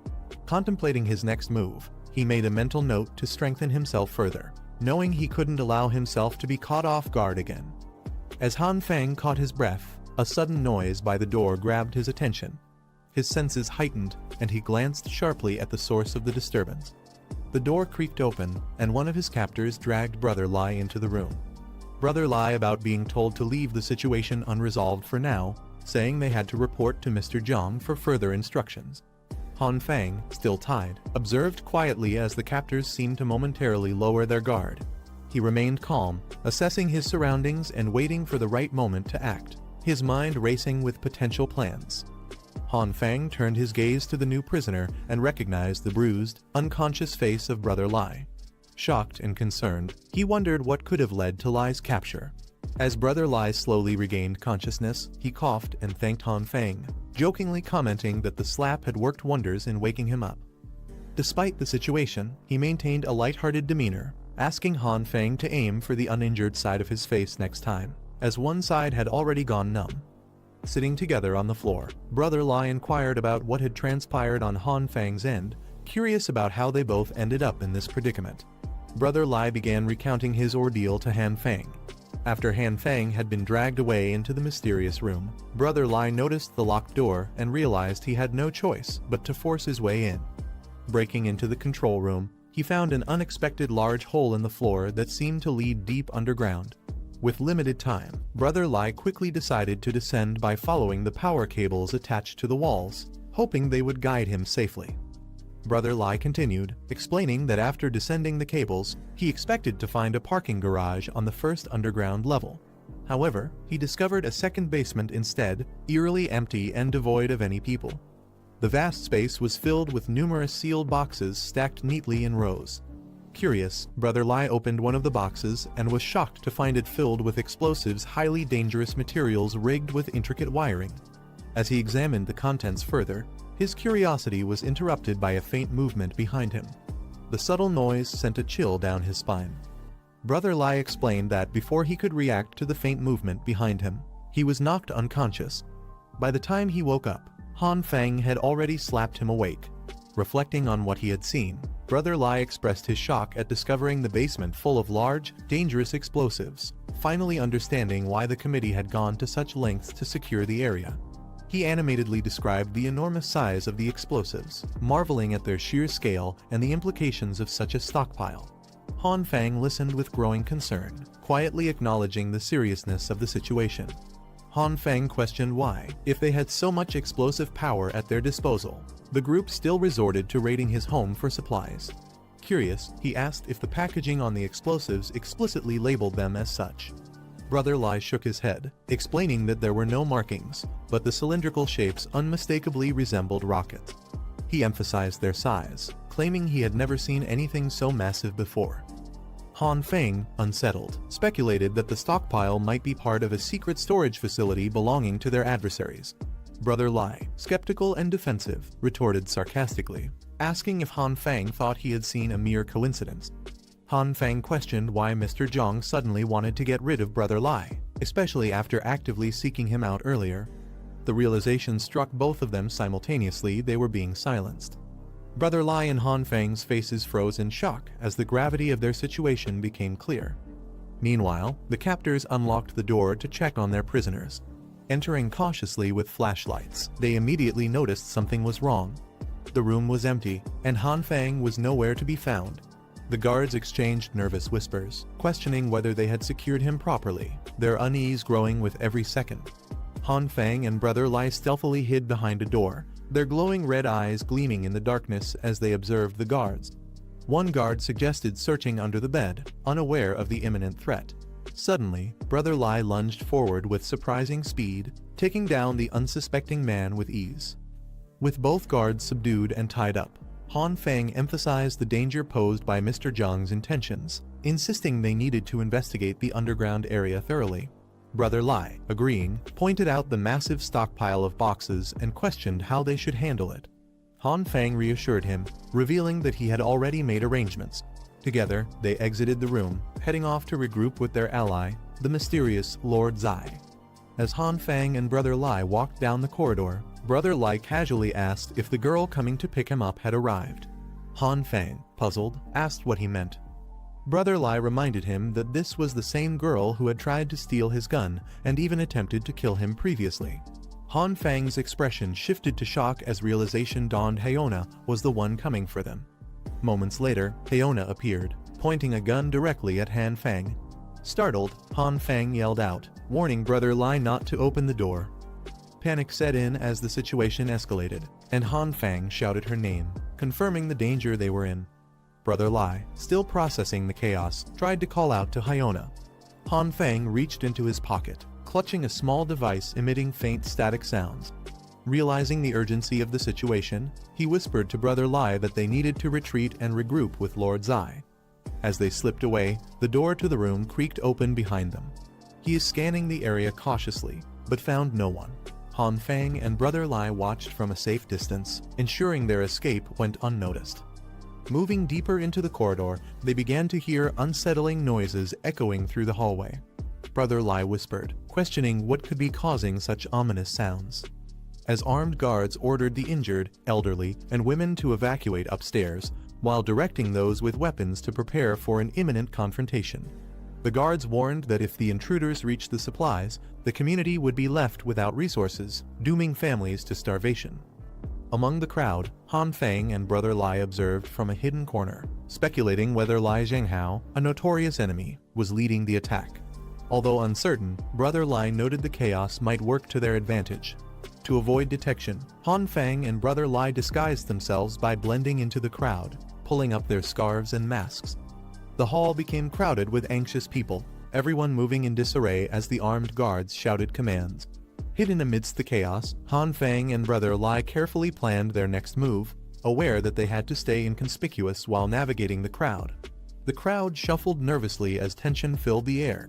Suddenly, a loud crash startled everyone, and the atmosphere turned hostile. A man in the crowd was violently shoved to the ground by someone wielding a weapon.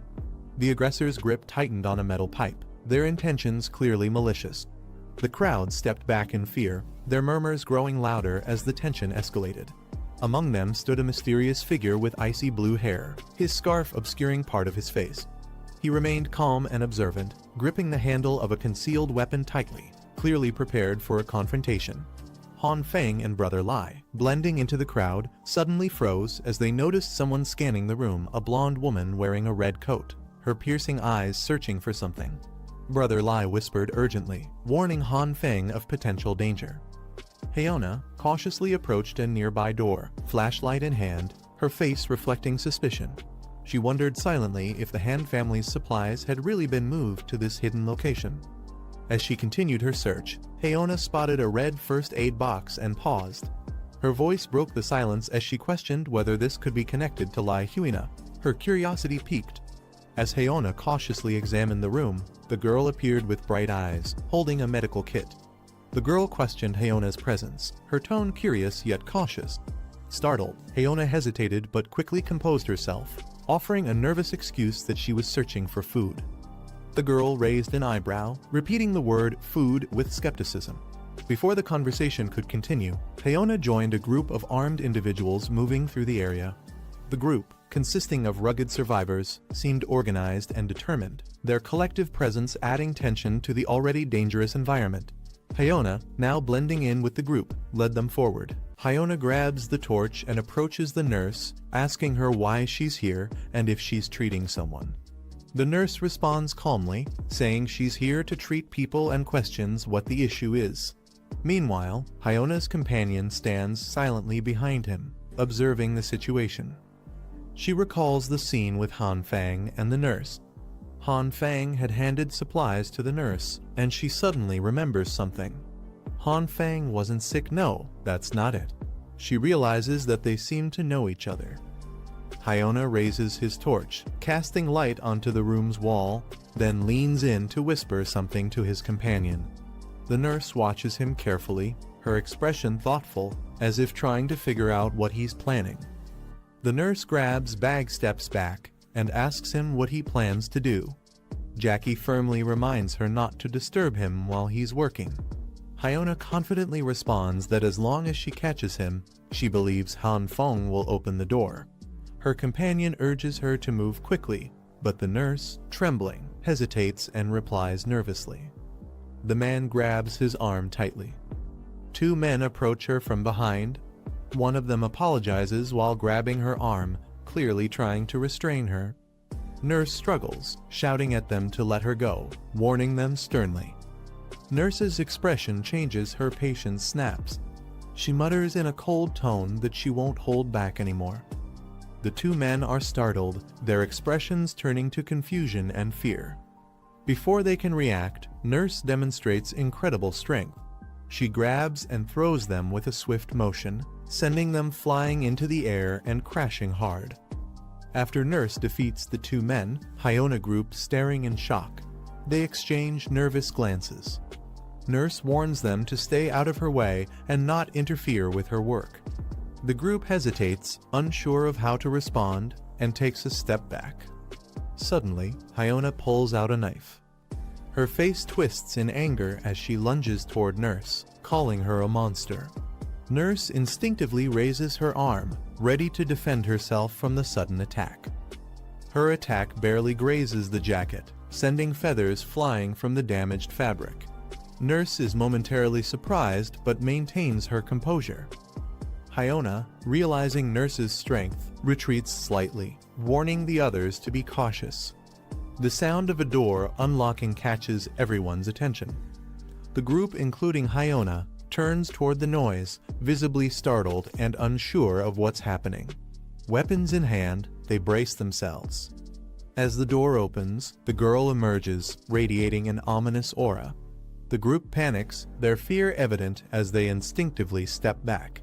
Hyona shouts a warning, but their weapons are suddenly flung aside by an unseen force. The girl claps its hands together, intensifying the energy. The energy swirls violently, sending a chill through the air.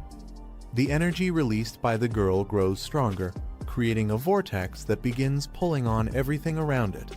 Hyona struggles against the pull, realizing even her clothes are being dragged toward the energy. The group descends into chaos, screaming as they are swept off their feet by the force. Amid the panic, one man desperately shouts in defiance, only to be knocked down by a sudden blow. In the midst of the turmoil, a masked man swiftly attacking the fallen man with brutal force. Around them, others attempt to fight back or flee, but the masked man shows no mercy. Han Fang and Brother Lai dashes out of a building. As they run, one complaining about the pursuit while the other defends their actions. Behind them, a man bursts through the doors, shouting threats as he charges after them. Han Fang takes advantage of the situation, enhancing his gloves with some mysterious energy. With a calculated move, he delivers a powerful, glowing punch toward the large pursuer, showcasing his hidden strength. Han Fang and Brother Lai run through the parking lot, pursued by a group of armed men. One of them yells that they've escaped, urging the others to catch them. Han Fang, frustrated, mutters that this has gotten out of hand and they need a plan. As the pursuit intensifies, Han Fang quickly comes up with a strategy. He tells Brother Lai to continue running and meet up with their ally, the King of Evil. Brother Lai hesitates, concerned about Han Fang staying behind alone. But Han Fang reassures him with confidence, claiming he has it under control. With determination, Han Fang abruptly stops, planting his foot firmly on the ground. Han Fang stumbles but quickly regains his footing, leaping onto the hood of a nearby car. The pursuers close in, shouting for him to stop. One of them shines a flashlight. Standing atop the car, Han Fang raises the flashlight high, yelling loudly to capture everyone's attention. His bold stance causes the group of attackers to pause momentarily. Han Fang smirks, delivering an intimidating taunt while holding up a gesture that mocks the pursuers. He dares them to come at him. Han Fang stands confidently atop the car, his flashlight held high. The crowd quiets down, their focus entirely on him as he commands the scene with a smirk. The attackers grit their teeth, their fury uncontainable as they shout threats and surge forward, determined to capture him. Han Fang leaps into action. Using the momentum of the chaos, he dashes toward the blocked exit of the underground parking lot. As he runs, Han Feng calculates the situation, realizing the gate is sealed but burdened by accumulated snow pressure. With a clear strategy forming in his mind, his determination sharpens as he pushes forward. One man clenches his fist, prepared to strike. But one of the attackers lands a powerful blow on his chest, sending him staggering backward. The impact forces a pained grunt from him as he struggles to regain his balance. He's thrown across the parking lot, colliding with the ground near a car. Despite the pain, Han Feng pulls himself up, his defiant glare fixed on the approaching mob. The lead attacker roars in anger, demanding his capture, while the group closes in, determined to bring him down. Han Feng, though visibly injured, steadies himself, ready to face the onslaught once more. Han Feng leans against the gate, catching his breath. He reaches out and channels a glowing, spiked orb of energy into the sealed metal door. The crowd halts, startled by the sudden radiance. Confused voices rise as they question what is happening. The gate, now pulsating with the pink glow of Han Feng's energy, becomes the center of everyone's attention. In a sudden burst, the energy dissipates, leaving the gate unsealed. The crowd stares in shock, unable to comprehend what just transpired. Han Feng stands firm. Han Feng shouts defiantly, daring his pursuers to come at him. The glowing gate begins to crack under the intense energy, emitting an ominous sound. Suddenly, with a deafening roar, the snow piled above collapses in a massive avalanche. The freezing debris crashes down, engulfing the group. Chaos erupts as the attackers panic, shouting warnings and scrambling to escape the deadly surge. The avalanche sends them scattering, their earlier bravado replaced by sheer terror. A car comes crashing down into the group, causing a massive explosion of snow and debris. The force of the impact sends the attackers scattering, some narrowly escaping while others are caught in the devastation. A determined man charges through the snowstorm, shouting in anger and pushing forward despite the destruction. Meanwhile, the remaining attackers retreat to safety, urging each other to get inside as the chaos unfolds. Han Feng is thrown into the snow from the blast, but struggles to pull himself up. He gasps for air, coughing violently, as the freezing environment surrounds him. Han Feng examines his surroundings, noticing how the snow has softened the area. He questions why he feels no exhaustion despite the intense situation, pondering if his training has enhanced his stamina. As he contemplates, he dismisses the idea of waiting idly for death. Suddenly, the older man appears, crouching a short distance away. The man stares silently at Han Feng. Han Feng senses the man's gaze, feeling as though he's being carefully observed. The man comments on the stillness of the snow. He then abruptly grabs Han Feng, pulling him toward a safer area. The area fades into an eerie quietness, as if watching them leave. Han Feng demands to know his identity and why he helped him. The man calmly introduces himself as Lai Zhenghao. Han Feng is taken aback, recognizing the infamous name of someone with a history of conflicts with prominent men. Lai Zhenghao confirms his identity with a smirk and extends his hand for cooperation. Han Feng, still wary, questions his sudden change of heart since Lai Zhenghao had previously refused. With a nonchalant tone, Zhenghao explains that he has reconsidered. Han Feng eyes him skeptically, jokingly asking if this sudden change of mind might be a trap.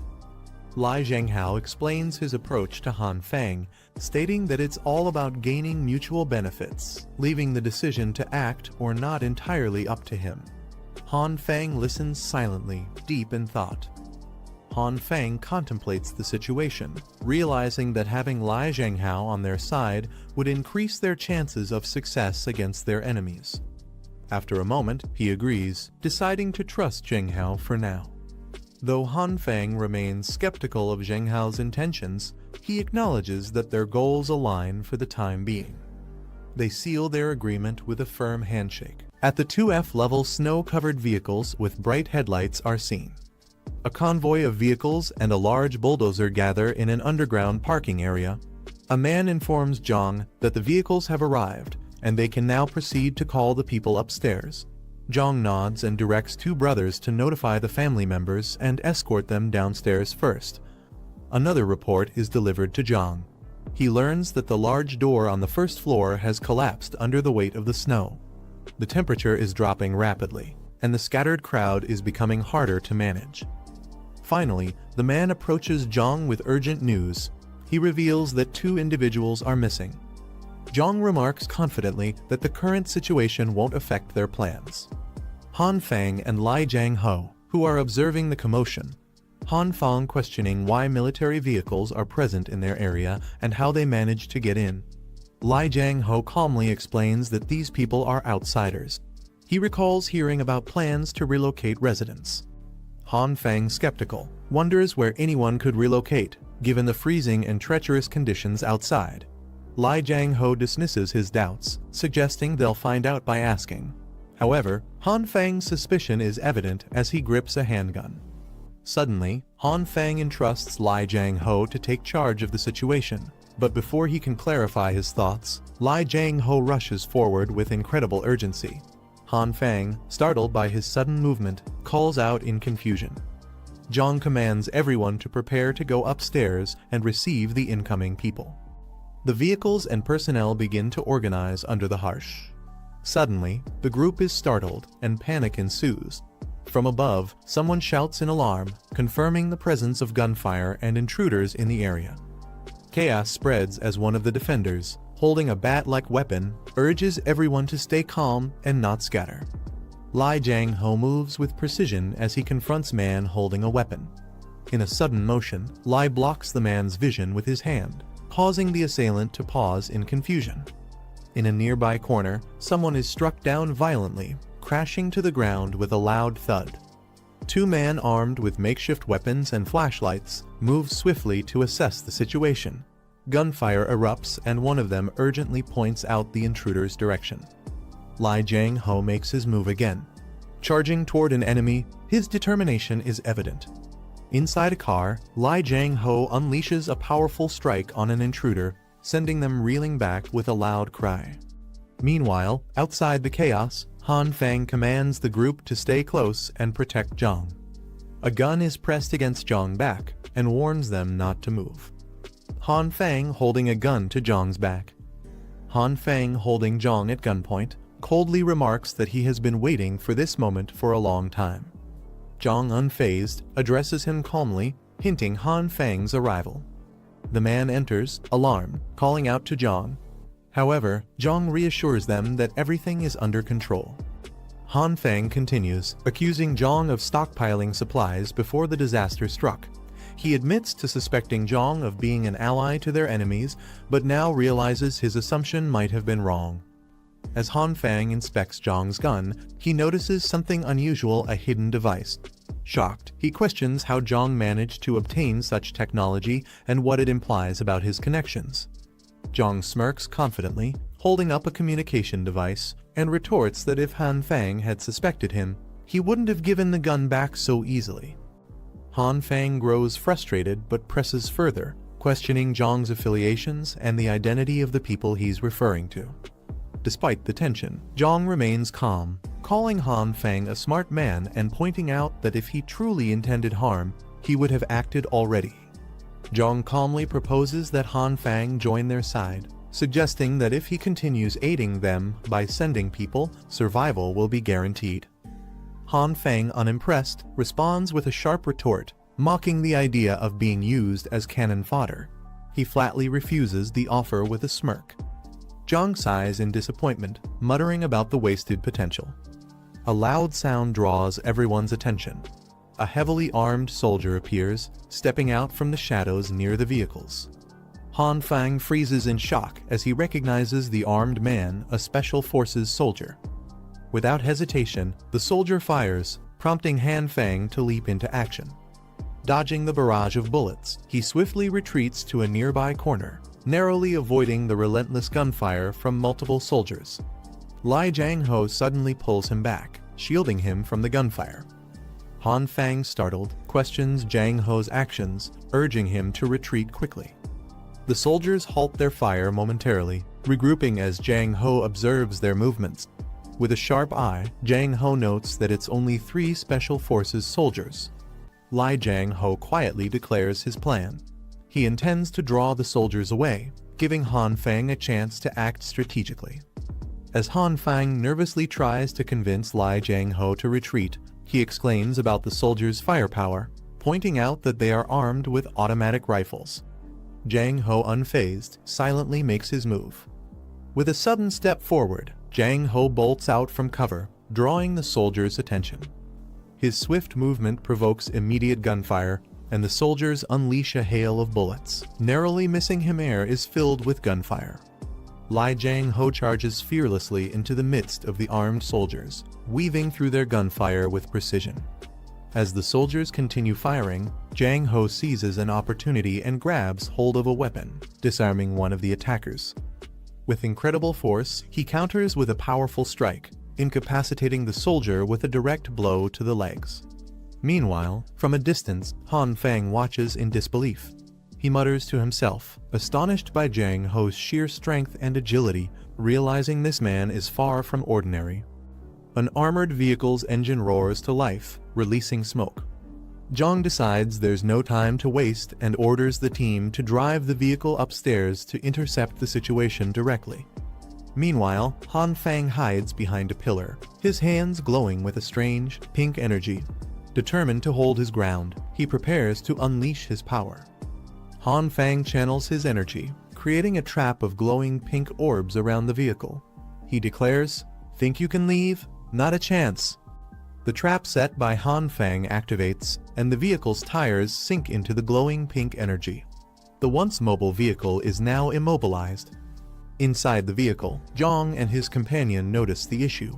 Zhang observes the right side sinking and wonders if the ground has suddenly given way. Peering through the side mirror, Zhang contemplates the situation, suspecting that the terrain has been tampered with. Meanwhile, Han Fang hides behind the vehicle, analyzing the results of his trap. He realizes that overusing the purple energy has restricted its area of effect, limiting the trap to one side of the vehicle instead of both wheels. A grenade is tossed from the vehicle, with the driver casually yelling, "Here." Han Fang, still focused on his glowing purple energy, quickly takes notice as the grenade flies through the air towards him. The driver reveals a sinister grin, adjusting his hood as he watches the grenade in motion. As the grenade makes contact with the vehicle's side, an explosion engulfing everything in sight as Han Fang, his body surrounded by flames and debris. Despite the intensity of the impact, Han Fang remains standing. Amid the aftermath, the perspective shifts to a surreal vision. A blade glimmers with a faint blue hue, blood trickling from its edge. Han Fang notices a peculiar sight, a goat staring back at him. Suddenly, the setting transforms. Han Fang finds himself lying on a red field, surrounded by a flock of goats. Relaxed and amused, Han Fang smirks, commenting on how refreshing it feels, enjoying. As Han Fang relaxes in the field surrounded by goats, he feels something wet and cool on his face. At first he laughs, commenting on how refreshing it feels. However, his expression quickly shifts to confusion and shock as he realizes a goat is licking him. Turning to face the source, Han Fang is startled to see a massive goat towering over him. Green energy begins to seep from the coils, leaving Han Fang yelling in alarm as he struggles to break free from the creature's grasp. The goat tightens further around Han Fang, glowing with a sinister green energy. Han's body begins to convulse as the corrosive energy surges through him, causing him to cry out in agony. Han Fang lies motionless on the cold ground, green energy faintly emanating from his body. Slowly, he regains consciousness, his eyes glowing with an eerie green light. He looks around, disoriented but determined, muttering in confusion as he tries to piece together what just happened. Suddenly, a loud noise draws his attention. The military vehicle appears. Inside the vehicle, the man grips the steering wheel tightly. He mutters nervously about the engine's power, relieved that the vehicle is holding up in the dire situation. Suddenly, a red glow flashes in front of him, and a massive, fiery hand appears, smashing against the vehicle. The man freezes in shock as the fiery force begins to tear through the vehicle, the impact shattering the air with a burst of red energy. The man uses his power to manipulate blood against Han Fang, who attempts to retaliate with his gun. As Han Fang fires, man counters by shaping the blood into a defensive form, deflecting the bullet. Overwhelmed, Han Fang resorts to a device, trying to gain the upper hand. However, the device backfires, spiraling out of control under man's influence, and Han Fang reacts with shock as his own weapon turns against him. Surrounded by a circle of manipulated blood, man commands the occupants of a car to exit. As they comply, one individual caught in a panic shields himself while still inside the vehicle. Feeling the intense cold, a wounded man calls out for help, visibly shivering and bleeding. Nearby, another man, upon seeing his brother in distress, urgently yells his name. Fueled by anger, he charges forward wielding a crowbar, shouting a curse at Han Fang. As the confrontation intensifies, man draws upon his powers, causing a blade to narrowly miss, deflecting it with a surge of his blood abilities. The aftermath sees Han Fang struck by the redirected force, leading to a violent burst of blood. Nearby, Zhang urges another to seek reinforcements, highlighting the desperate situation. The man grunts in pain as they're hit by a powerful blood-based attack, while Han Fang swiftly moves past them. Desperate attempt to stop the advancing opponent, shouts to their allies to run him down with a vehicle. Reacting quickly, he uses his powers to envelop the tank in a massive pink, gelatinous substance. Inside the vehicle, confusion ensues as one occupant notices the car starting to melt from the gelatinous substance, yelling in shock and urging everyone to evacuate immediately. Outside, Han Fang overwhelmed by the engulfing mass, while the man cries out desperately for help. Han Fang's eyes glow pink as he swiftly dodges and bullet attack. Confronting two armed men, the man realizes his weapon is empty.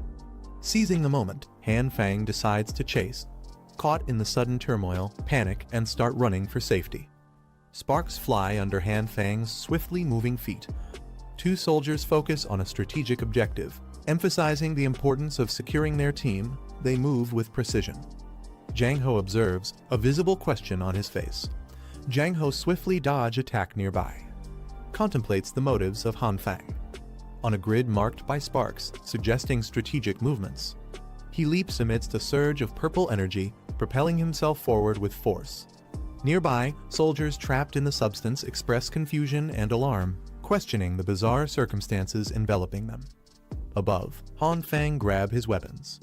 In a violent explosion, Han Fang powers unleash a devastating burst, scattering debris and opponents.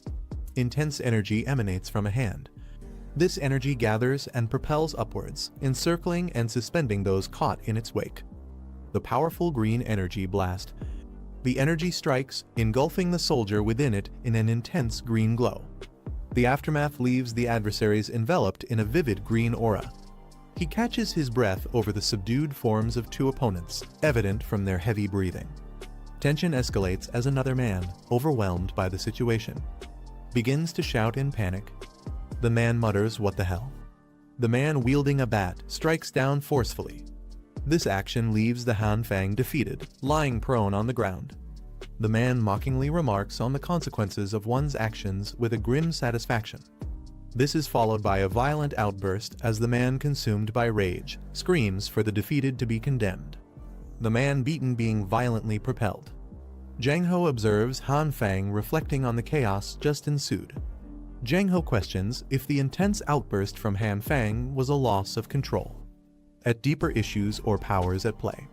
Jang Ho swiftly takes down a soldier, effortlessly flipping him to the ground as the metallic clanking of his gear echoes in the air. Meanwhile, Zhang leads the group forces through a secured corridor. Shielded officers move in formation, maintaining a defensive stance as they advance. Inside, Zhang issues a directive, instructing everyone to stay cautious and regroup with the three soldiers.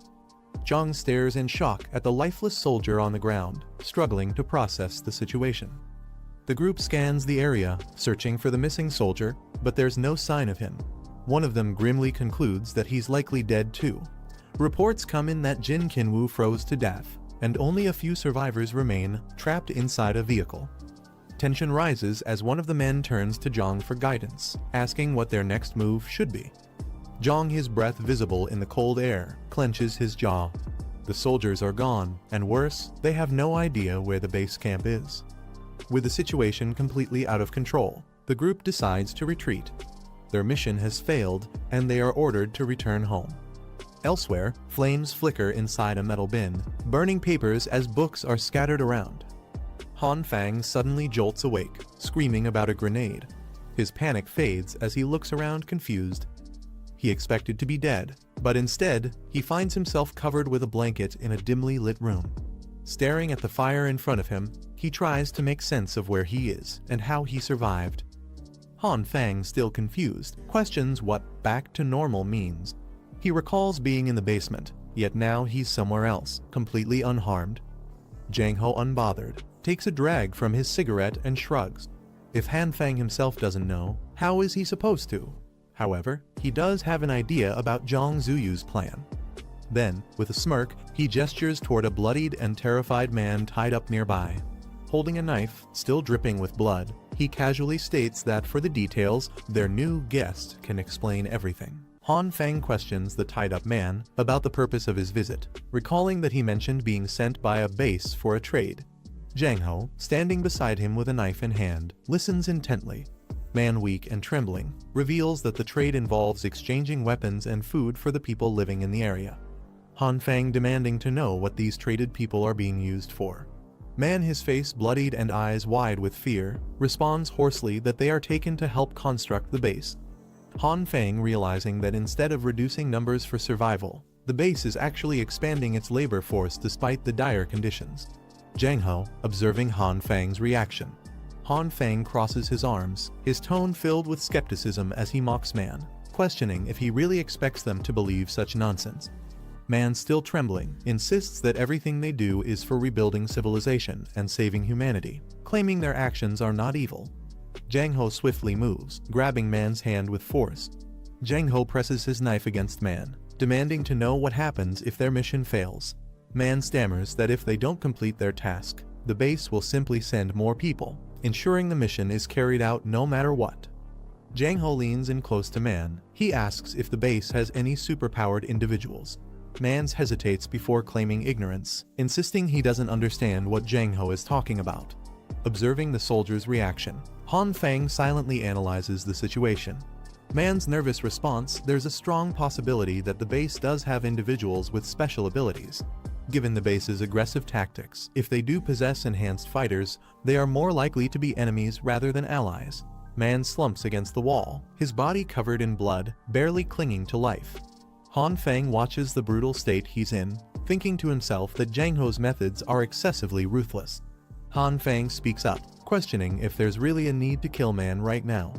Zhang Ho, however, dismisses any hesitation, asking if he actually believes Man's claims about saving people. Zhang Ho makes it clear this so-called base is just another rising power, and their true intentions are unknown. There's no room for naivety. The choices are simple. Eliminate them now or leave and find a safer foothold elsewhere. Han Fang decides to discuss the situation with the others before making any rash moves. Han Fang cautiously peeks out from the doorway.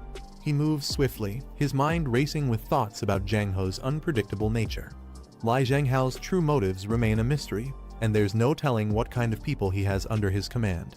Descending the stairs, Han Fang grips his weapon tightly. If what the Special Forces soldier said is true, then securing an external foothold might be the safest option. Reaching the underground parking lot, he surveys the area.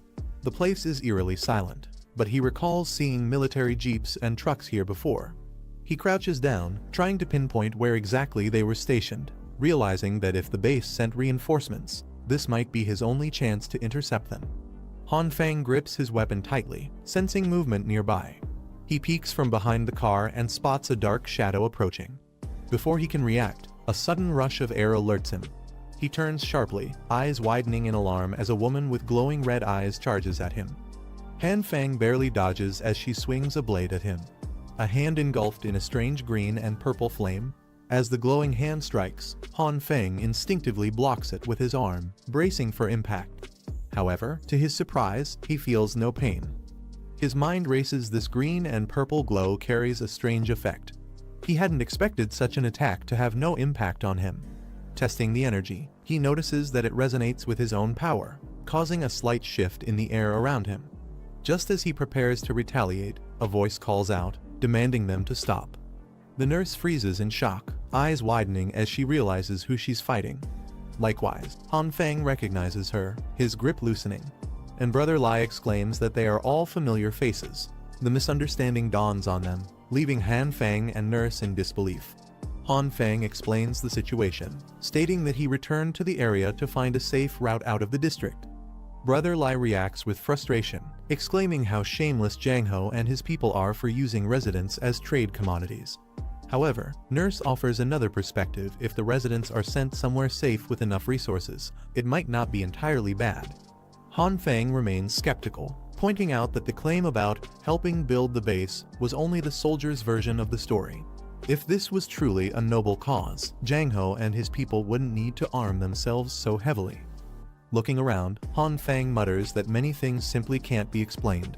As the group stands in the dimly lit underground parking lot, Han Feng, sitting on the construction vehicle, states that they can't fully trust Jang Ho's people, but they also can't dismiss their claims entirely. They don't even know if this so-called base actually exists. Brother Lai, still skeptical, asks what they should do if someone really does come. Han Feng acknowledges the uncertainty but points out that without finding an alternative mode of transportation, they won't be able to leave regardless. He instructs everyone to search for usable tools. Splitting up, Han Feng climbs onto the bulldozer while Brother Lai and the others check the nearby vehicles. As he inspects the controls, he quickly realizes the key has been removed. Before he can react further, Brother Lai suddenly calls out in alarm, urging him to come down immediately. Han Feng's eyes widen as he stares at the stash of weapons laid out before him. Shocked, he mutters about the sheer amount of firepower they've just discovered. Brother Lai, thinking practically, suggests calling the others over to gather the weapons. They'll surely be useful later. Han Feng agrees, and they prepare to secure the supplies. As he examines a melted section of the vehicle, Han Feng wonders if he was responsible for the damage. Meanwhile, Brother Lai calls out to someone nearby. He and Brother Lai exchange glances before deciding to approach. Han Feng and the group arrive at a massive covered structure, puzzled by its sheer size. Nurse suddenly tenses, hearing strange noises coming from behind them. One of the group members asks for a high-powered flashlight, and Han Feng confirms he has one, shining it forward. Counting down together, they pull the massive sheet down. As the final count reaches 1, the fabric collapses. As the fabric falls, the group is left in stunned silence. Their eyes widen in disbelief as they take in the sight before them. Before them stands a massive underground entrance, glowing with an eerie blue light. The scale and structure of it make it clear this isn't just a random hideout. Han Feng concludes aloud that this proves the existence of the supposed base. Whether it's safe or not remains uncertain, but there's no doubt that they've uncovered something significant. This is the end of the video. If you guys want to see the next part, then don't forget to subscribe and like the video.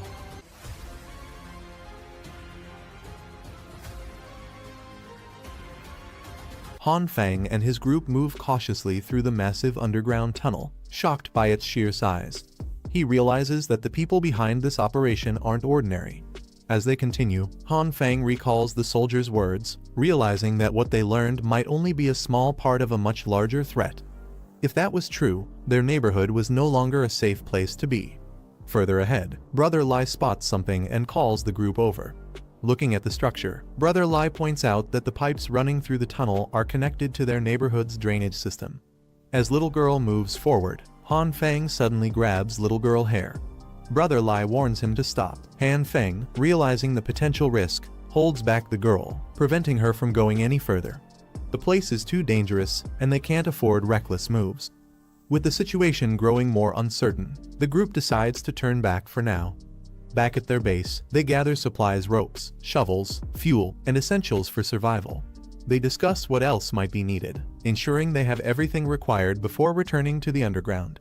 The group finalizes their preparations, ensuring they have everything needed for the mission.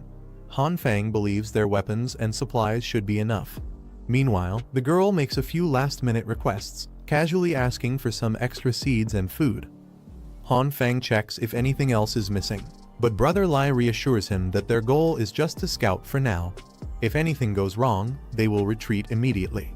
Observing the girl, Han Fang notices how skilled she has become with her ability, quickly retrieving exactly what they need from her storage dimension.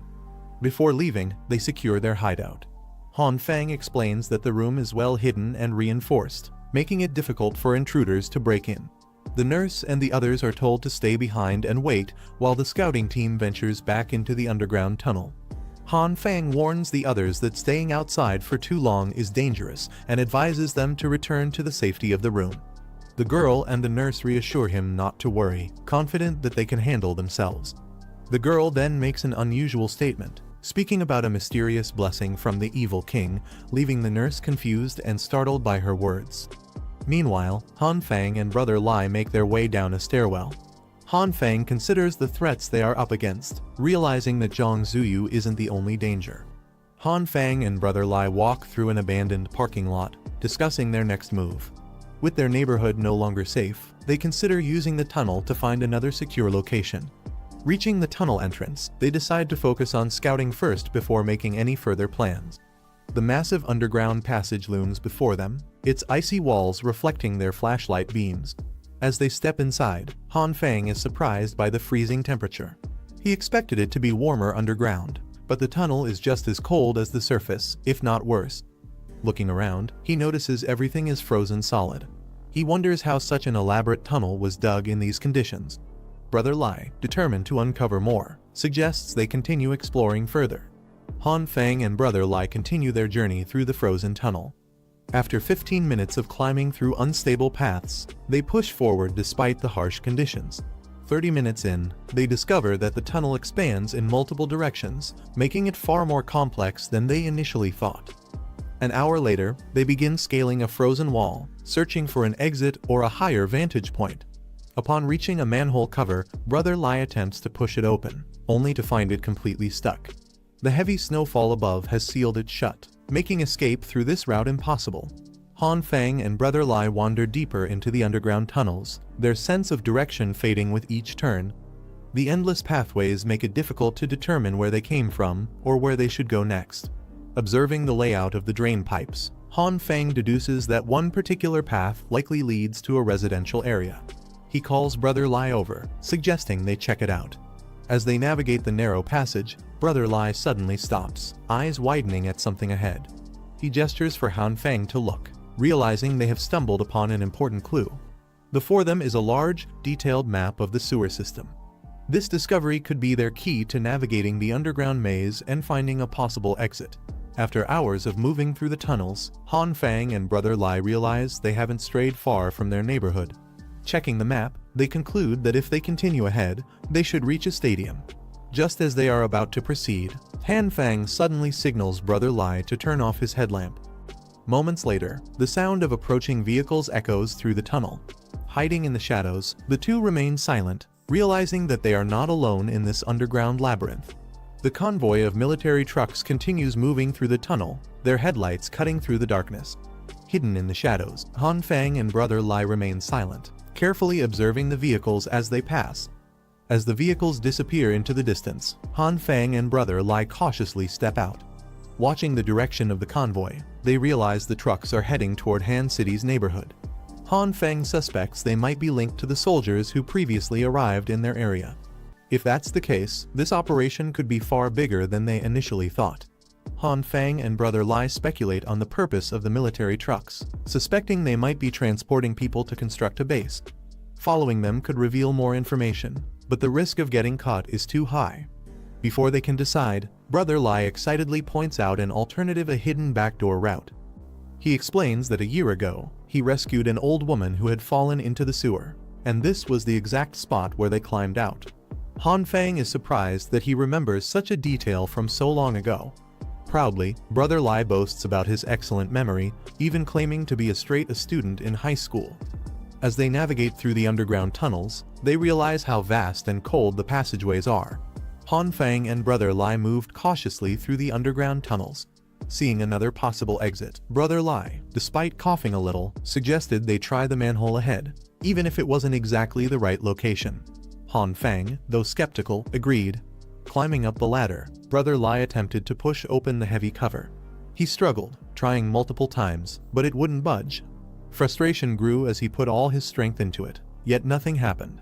Watching from below, Han Fang couldn't help but point out that Brother Lai had already tried several and questioned if he could actually open it. Finally, after one last push, Brother Lai managed to move the cover. Relieved, he announced that it was finally open and climbed out. As he emerged into what seemed like a parking lot, a look of surprise crossed his face. Were they really where they needed to be? Emerging from the underground, Han Fang and Brother Lai found themselves inside Han City's neighborhood basement car park. Confidently, Brother Lai assured Han Fang that he was familiar with the area and was determined to find someone he was looking for. However, before he could get too loud, Han Fang quickly hushed him, warning him to lower his voice. Realizing the seriousness of the situation, Brother Lai quieted down, acknowledging the need for caution. Moving cautiously through the dimly lit car park, both of them crouched low, advancing carefully between parked cars. Han Fang suddenly sensed something. As Han Fang and Brother Lai cautiously moved forward, they came across a bloody and battered group of survivors. Signs of a recent battle were evident, with injured people slumped against vehicles, covered in wounds. The two approached a small group huddled near the vans, some of whom were injured and breathing heavily. The area looked like it had been used as a temporary shelter or stronghold, but it had clearly been attacked. Looking further ahead, they saw people working on a construction site inside the parking lot, reinforcing a damaged wall. Others were on scaffolding, breaking apart debris and trying to fortify their position. Not far from the workers, a group of armed guards in tactical gear stood watch, complaining about their situation. One of them grumbled about being assigned to guard duty in such miserable conditions, especially when the tunnel they were protecting wasn't even completed yet. Another soldier, sighing, reminded him that as part of the assault squad, they had no say in the matter. Han Fang observed the situation carefully, realizing that the people in this neighborhood were not just survivors, they were under the control of the soldiers. As he processed this, he suddenly felt a tremor beneath his feet. The ground was shaking. Before he could react, Brother Lai urgently pointed ahead, calling for him to look. The workers on the scaffolding began to panic as someone shouted for everyone to retreat. Something was about to break through from the other side of the wall. The soldiers below turned their weapons toward the crumbling barrier as frightened workers scrambled to escape. A worker on the scaffolding watched in horror as the cracks in the wall deepened. The wall exploded outward in a violent burst of debris. The force of the impact sent rubble flying in all directions. Out of the dust and destruction, a man emerged at high speed, its glowing green eyes piercing through the chaos. With incredible force, it landed, sending shockwaves through the ground. The soldiers barely had time to react before the unknown intruder struck. This is the end of the video. If you guys want to see the next part, then don't forget to subscribe and like the video.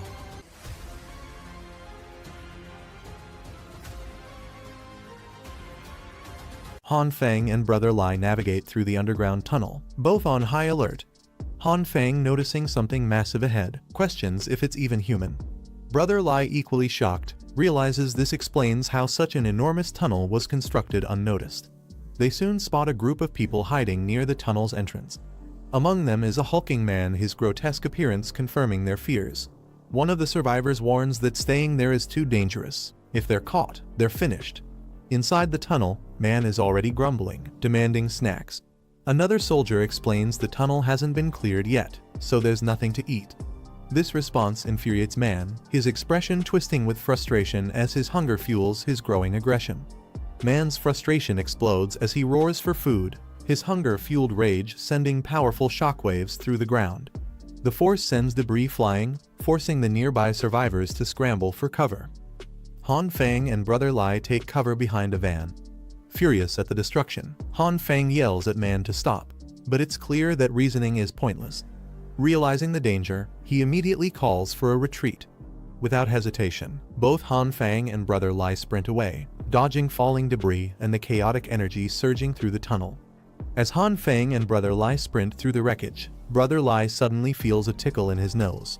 His breath hitches, and before he can stop it, he lets out a loud sneeze. Han Fang turns eyes wide in horror as the sound echoes through the tunnel. Han Fang and Brother Lai have no time to react. Their brief pause has given away their position, and now they're being hunted. Brother Lai, still gasping, apologizes for his sneeze, but Han Fang isn't in the mood for complaints. "Just run," he shouts, pushing forward through the tunnel. Behind them, Man charges at full speed, his massive figure closing the distance fast. His hands crackle with energy as he prepares to strike. Brother Lai panics. Man is catching up too quickly. Before they can react, Man slams his fists into the ground, sending a powerful shockwave surging through the tunnel. The entire passage collapses in front of them, cutting off their escape. Buried under debris, Han Feng and Brother Lai struggle to push through the rubble. Damn it! Han Feng grits his teeth, realizing they're trapped with no easy way out. Han Feng makes a split-second decision. "Go ahead, I'll stall him," he shouts. Brother Lai hesitates but quickly agrees, scrambling forward. With determination, Han Feng channels energy into his hands. "Now's the time," he mutters, unleashing a wave of glowing purple energy that spreads across the tunnel floor, turning it into a slick, unstable surface. Man, still charging, steps onto the glowing ground only to lose his footing instantly. His massive body slides uncontrollably down the tunnel, arms flailing as he struggles to regain balance. Man struggles against the slippery surface, his body sinking slightly into the glowing energy. Confused, he glances around, realizing the terrain has changed. From a distance, Han Feng watches carefully. Man finally catches on. "You're a superhuman too?" he mutters, eyes gleaming with newfound interest. If he could capture Han Feng, it would be a huge advantage. Before he can react, a surge of green energy erupts beneath him. His legs are suddenly consumed by the energy, causing him to scream in agony. But just as the pain overtakes him, his hand slams into the ground, releasing the same green energy. The wounds on his legs rapidly close. "Restore," he mutters, his body healing in an instant. Han Feng's eyes widen. Man isn't just strong, he can regenerate too. Man roars in fury, his rage now fully directed at Han Feng. "You bastard, I'll kill you," he bellows, slamming his fists against the energy barrier between them. Han Feng holds his ground, but sweat forms on his brow. Man is recovering too quickly. Realizing the danger, Brother Lai glances back from further up the tunnel. Seeing the unstable energy clashing between Han Feng and Man, his heart drops. "Damn it, Lil Bro is in danger." Brother Lai spots two metal pipes on the ground and quickly grabs them, realizing they might come in handy. Meanwhile, Han Feng notices that Man is beginning to weaken. If he keeps up the pressure, he might be able to trap him for good. Just as Han Feng prepares his next move, something flies toward him, forcing him to react. Brother Lai rushes in, declaring his intent to help. Without hesitation, he throws a pipe toward Man, aiming to disrupt his balance. Brother Lai swings the pipe with full force, striking Man's head. The impact is strong, but Man barely flinches, his eyes burning with fury. The pipe remains lodged against his skull as he slowly turns. Han Feng watches in shock, realizing that even a direct hit wasn't enough. The situation has escalated dangerously. Man isn't just angry anymore, he's fully intent on killing them. Han Feng yells for Brother Lai to run, but Man is already closing the gap, his massive figure tearing through the collapsing tunnel. Brother Lai refuses to flee alone, insisting that he couldn't just abandon the fight. Before they can argue further, the tunnel gives way, sending debris crashing down. The force of the collapse throws them forward, and the dust fills the air. Amidst the rubble, coughing sounds echo through the darkness. Han Feng helps Brother Lai to his feet, checking if he's alright. Brother Lai, still catching his breath, is relieved that they finally managed to shake off Man. Concerned, Brother Lai wonders if Man will break free again, but Han Feng reassures him that, given Man's current state, he won't be able to escape anytime soon. However, they still need to leave quickly before the situation changes. Before anything else, they decide to figure out exactly where they are. Brother Lai, confident in his navigational skills, boasts that his memory of the underground map is flawless. With a grin, he assures Han Feng that he will lead the way, fully convinced that they won't get lost. Brother Lai confidently leads the way through the tunnels, urging Han Feng to keep up. After 10 minutes, they find themselves in a sewer system, convinced the exit must be close. 20 minutes pass, and the sight of more pipelines reassures Brother Lai that they are nearing their neighborhood. However, after 40 minutes of wandering, doubt starts to creep in. Brother Lai is puzzled. They should have reached the exit by now. Han Feng, exhausted, sits down, realizing that despite Brother Lai's confidence, they might actually be lost. Brother Lai wastes no time, eager to climb out of the tunnel. He sees the opening as their chance to escape and pushes forward without hesitation. As they begin climbing, Brother Lai warns Han Feng to be cautious. The surface is slippery, making their ascent difficult. They carefully make their way up, their grip unsteady but determined. Reaching the top, they finally emerge from the underground. The snowfall has lessened, giving them a clearer view of their surroundings. What greets them is a frozen wasteland, once a thriving city, now an icy ruin. The sight leaves them momentarily speechless, realizing just how much the world has changed. Brother Lai quickly assesses the frozen ground and warns Han Feng to be cautious. The snow has hardened, making movement tricky. As Han Feng scans the desolate landscape, he suddenly recognizes a familiar structure. The frozen ruins resemble the Ding Feng building, a landmark that should be north of their neighborhood. Realization strikes: if that building is here, then they've been heading in the wrong direction all along. Their escape route wasn't leading them to safety, it was taking them further away from where they needed to be. After emerging from the underground passage, Han Feng and Brother Lai find themselves in a snowy and desolate area. As they observe the surroundings, Han Feng spots something in the distance and nudges Brother Lai to take a look. As they approach, Brother Lai suddenly realizes it's a corpse. Shocked, he nearly yells out, but Han Feng quickly covers his mouth, warning him to stay quiet. Brother Lai questions whether the group of people around the area were all killed, perhaps by some unknown danger. Han Feng thinks it's a possibility and warns that staying idle could lead them to the same fate. They need to act, and fast. As they crouch behind an icy wall, Han Feng leans in and whispers a plan to Brother Lai, who listens intently. Elsewhere in the snowy ruins, a grumpy man sits outside a building, grumbling. Brother Lai, annoyed, complains that he already climbed up and questions why Han Feng is still pestering him. Han Feng insists he's doing it willingly and tells Brother Lai to mind his own business. Just then, the burly man from earlier walks over, asking what all the noise is about. Han Feng immediately defends himself, saying he was just helping, only to get blamed in return. He starts walking away but throws one last warning over his shoulder. He doesn't care if they fight, but whatever they're planning, they better settle it before sunset. The large man who had been scolding Han Feng and Brother Lai earlier storms off in frustration. Before leaving, he issues one last warning: if they don't wrap things up before sunset, he'll deal with them himself, gun in hand. Snow continues to fall heavily outside, and the atmosphere grows colder both literally and figuratively. Meanwhile, inside a nearby building, a completely different scene plays out. A man is lounging comfortably in front of a warm fire, flipping through a magazine with a suspiciously gleeful expression. As he reacts with excitement, just as the man in the red cap is enjoying his magazine, his moment is ruined. He looks up in shock to find a gun aimed directly at his face. The two are clearly amused by his choice of reading material, teasing him while holding the upper hand literally with a weapon and chains still dangling from their wrists. Soon after, both man and his larger companion are restrained and kneeling in front of the fireplace. One of the two captives finally confesses they weren't here by coincidence, but rather on some kind of debt collection mission. As the interrogation continues, Brother Lai confronts the two captives about the bodies outside, demanding to know if they were the ones who killed those people. Visibly terrified, both men frantically deny it, claiming innocence and swearing they had nothing to do with the deaths. Han Feng steps in with a more relaxed tone, acting as if he's buying their story. He calmly concludes that the bodies outside weren't their doing, and they must not be the ruthless killers he initially suspected. Relieved, the two captives nod in agreement, trying their best to look harmless. Seeing no further reason to hold them, Han Feng gives the word to let them go.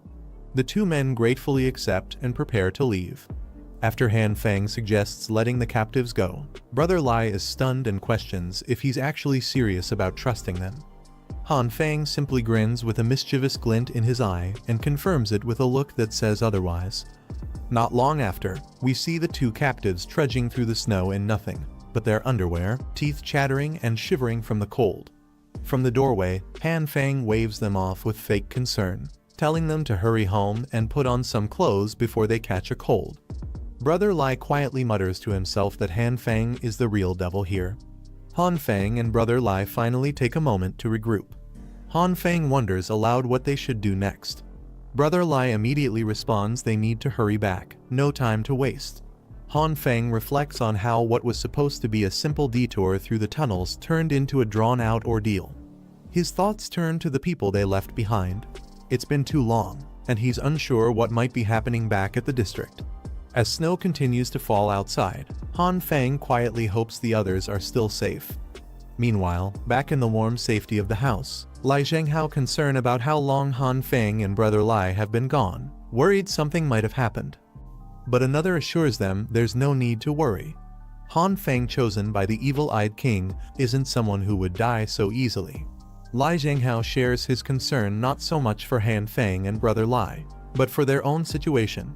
He notes how relaxed they seem, despite how dire things are becoming. In the tunnel, where a heavily armed private military force has taken control. Among them is a big man capable of manipulating corpses, one who arrived after Han Feng entered the tunnels. With his influence, the entire district has now come under the military group's control, and everyone seems to follow them without question. Zheng Hao explains grimly that they've essentially become public enemies of the district. He suspects Zhang Zuyu is already dispatching people to hunt them down, urging the others to accept the reality of their position before it's too late. Lai Zhenghao lights a cigarette, frustrated at the naivety of the locals. He can't believe they actually thought the military squad was there to save them.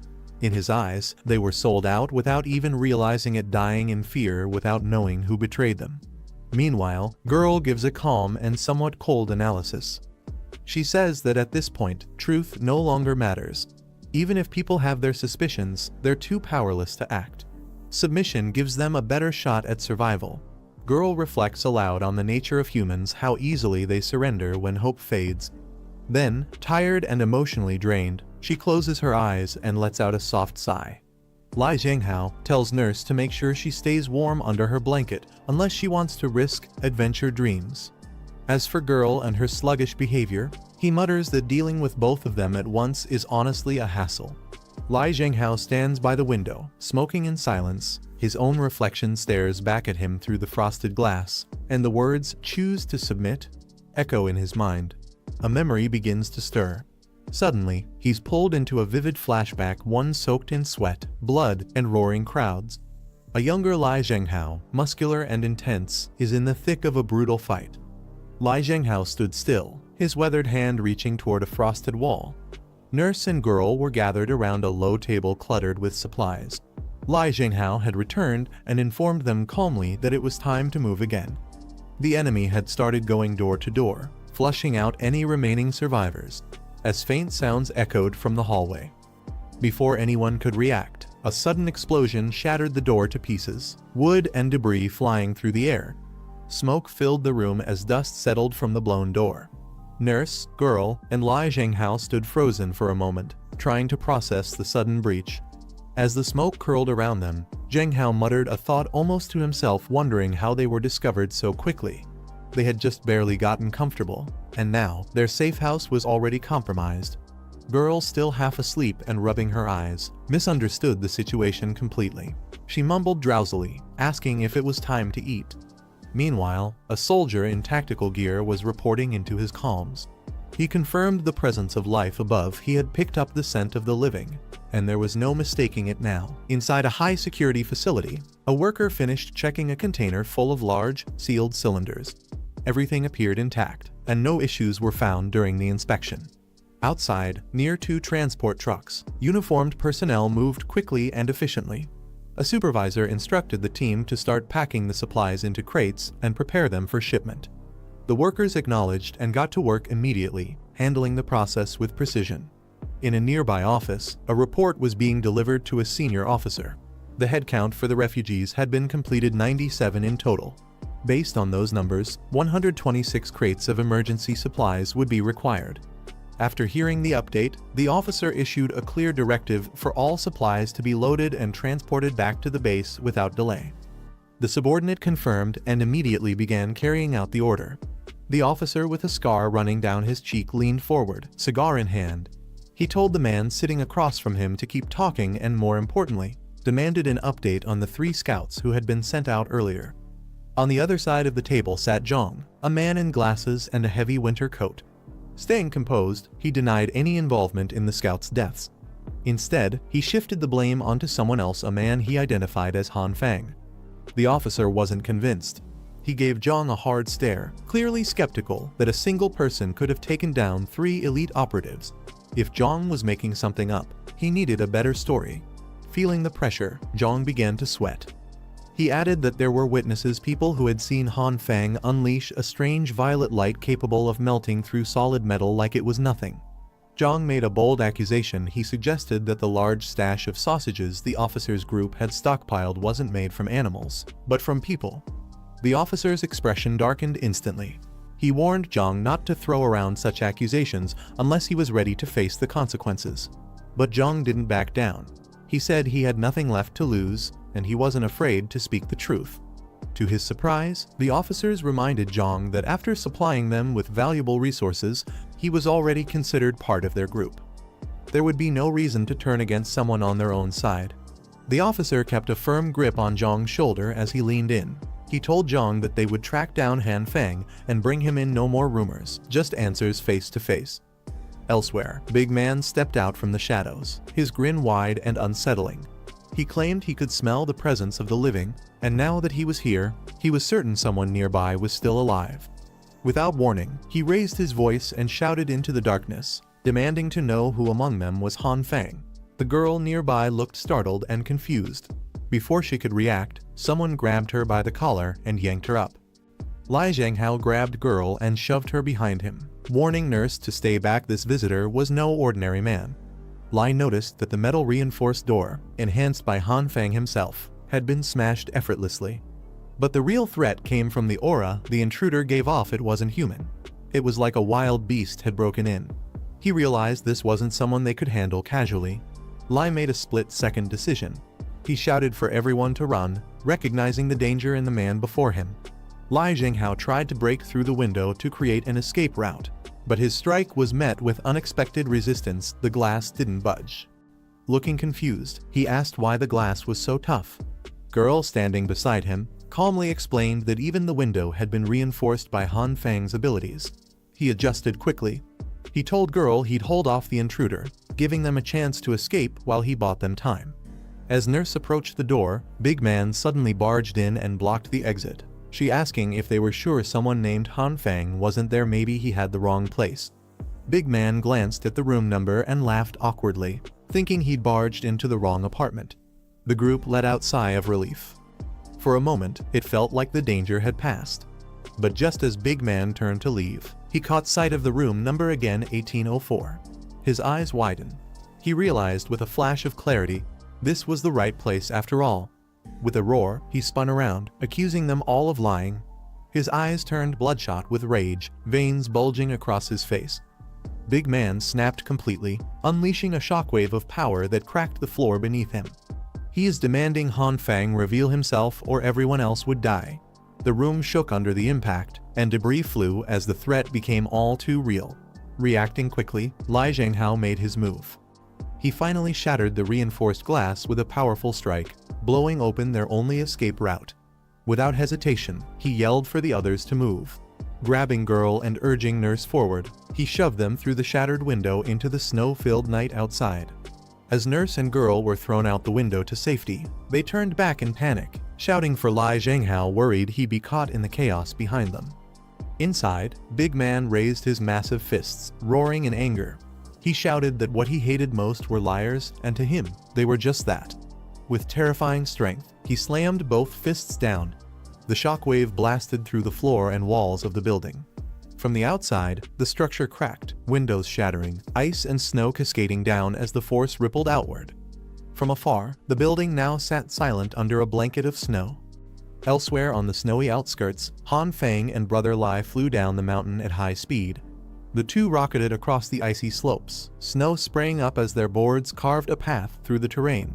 Brother Lai had apparently crafted the boards himself, and Han Fang, impressed, shouted his approval mid-ride. Brother Lai just laughed it off, boasting that he used to seal billion-dollar deals and often entertained clients at snow resorts. Snowboarding was second nature to him. Han Fang and Brother Lai finally made it back to the complex, trekking through the snow with their trusty dog companion. From the upper floors, debris exploded outward. Nurse and Girl were violently thrown out by the impact of Big Man's rampage. Brother Lai and Han Fang looked up, shocked. Girl reacted quickly. She began channeling energy, forming a glowing blue portal with both hands. An avalanche of tightly packed scrolls tumbling from above like a tidal wave. Han Fang yelled something panicked, while Brother Lai scrambled to dodge the explosion of force behind them. Nurse and the girl stood nearby, visibly caught in the scroll flood too. The nurse looked half annoyed, half stunned, while the smaller girl just lay sprawled in the soft chaos of scrolls like this was her Monday. Han Fang rushes toward Nurse. He shouts asking if everyone is alright and what exactly just happened. Nurse tries to sit up and explain the situation. She tells Han Fang that out of nowhere, a terrifying monster had broken into the building and seemed to be after him specifically. Before anyone can ask more, the ground erupts again. Another massive impact crashes down right next to them, sending more snow and scrolls flying. Han Fang stares into the snowstorm, eyes narrowed. Just as he starts to wonder what kind of threat they're facing this time, a powerful force slams into him, knocking him back before he can even react. Nurse lets out a scream as chaos breaks loose again. She and Han Fang are both launched through the air, trying to escape as Big Man has descended upon them now. The big man bursts through the ice like a deranged wrecking ball, declaring himself with creepy pride and angrily denying being the monster. The big man with glowing green eyes gaining on them with terrifying speed. Zhang yells for Nurse to keep running because the thing is right behind them. But Nurse screams back that they're all running too, so why single her out? The whole group starts panicking. Brother Lai and the others shout at Han Fang, pleading with him to think of anything to deal with the rampaging beast behind them. Meanwhile, the big man is getting closer, its hunger now literal. It shouts with wild glee, declaring that it's starving and plans to eat them all, referring to the group as snacks like a deranged child playing monster. Han Fang suddenly freezes, eyes sharpening. He remembers something. He tells the others to run ahead without him. He's got a plan. While the group hesitates, Han Fang's already digging into his pouch for something. In his hand, he clutches a small sack. Then, with a confident grin, he pulls out a glowing green orb, energy surging around it. He faces the big man and calls out. With a glowing green orb in hand, Han Fang hurls it straight at the incoming monster.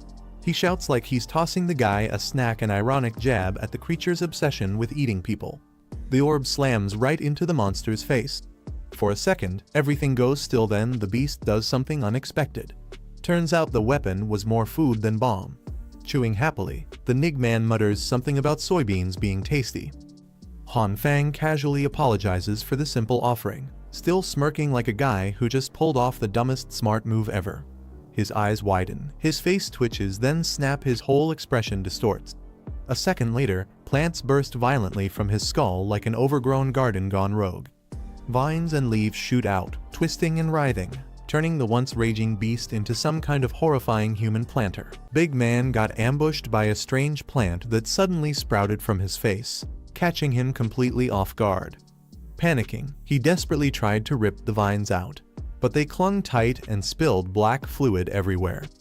Anger flared as he yanked the thing out with brute force, blood flying in every direction. Furious, he roared that he'd crush whoever was behind this into a bloody pulp. He scanned the frozen landscape and realized the targets had already slipped away. Frustrated, he stormed forward, roaring after the escapees with rage boiling over. Without hesitation, he ordered his first unit to pursue while commanding the rest to surround the area. The soldiers responded swiftly, charging ahead through the snow under his command. A new commander arrived, calmly noting that the escapees couldn't have gone far in the snow. He approached Big Man, surprised by his injured face, and asked what happened. Big Man explained he ate something from the enemy, which caused plants to sprout from his mouth. Intrigued, the commander examined the plant, wondering if this strange ability could help solve their food shortage issue.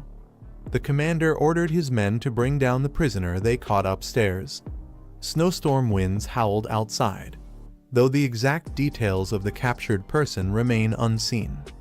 Meanwhile, Han Fang, Brother Lai, Nurse, and the girl were likely still on the run, their location unknown but definitely being closed in on.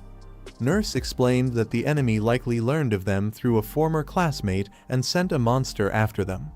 That creature smashed through their reinforced defenses with ease and stormed in. Han Fang was stunned. He couldn't believe anything could break a gate, even bombs couldn't dent.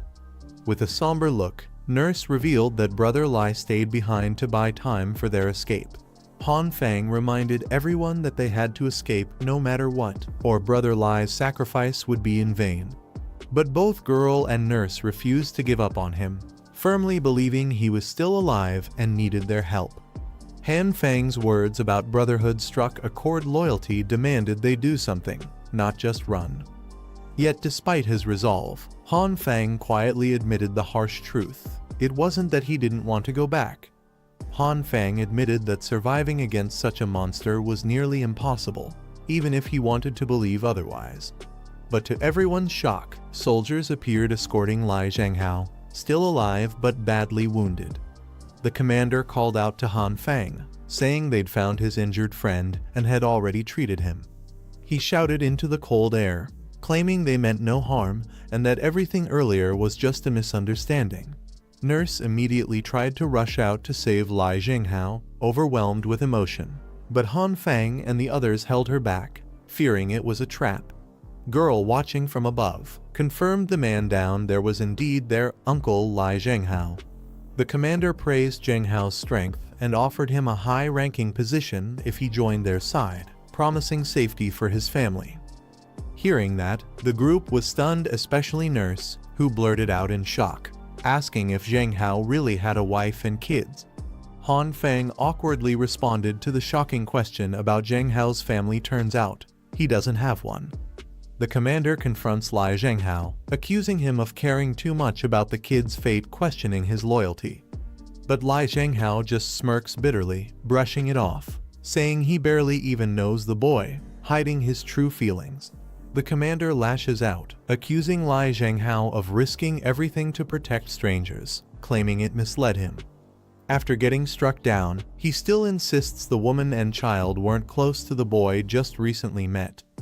Big Man watches as Lai is dragged away, scoffing that all the effort was pointless and mocking the situation.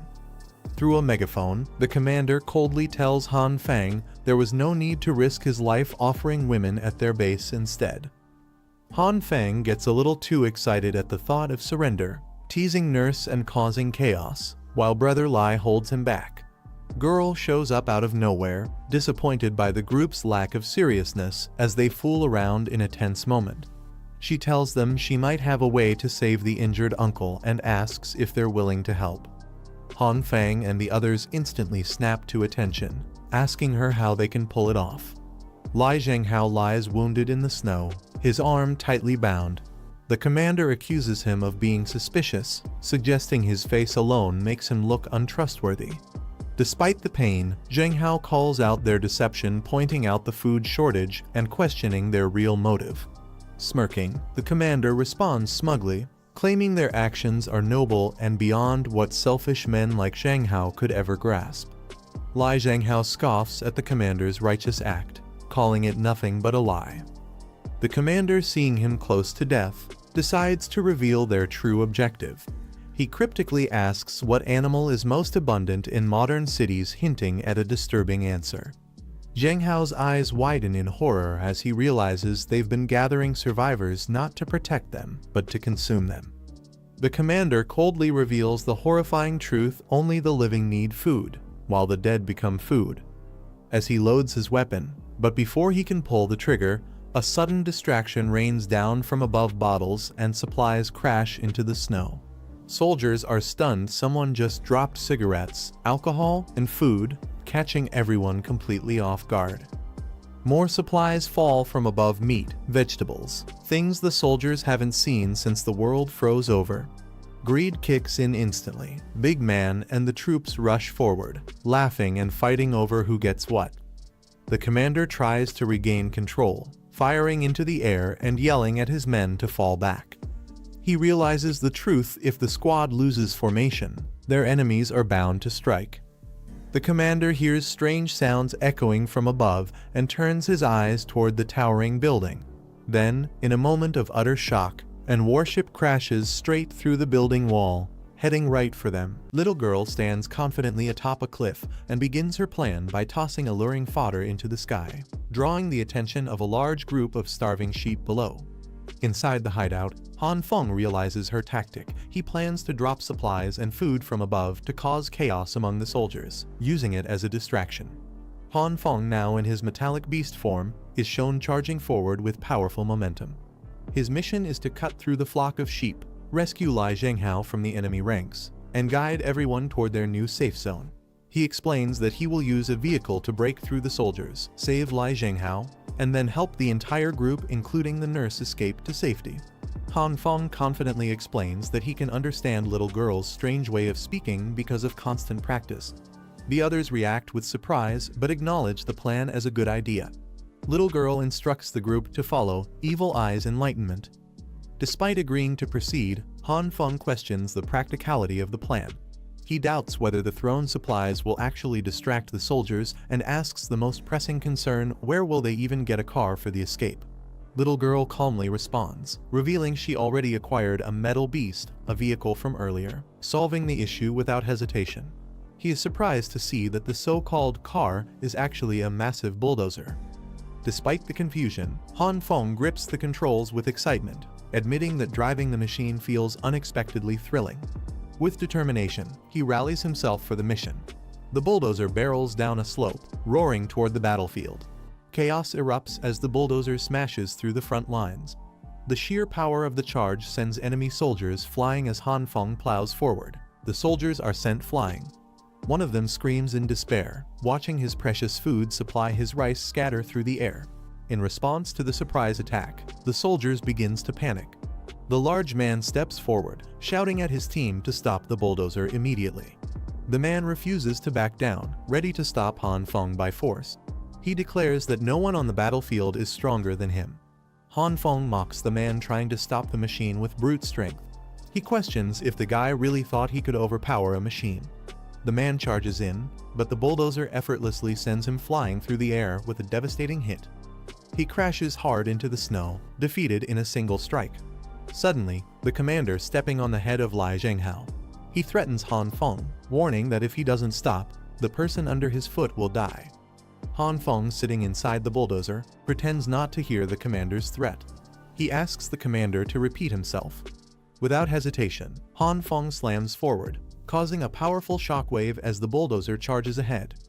The commander is momentarily speechless, stunned by Han Feng's fearless move. Scrambling back to his feet, the commander growls in frustration, calling Han Feng ruthless for choosing to attack without hesitation despite the hostage. As the bulldozer tears through the snow, a scream erupts from Lai Zhenghao. He's thrown violently by the impact, tumbling through the snow-covered terrain. Han Feng drives the bulldozer forward with unwavering force. Zhenghao lies injured against a mound of snow, groaning from the pain. Surprised, Lai Zhenghao touches the surface behind him and mutters in disbelief, "It has turned soft." Han Feng shouts from inside the bulldozer, warning Lai Zhenghao to hold on as he speeds up. The machine roars forward, churning through snow and energy as it moves.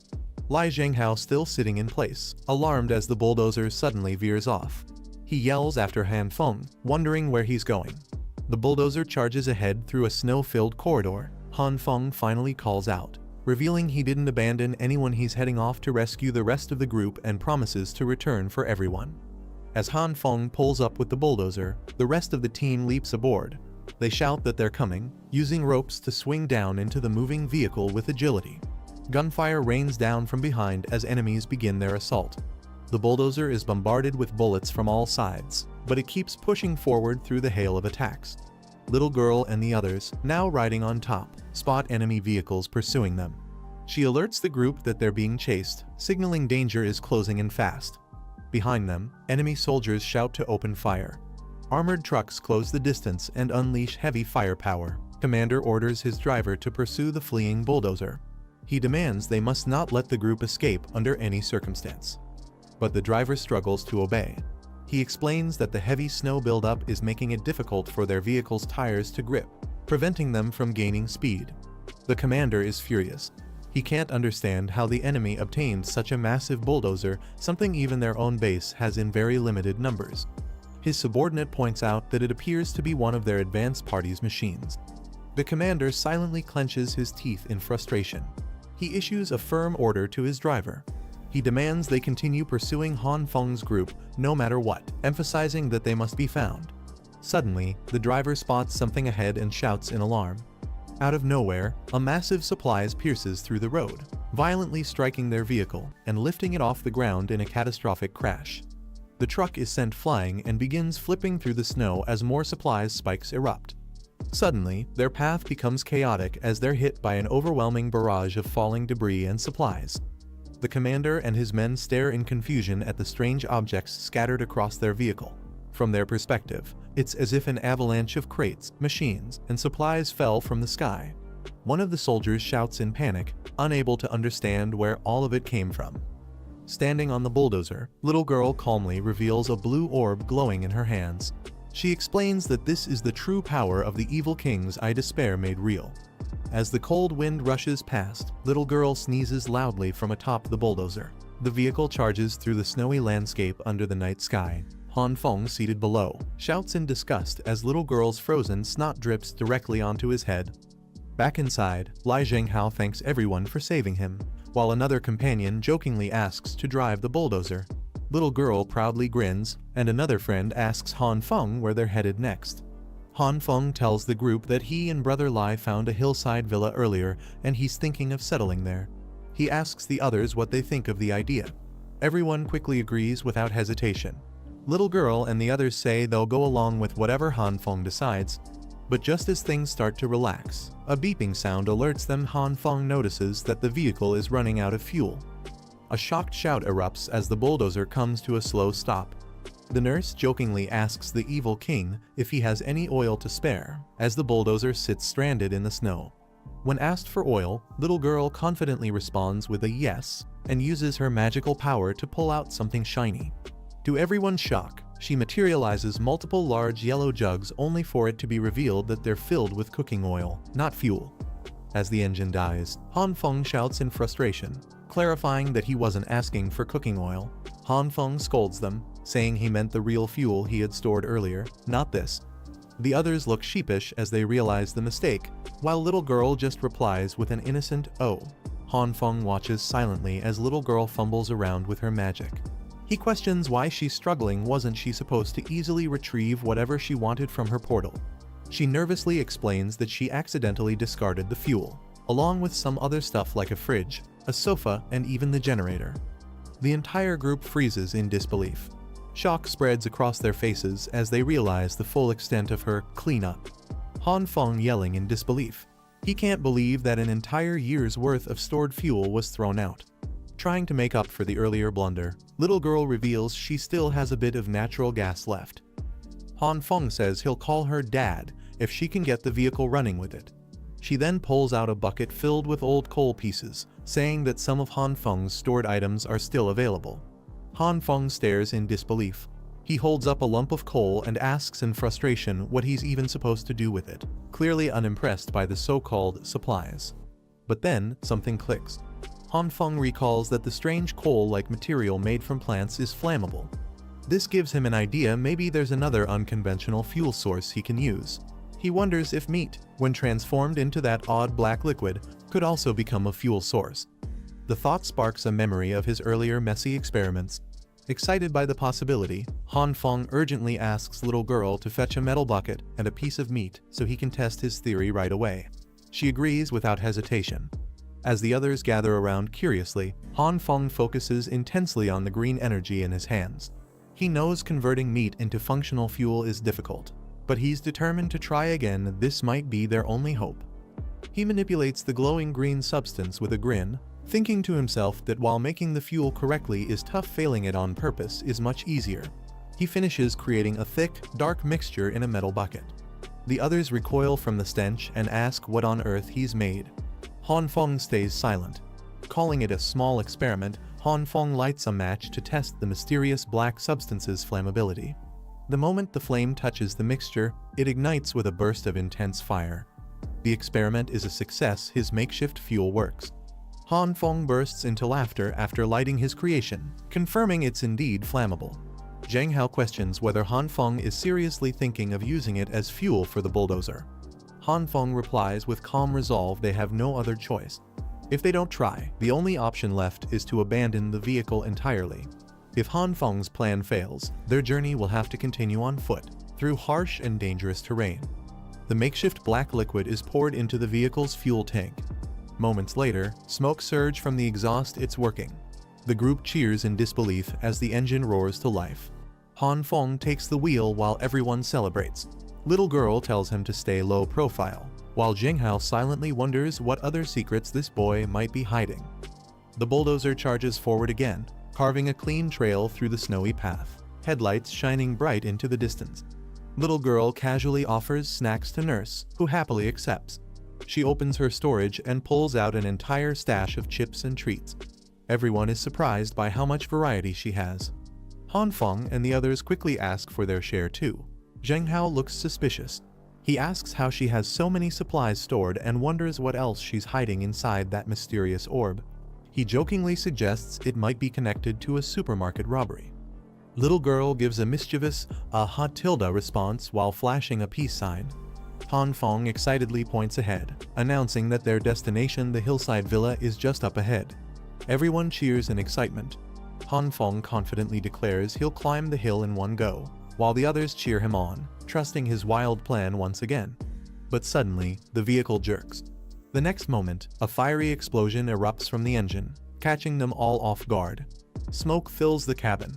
Han Feng awkwardly announces that the engine has exploded. After the engine explodes, Han Feng realizes they were just a few steps away from the villa. Frustrated, they start climbing the snowy hill on foot. Everyone struggles through the heavy snow, shivering and nearly frozen. Their bodies are covered in frost as they finally reach the entrance. Inside, the group collapses from exhaustion. Han Feng clutches himself, trembling from the cold, while another cries out that they can't take it anymore. Finally, they gather around a warm fireplace, huddled together. The warmth returns, and someone sighs in relief. We survived. Wrapped in blankets, they sigh in comfort. One of them jokes that they can now die without regrets. Jinghao admires the villa district. He smiles softly and notes how well located the place is. He explains the terrain. The wind pushes snow downhill, leaving the hilltop mostly clear. The height also makes it harder for enemies to approach, making the area naturally defensible. Looking thoughtful, Lai Zhenghao asks the group if they plan to make this their permanent base. The group begins settling into the villa. While the nurse suggests furniture placement, Zhenghao suggests moving a bit farther, but the others seem more focused on comfort. Han Feng heads off to start the generator. Meanwhile, someone finds a next-gen game console and is amazed. Zhenghao, embarrassed by his excitement, tells everyone to ignore what he just said. Han Feng reaches the generator room. He reflects that he didn't expect the middle school girl to throw theirs away. Luckily, the villa already had one in place with fuel ready.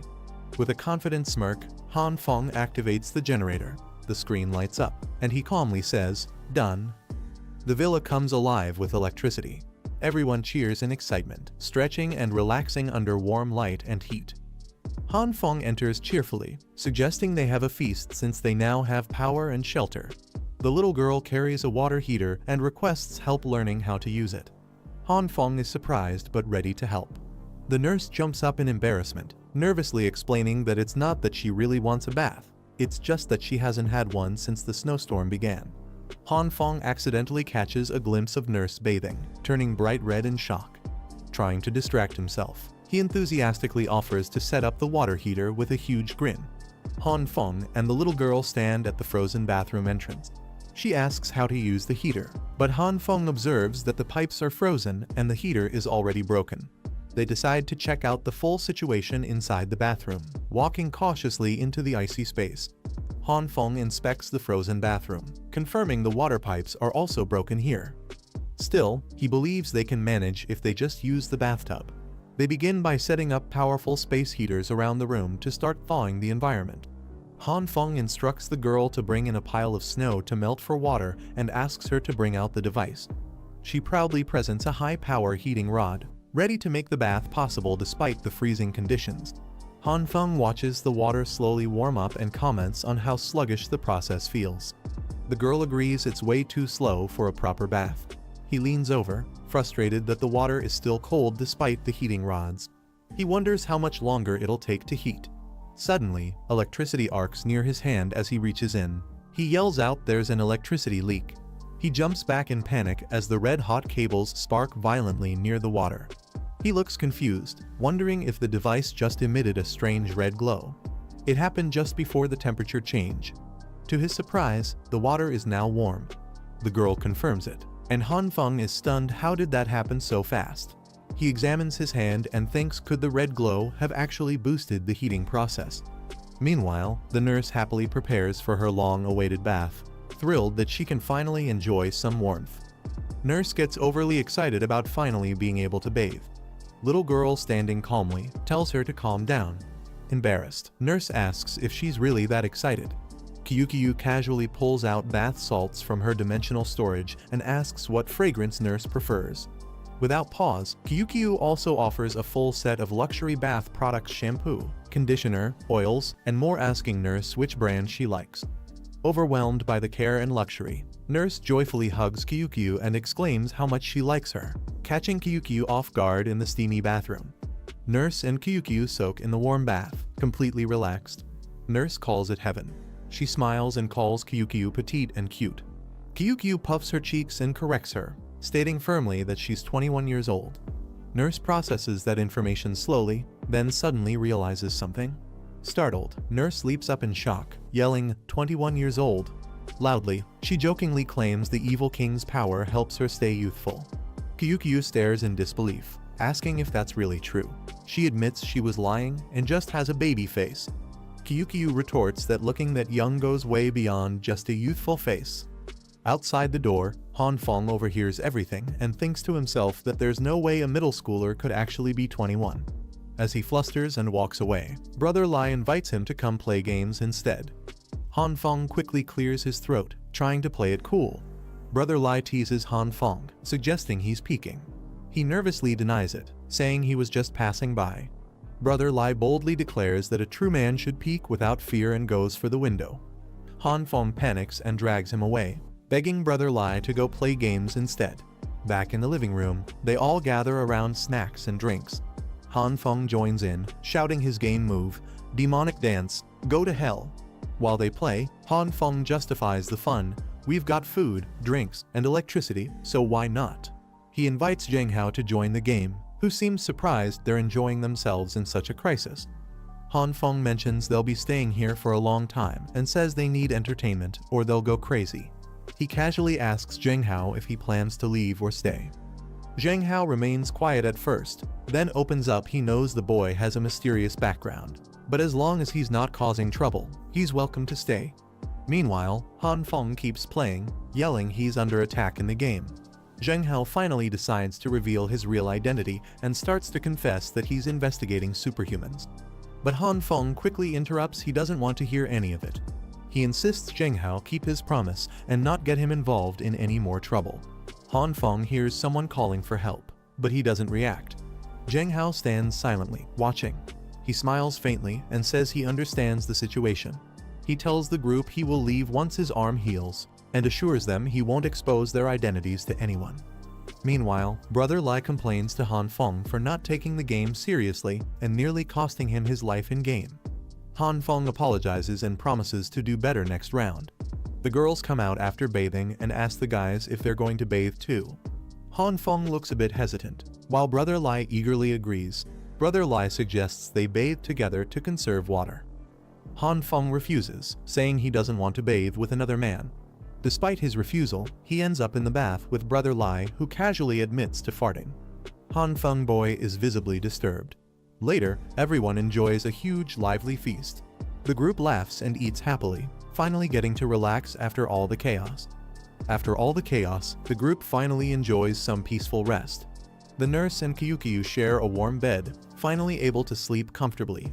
Over the next few days, Han Feng focuses on strengthening their shelter, fortifying the villa's walls, roof, and fences to withstand the extreme weather.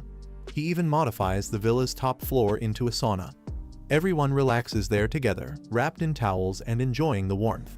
While relaxing in the sauna and eating watermelon, Han Feng cleverly uses binoculars to observe the situation outside, keeping watch even during downtime.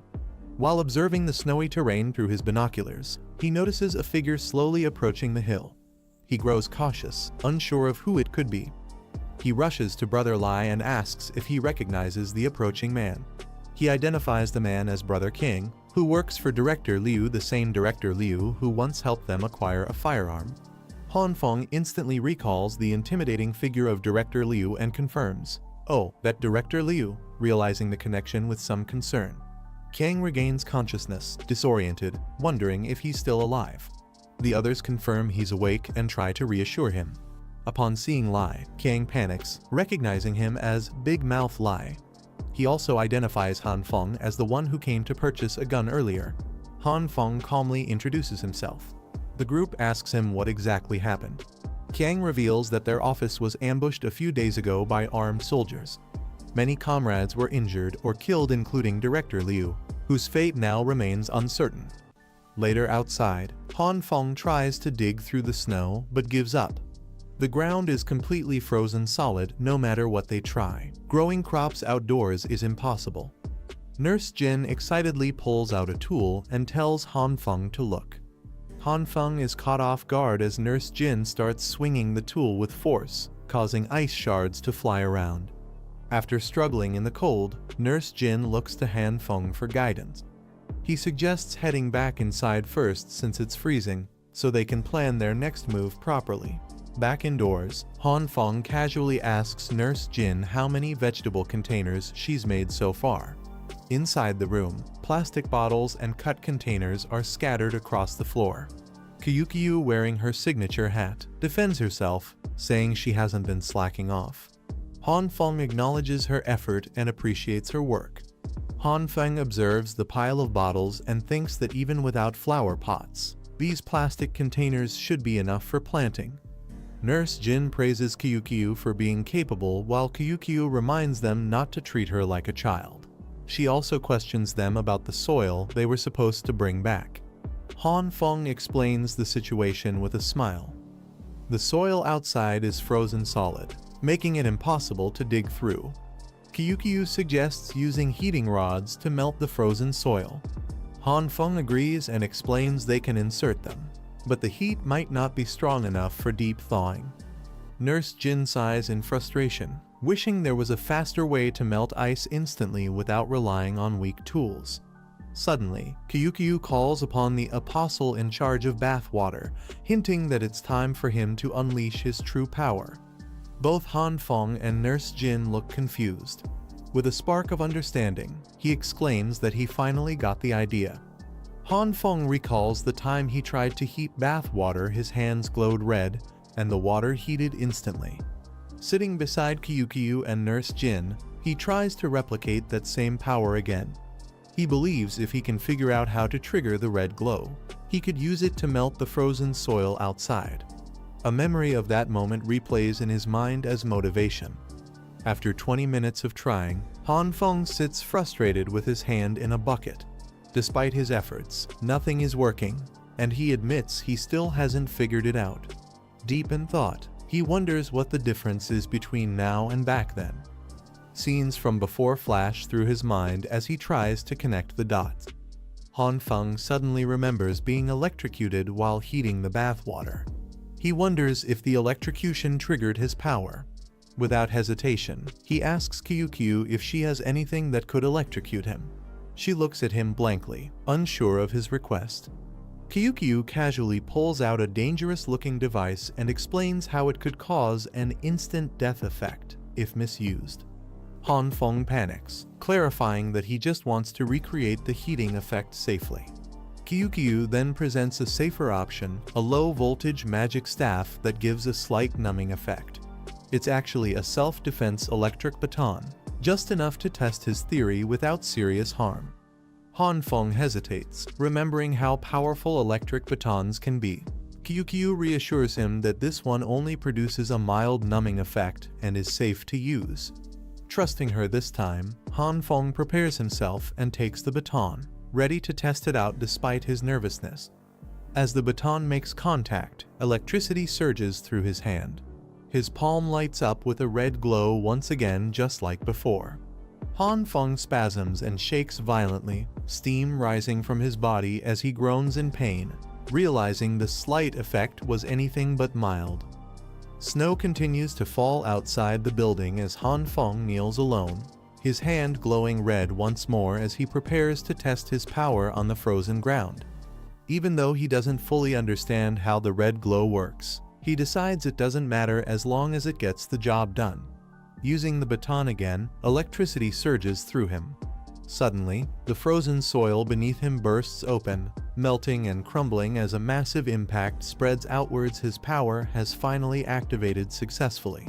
Han Feng successfully breaks through the frozen earth and proudly lifts a handful of soil, shouting with joy. The mission to retrieve usable soil is a success. Back inside, the team finishes prepping the soil and neatly arranges all the vegetable growing containers. Han Feng announces their progress with satisfaction. As they discuss the next step, Kyukyu shows a variety of seeds. Han Feng wants to plant everything, but Nurse Jin reminds them that many vegetables won't grow due to the low indoor temperature. Nurse Jin points out a few vegetables that don't need high heat: tomatoes, cabbage, and eggplant. Han Feng praises her, calling her a true farming expert. The basement is chosen as the new indoor farm due to its heat retention. Han Feng notes they've already installed 4 furnaces, but he's unsure if it's warm enough. Nurse Jin expresses concern the seeds won't sprout if the temperature remains too low, despite their efforts. Han Feng decides to test his green energy glow on the seeds, hoping it can speed up their growth. Since they have plenty of seeds, he's willing to risk a trial. Focusing carefully, Han Feng activates his green energy. He tries to regulate the flow and rhythm of power into the bottle, concentrating on control over strength. Han Feng shouts in excitement as the seeds successfully sprout in his hands, thanks to the power of his green glow. He continues applying the green energy to more seeds.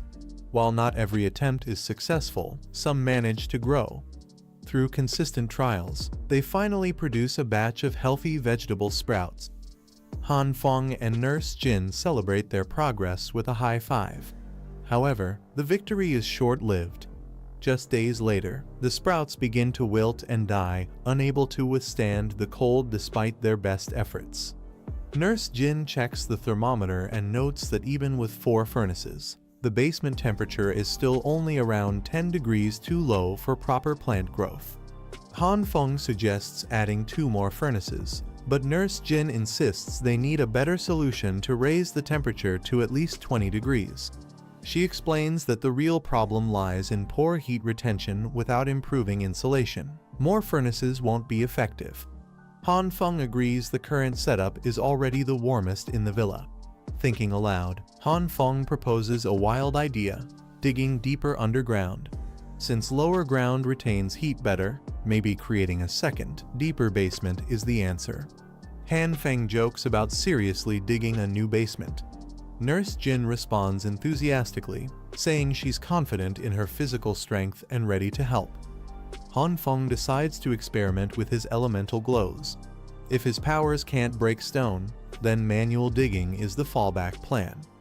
After testing, he confirms that both the red and green glows are ineffective. Only the purple glow shows potential, as it can soften the stone slightly. Even though the stones appear softened like mud, they're still solid and tough. Progress will be slow, but it's the only option they have. Han Feng experiments with mixing all 3 energy glows and adjusting their rhythm, but every attempt ends in failure. He observes that when used on organic matter, plants turn into solid black lumps and meat liquefies. Stone, however, remain unchanged, proving the difference between organic and inorganic material. Frustrated after countless failures, Han Feng angrily unleashes a powerful surge of red energy, and something unexpected happens. To his surprise, the intense red glow shatters the stone. Overjoyed, he realizes all his efforts have finally paid off. He's found a way to break through. Han Feng prepares to fully release his red glow, expanding its range to see what kind of destructive power it can generate when pushed to the limit. The moment he channels all the energy into the ground, the floor beneath him begins to crack violently, and a glowing red hole bursts open. The stone floor shatters outward in all directions, broken apart by the force of the energy. Han Feng collapses in exhaustion. Although the effect is powerful, he realizes he can barely handle using it once it drains him completely. Han Feng collapses from exhaustion after using his red glow. He doesn't even know how many times a day he can safely activate the ability. Despite the toll, he's assigned to handle the digging work using his energy. Slowly, the hole in the floor grows deeper. Meanwhile, Nurse Jin takes on the task of hauling away the shattered rocks, transporting the debris outside through the snowy path. After a full week of effort, they successfully create a new underground space about 20 square meters in size, located tens of meters below the original basement. After days of effort and remodeling, the underground greenhouse is finally complete, fully equipped with lighting, heating, and rows of growing containers. Han Feng praises Nurse Jin for her hard work, and she responds with a smile, crediting the entire success to his contributions. They celebrate with a cheerful high five. Han Feng quietly reflects that his favorite part of the past few days is coming up next. As Nurse Jin climbs the stairs ahead of him, Han Feng watches with a goofy smile and thinks to himself, "Such a gain." This is the end of the video. If you guys want to see the next part, then don't forget to subscribe and like the video.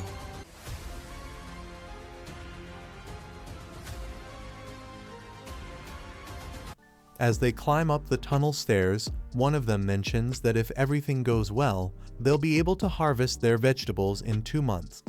The other seems surprised, wondering if it really takes that long for them to grow. Time passes. It's been more than 2 weeks since they decided to grow their own vegetables. The stock they had earlier has already run out, leaving them with nothing but broccoli for days. While eating again, he looks at his plate in frustration. He thinks about how hard it would be to keep eating the same thing for another 2 months. Later, as he works underground, he realizes that the green glow from his hand can reproduce broccoli and make seeds sprout. It might even help speed up the vegetable's growth. While climbing the tunnel, the girl looks back and suggests planting bean sprouts too. She says they can grow fast enough to eat in just 3 days. But as she takes another step, her foot slips on the dirt-covered stair. She loses her balance and falls backward, heading straight toward Han. Before he can react, she crashes onto him, knocking them both down. Han groans in pain as the tunnel echoes with the sound of the fall. The girl quickly apologizes, asking if he's okay after the fall. Han brushes it off, saying he's fine. But when she notices blood on his face, she panics, pointing out that he's bleeding. She insists on checking his injury, explaining that she's a nurse. Han waves her off, saying there's no need and keeps walking. As they move further down the hallway, Han suddenly pauses. The girl looks up in confusion, asking what just happened. A glowing ritual circle lights up the dark room, its candles flickering with blue flames. Standing at the center, the girl raises her hands and begins chanting, calling upon the great evil eye in the name of its apostle. She asks the being to descend in its divine form and help her complete a difficult mission. Han watches quietly from the corner, unsure what to expect. With determination, she finishes the ritual, shouting for the 5th evil eye to appear as the circle glows brighter. Han looks confused and asks if she's feeling okay after seeing her strange actions. She calmly explains that she's performing a summoning ritual for the evil eye. She adds that one of the evil eyes has stopped functioning, so she's preparing to summon another. Han sighs, realizing she was just talking about a broken CCTV camera at the foot of the hill. The scene shifts to a snowy hillside area. One side leads to a cliff, while the other has the only path that goes up the hill. Han explains that if they install CCTV cameras along the path, they'll be able to monitor anyone making their way up. Han and the girl work together to install CCTV cameras, but the heavy snow makes their job difficult. He notes that the cameras often malfunction during snowstorms. Frustrated, Han mutters about the relentless weather and wonders when it will finally stop. Suddenly, a strange noise echoes through the snowy mountains. Han freezes in place and looks around alertly. asking what that sound was as tension fills the cold air. Han stands in the snowy wilderness, sensing something unusual from the distant hills. The girl asks what's happening, and Han replies that he isn't sure a thick mist just appeared out of nowhere. He checks the CCTV feed and realizes there are people moving in the distance. Worried about possible danger, he suggests they head back immediately. The next afternoon, Han walks down the stairs, yawning. He admits that at the time, he didn't think much about what happened near those hills. Back underground, Han focuses on one thing: finding a way to make the vegetables grow faster. He decides to start with sprouting the seeds first, channeling the green energy through his hands. However, the attempt doesn't go as planned. The rhythm that works for one purpose fails to apply to another. Realizing this, Han sighs and decides he'll have to figure out a new method on his own. 30 minutes later, Han continues channeling the green glow, trying to enhance the vegetable's growth. Suddenly, something goes wrong. Confused and worried, he wonders why it didn't work as expected. He realizes that all the vegetables directly exposed to the green light have withered and died. Meanwhile, the ones on the opposite side untouched by the glow have grown rapidly, leaving Han even more puzzled. Han studies the green light in his hand and wonders if only a faint glow is needed to boost the vegetable's growth. His theory proves correct. After exposing them to the light for just 30 minutes, the plants stop growing further. He realizes he can't fully grow them in one attempt, so he continues visiting daily to apply the right amount of energy. Days pass by, and within 5 days, the vegetables have grown beautifully, showing the success of his experiment. Han proudly holds up a massive Chinese cabbage, amazed at how large it has grown. The others inspect the rest of the crops and notice something strange. The radish looks oddly shaped, and even the tomatoes seem misshapen. One of them narrows their eyes, thinking that among all the vegetables, one stands out as the worst. They all turn to the enormous cabbage in shock, wondering if green cabbages are normally that big or if this one is some kind of new breed. Han examines the large cabbage and wonders if his green glow caused the other vegetables to grow abnormally. The girl suggests cooking with what they have: radish pork rib soup and tomato beef stew. Han agrees, saying that as long as the food is edible, it's good enough. Their table is soon filled with a warm meal made from the freshly grown crops. As they relax after 2 weeks of hard work, Han says it was worth the effort. The girl smiles and suggests they try planting fruits next, like strawberries and honeydew. During their meal, Han teases the witch for once claiming that taking vitamins was enough instead of eating real food. She calmly replies that humans can take vitamins while the evil god deserves strawberries and honeydew. Later, the girl notices there's still a lot of green cabbage left and asks if they're done eating. Both Han and the witch look exhausted. Han admits he's sick of it, while she mutters that she doesn't like green cabbage anymore. Han laughs, saying if Brother Lai were here, he'd probably eat all of it by himself. Han mentions it's been 2 weeks since Brother Lai and the others went down the hill. He wonders how they're doing and if they've run out of supplies by now. Looking outside at the snowy landscape, Han quietly hopes they're safe. Suddenly, a loud explosion echoes from the mountains, shaking the ground. During breakfast, the group discusses the strange noise they've been hearing for 6 days. Han calls it the roar of the Demon King, while the witch calmly says whatever's happening outside isn't their concern. Han leans back casually, saying the strange rumbling outside only happens once a day and won't affect them much. 3 days later, the noise grows louder. Tremors ripple across the snowy landscape as the mountains shake violently. While eating, another sudden quake hits. Han slams the table in frustration, shouting in annoyance. Clutching his head, he groans that the rumbling hasn't stopped all day. It's been happening non-stop, dozens of times.